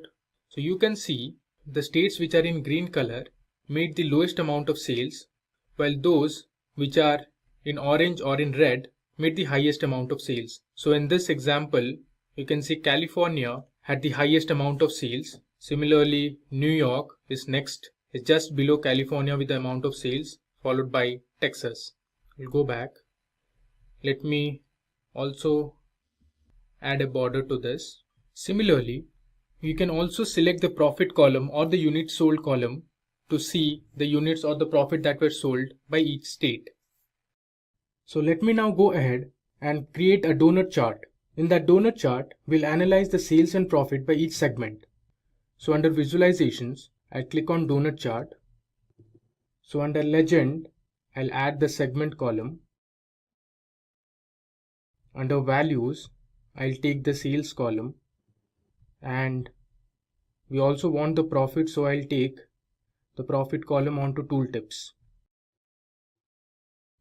So you can see we have our donut chart prepared, and you can see the sales and profit by each segment. Let me expand this. The donut chart indicates consumer segment made the highest amount of sales and profit, while home office segment made the lowest. I'll go back. Let me go to the Format tab, and we'll make some formatting to our data. Let's change the color of all the segments. Choose custom color. Let's give a color coding as 1558C. Similarly, we'll change the color for corporate segment as well. Let's take a gray color. And finally, we'll change the color for home office as well.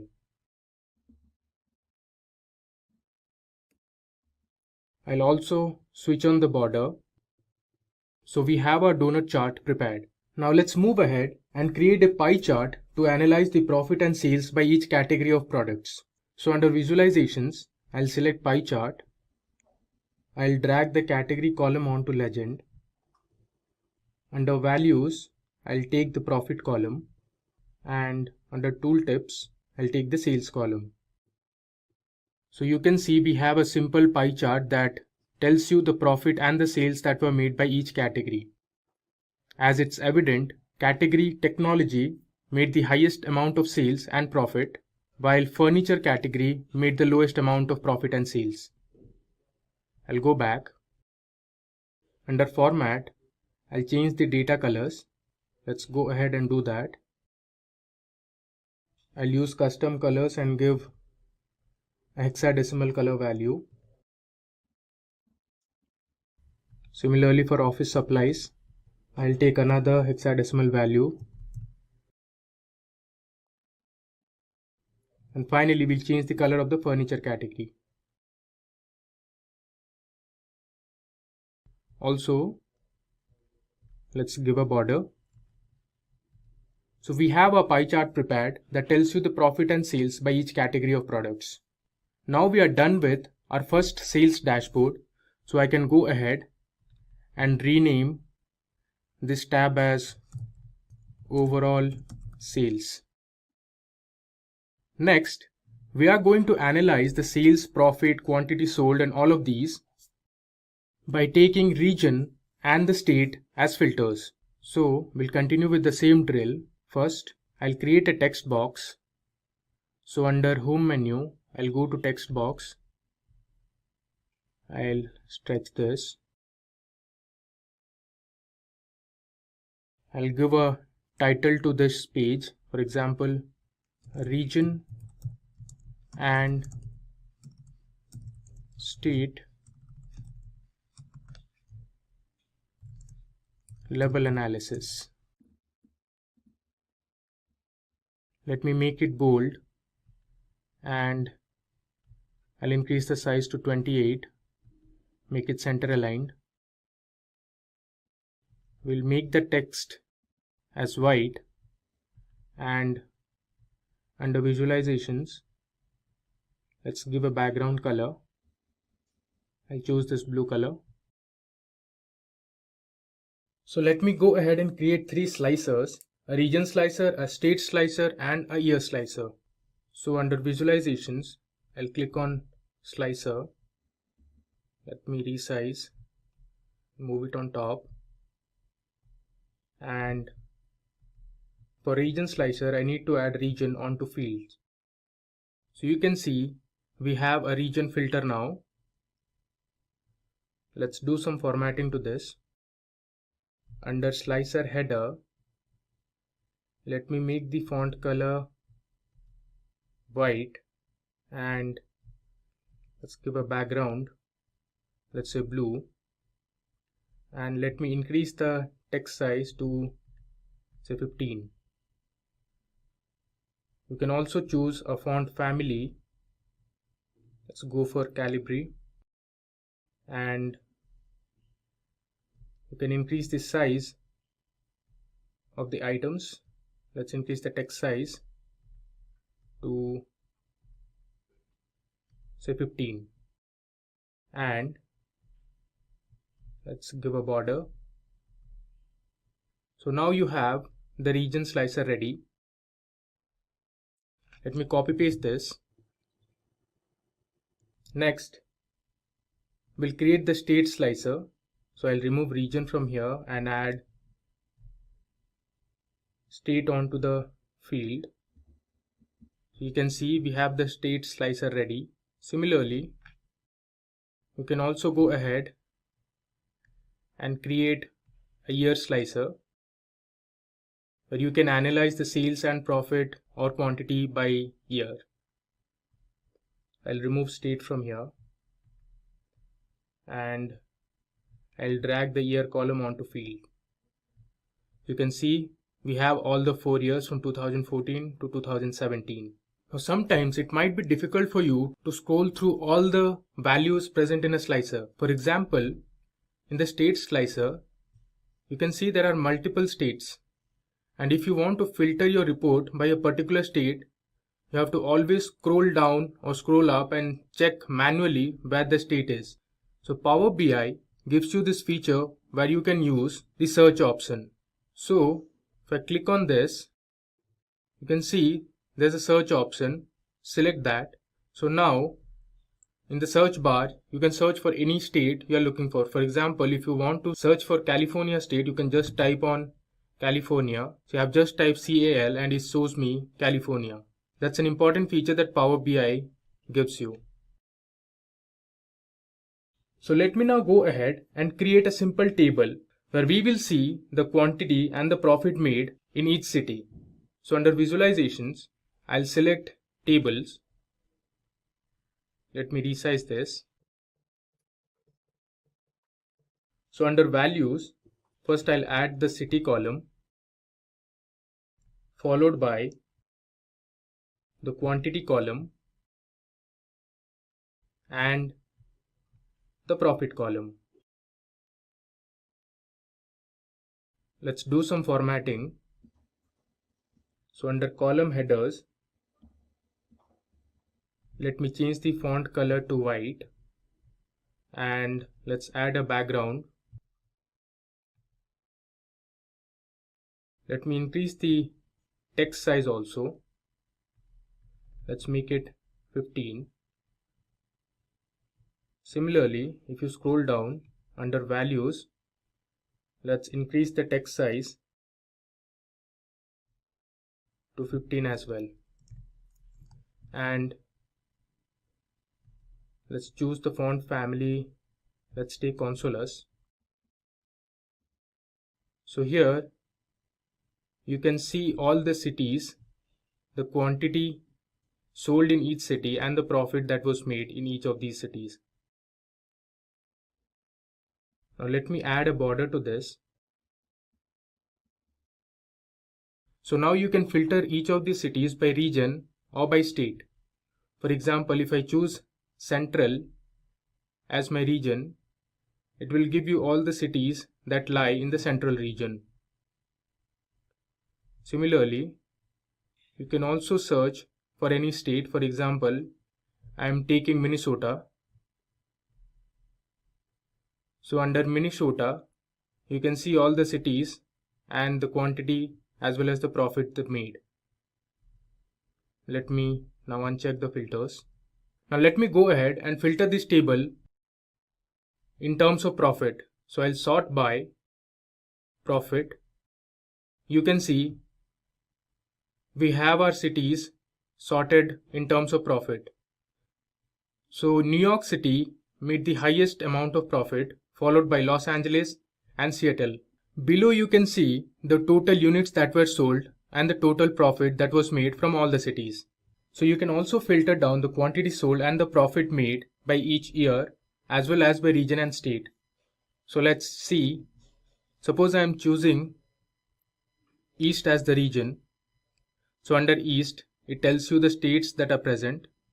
Let's go for Delaware and let's select 2016 as my year.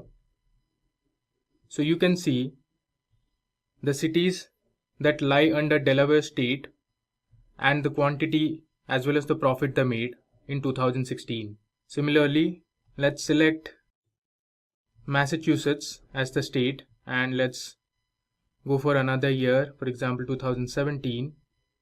You can see all the cities that are present under Massachusetts, the quantity sold and the profit that was made. Below you can see the total quantity and the profit. Let me uncheck all these. Now moving ahead, let's analyze the sales by each state and the category of product. For this, we'll create a clustered bar chart. So under visualizations, I'll select clustered bar chart. Let me resize a bit. Under axis, I'll take the state column. I'll take category onto legend, and under values, I'll put the sales column. So you can see here, we have the sales for each category under each state. For example, California state made the highest amount of sales under technology category, and it made the lowest amount of sales under office supplies. If I scroll down, you can see all the states and the sales they made for each category. I'll go back to the report. Now let's use some filters. You can filter here. For example, if I want to check the sales by each state and category for 2015, I can just click on 2015 and it will tell you the sales that were made. Now let's do some formatting to this bar chart. We'll change the colors for each of the categories.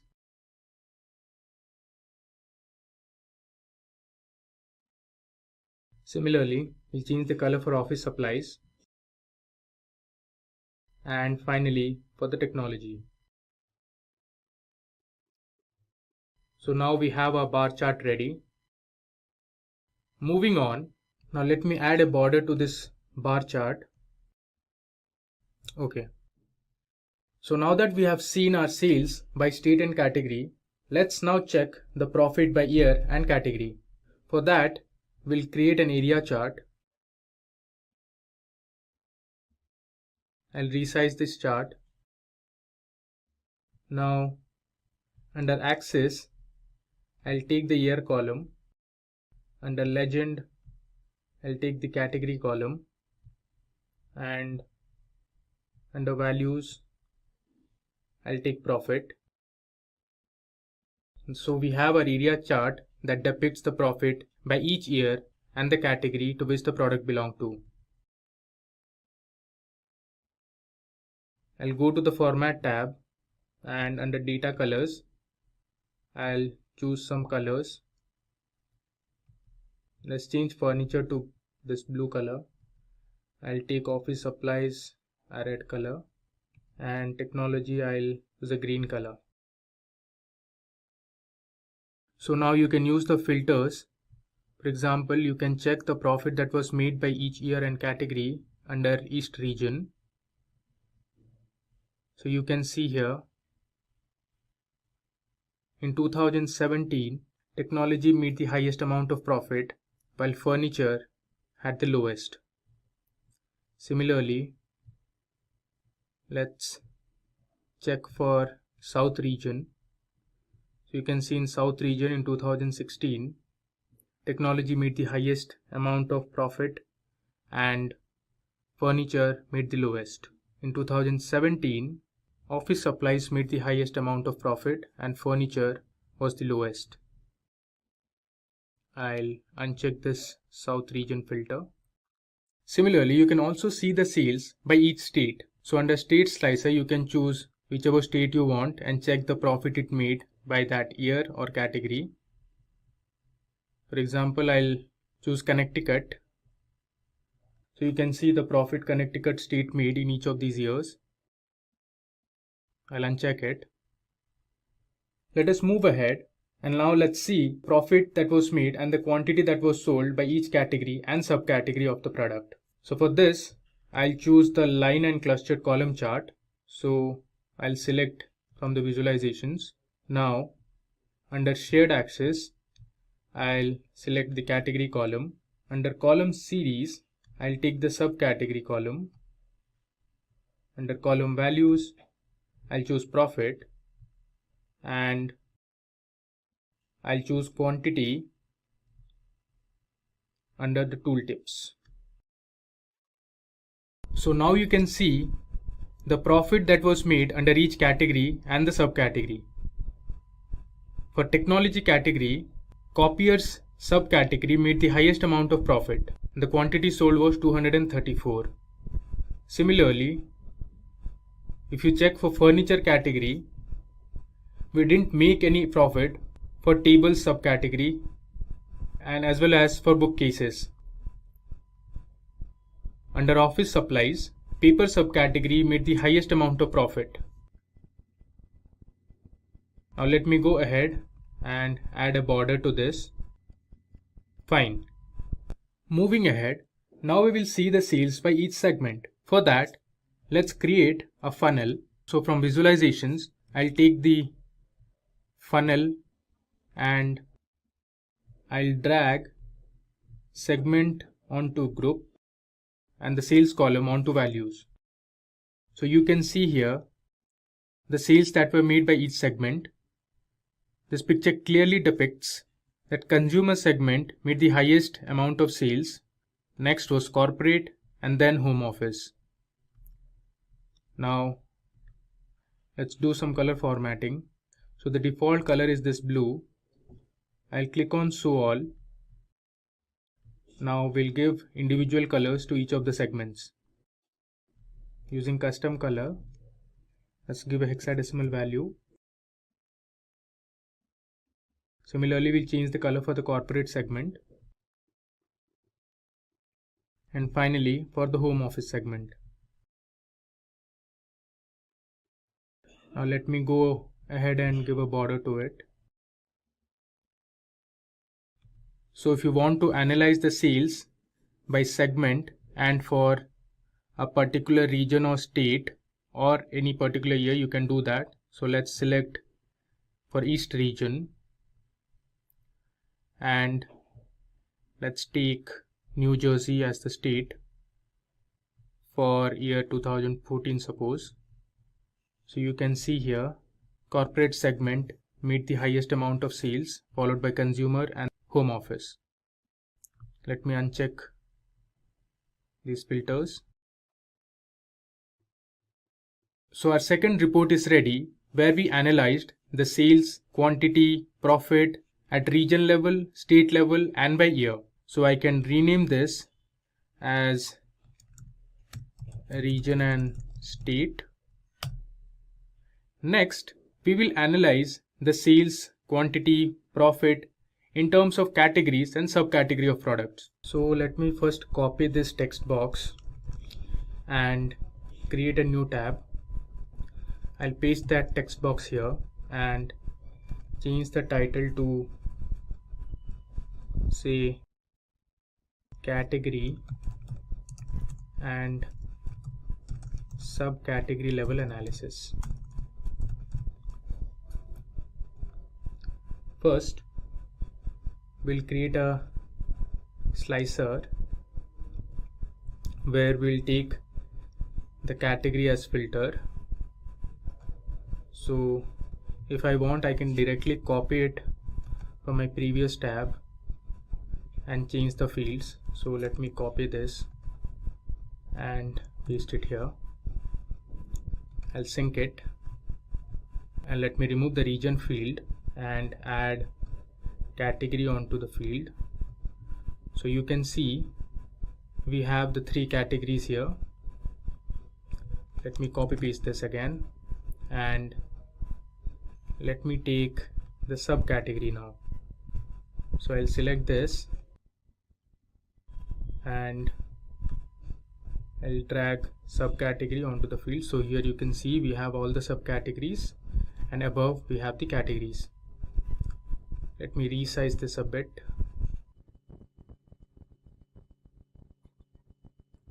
With that, now let's analyze the sales and profit by region and segment. To do this, we'll use a tree map. So let's see how you can build a tree map. Under visualizations, I have tree map. Let me select it. I'll move it to the top and expand it a bit. Now, under group, I'll select a region column. Under details, I'll take segment. I'll take the sales column under values and let's take profit onto tooltips. So if I expand this, you can see the sales and profit by each region and segment. For example, in the West region, you have consumer, corporate and home office as the segments, and you can see consumer segment made the highest amount of sales and profit, while home office made the lowest amount of sales and profit. Similarly, you can check for the other regions as well. Now, let's give a border to this tree map and under data colors, let me change the color of the regions. Scroll down, custom color. Let me choose my own color. Let's take this as a gray color.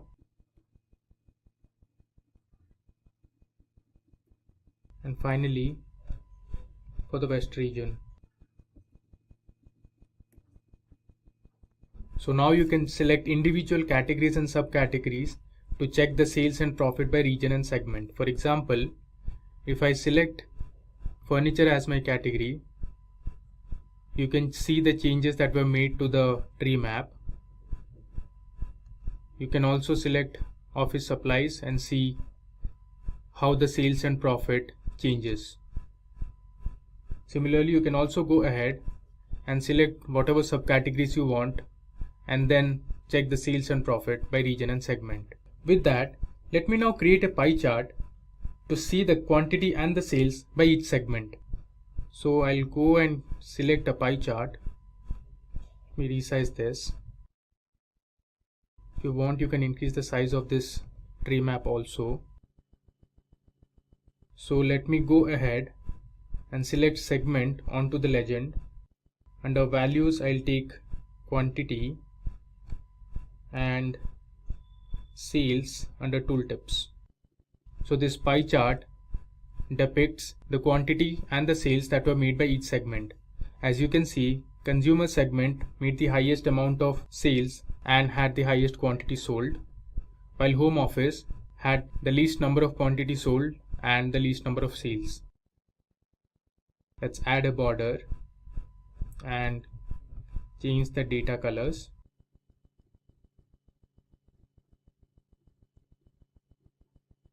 Similarly, I'll change the color for the corporate segment. Let's make this gray, and home office, I'll take the following color. Move this a little to the right. Now, let's build a scatter plot to analyze the sales, quantity and profit by each subcategory. So under visualizations, I'll select scatter plot. I'll resize this. So I'll add subcategory onto legend. Then I'll add sales onto the x-axis, quantity sold onto the y-axis, and under size, we'll take the profit column. If I expand this, you can see the sales, quantity and the profit that was made for each subcategory of products. You can see here, subcategory phone has given us a significant amount of sales with less number of quantities sold, and it has given us a good amount of profit also. Similarly, subcategory chairs has also given us good amount of sales with close to 2356 quantities sold and a good amount of profit. If you see this one, which is subcategory paper, it gave us less amount of sales with more quantities sold, while it gave us good amount of profit though. So you may promote phones or for example chairs to sell more, since it gives you more amount of profit with less quantity sold. Let's add a border to this. You can use the category filter. Suppose if I choose for furniture and expand this, you can see under furniture, subcategory furnishings gave us the lowest amount of sales with the highest number of quantities sold, but it gave us a decent amount of profit. Subcategory tables gave us a decent amount of sales with lesser number of quantities sold, but didn't give us any profit. Subcategory chairs gave us the highest amount of sales and also the profit. I'll uncheck this. Let's now create a line chart where we can see the profit by each year and quarter. So under visualizations, I'll select line chart. Let me resize this. So under axis, I'll take year. Under legend, I'll take the quarter column, and under values, I'll take the profit column. So now you can see the profit that was made each year and the lines depict each quarter. So if you check for 2014, quarter 4 made the highest amount of profit, while quarter 2 made the lowest amount of profit. while quarter 1 made the lowest amount of profit. Similarly, if you see for 2016, you can see quarter 4 made the highest amount of profit, while quarter 1 made the lowest.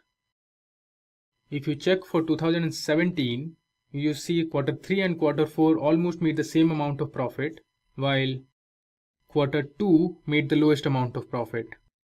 I go back.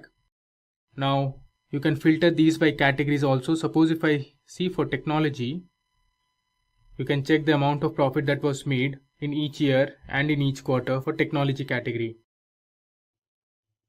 Let's add a border to this. Likewise, we'll now create another line chart that will depict the sales by each year and quarter. So let me copy paste this. I'll drag this to the right. Now I'll remove profit from values and add sales. Let me uncheck this also. So here you can see we have the sales by each year and quarter. Now if you see for 2014, again quarter 4 made the highest amount of sales and quarter 1 in 2014 made the lowest. If you see for 2016, you can see 2016 also quarter 4 made the highest amount of sales and quarter 1 made the lowest. We'll go back. So our final report is ready, where we analyzed the sales, quantity sold, the profit at category and subcategory level. I can go ahead and rename this as category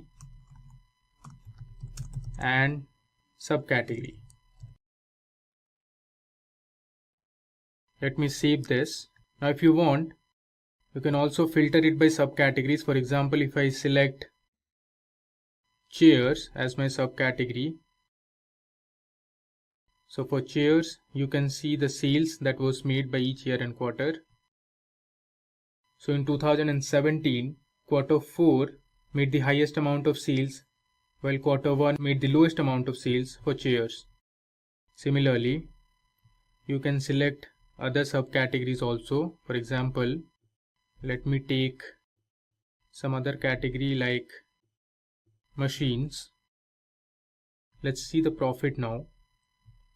So for machines subcategory, you can see in 2014, quarter 4 made the highest amount of profit, while quarter 3 made the lowest amount of profit. Now if you check for 2015, you can see quarter 3 made the highest amount of profit in chairs, while quarter 1 made the lowest amount of profit. Let's uncheck this. So now we are almost done building our report using the Superstore sample dataset. So we have our 3 reports ready. You can see the first one was overall sales.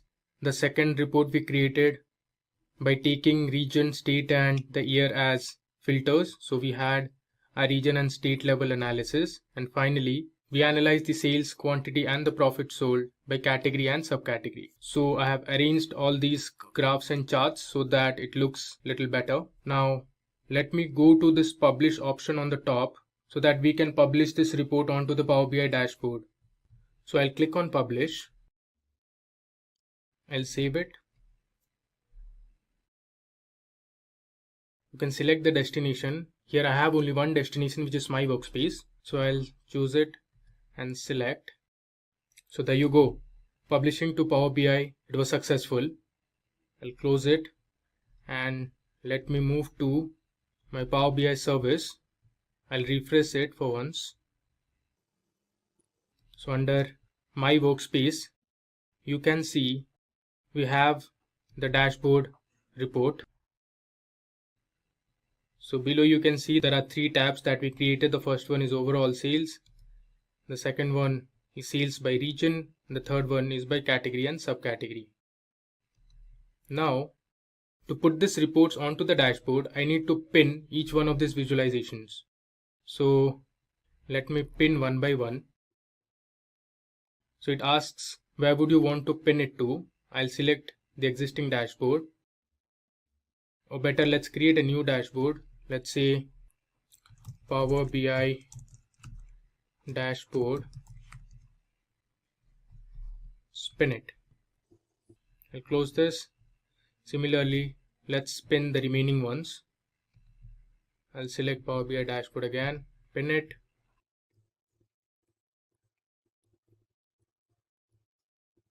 Let's pin everything.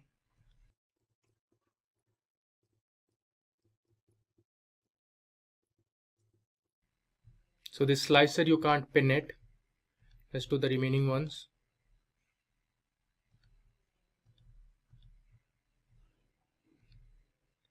Same will do for the donut chart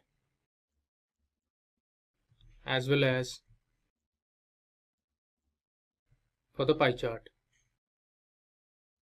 Now if I go to my dashboards and select Power BI dashboard, you can see we have a one-page dashboard here. You can resize all the charts and graphs. Let me resize it and move it to the top.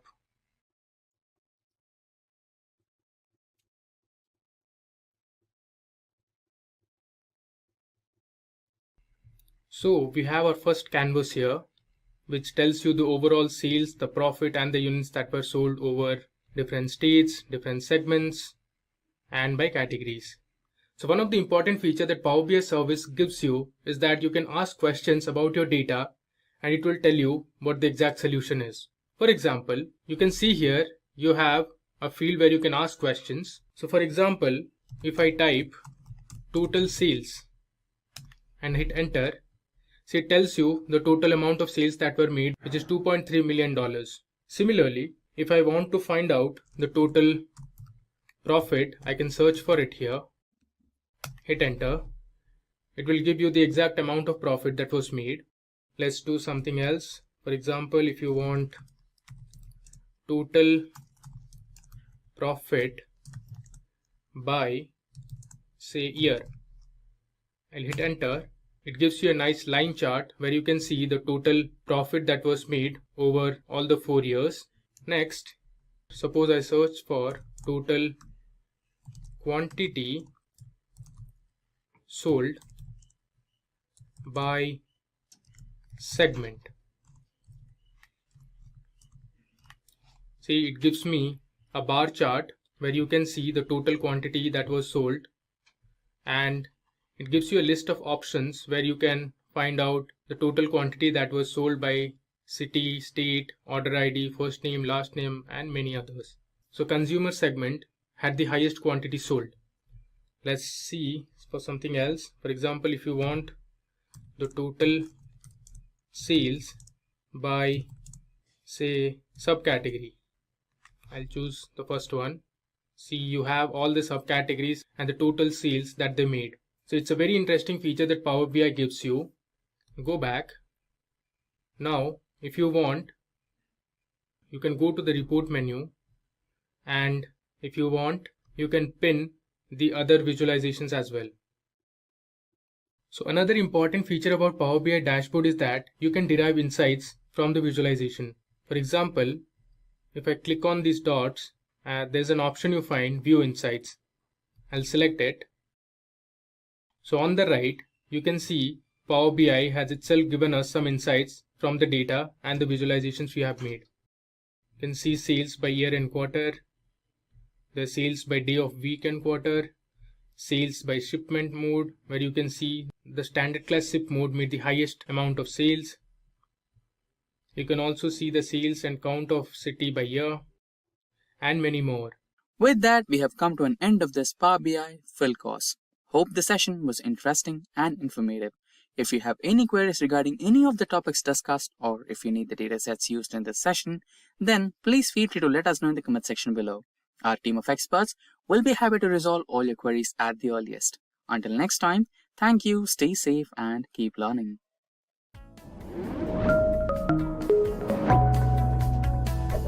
Hi there, if you like this video, subscribe to the Simplilearn YouTube channel and click here to watch similar videos. To nerd up and get certified, click here.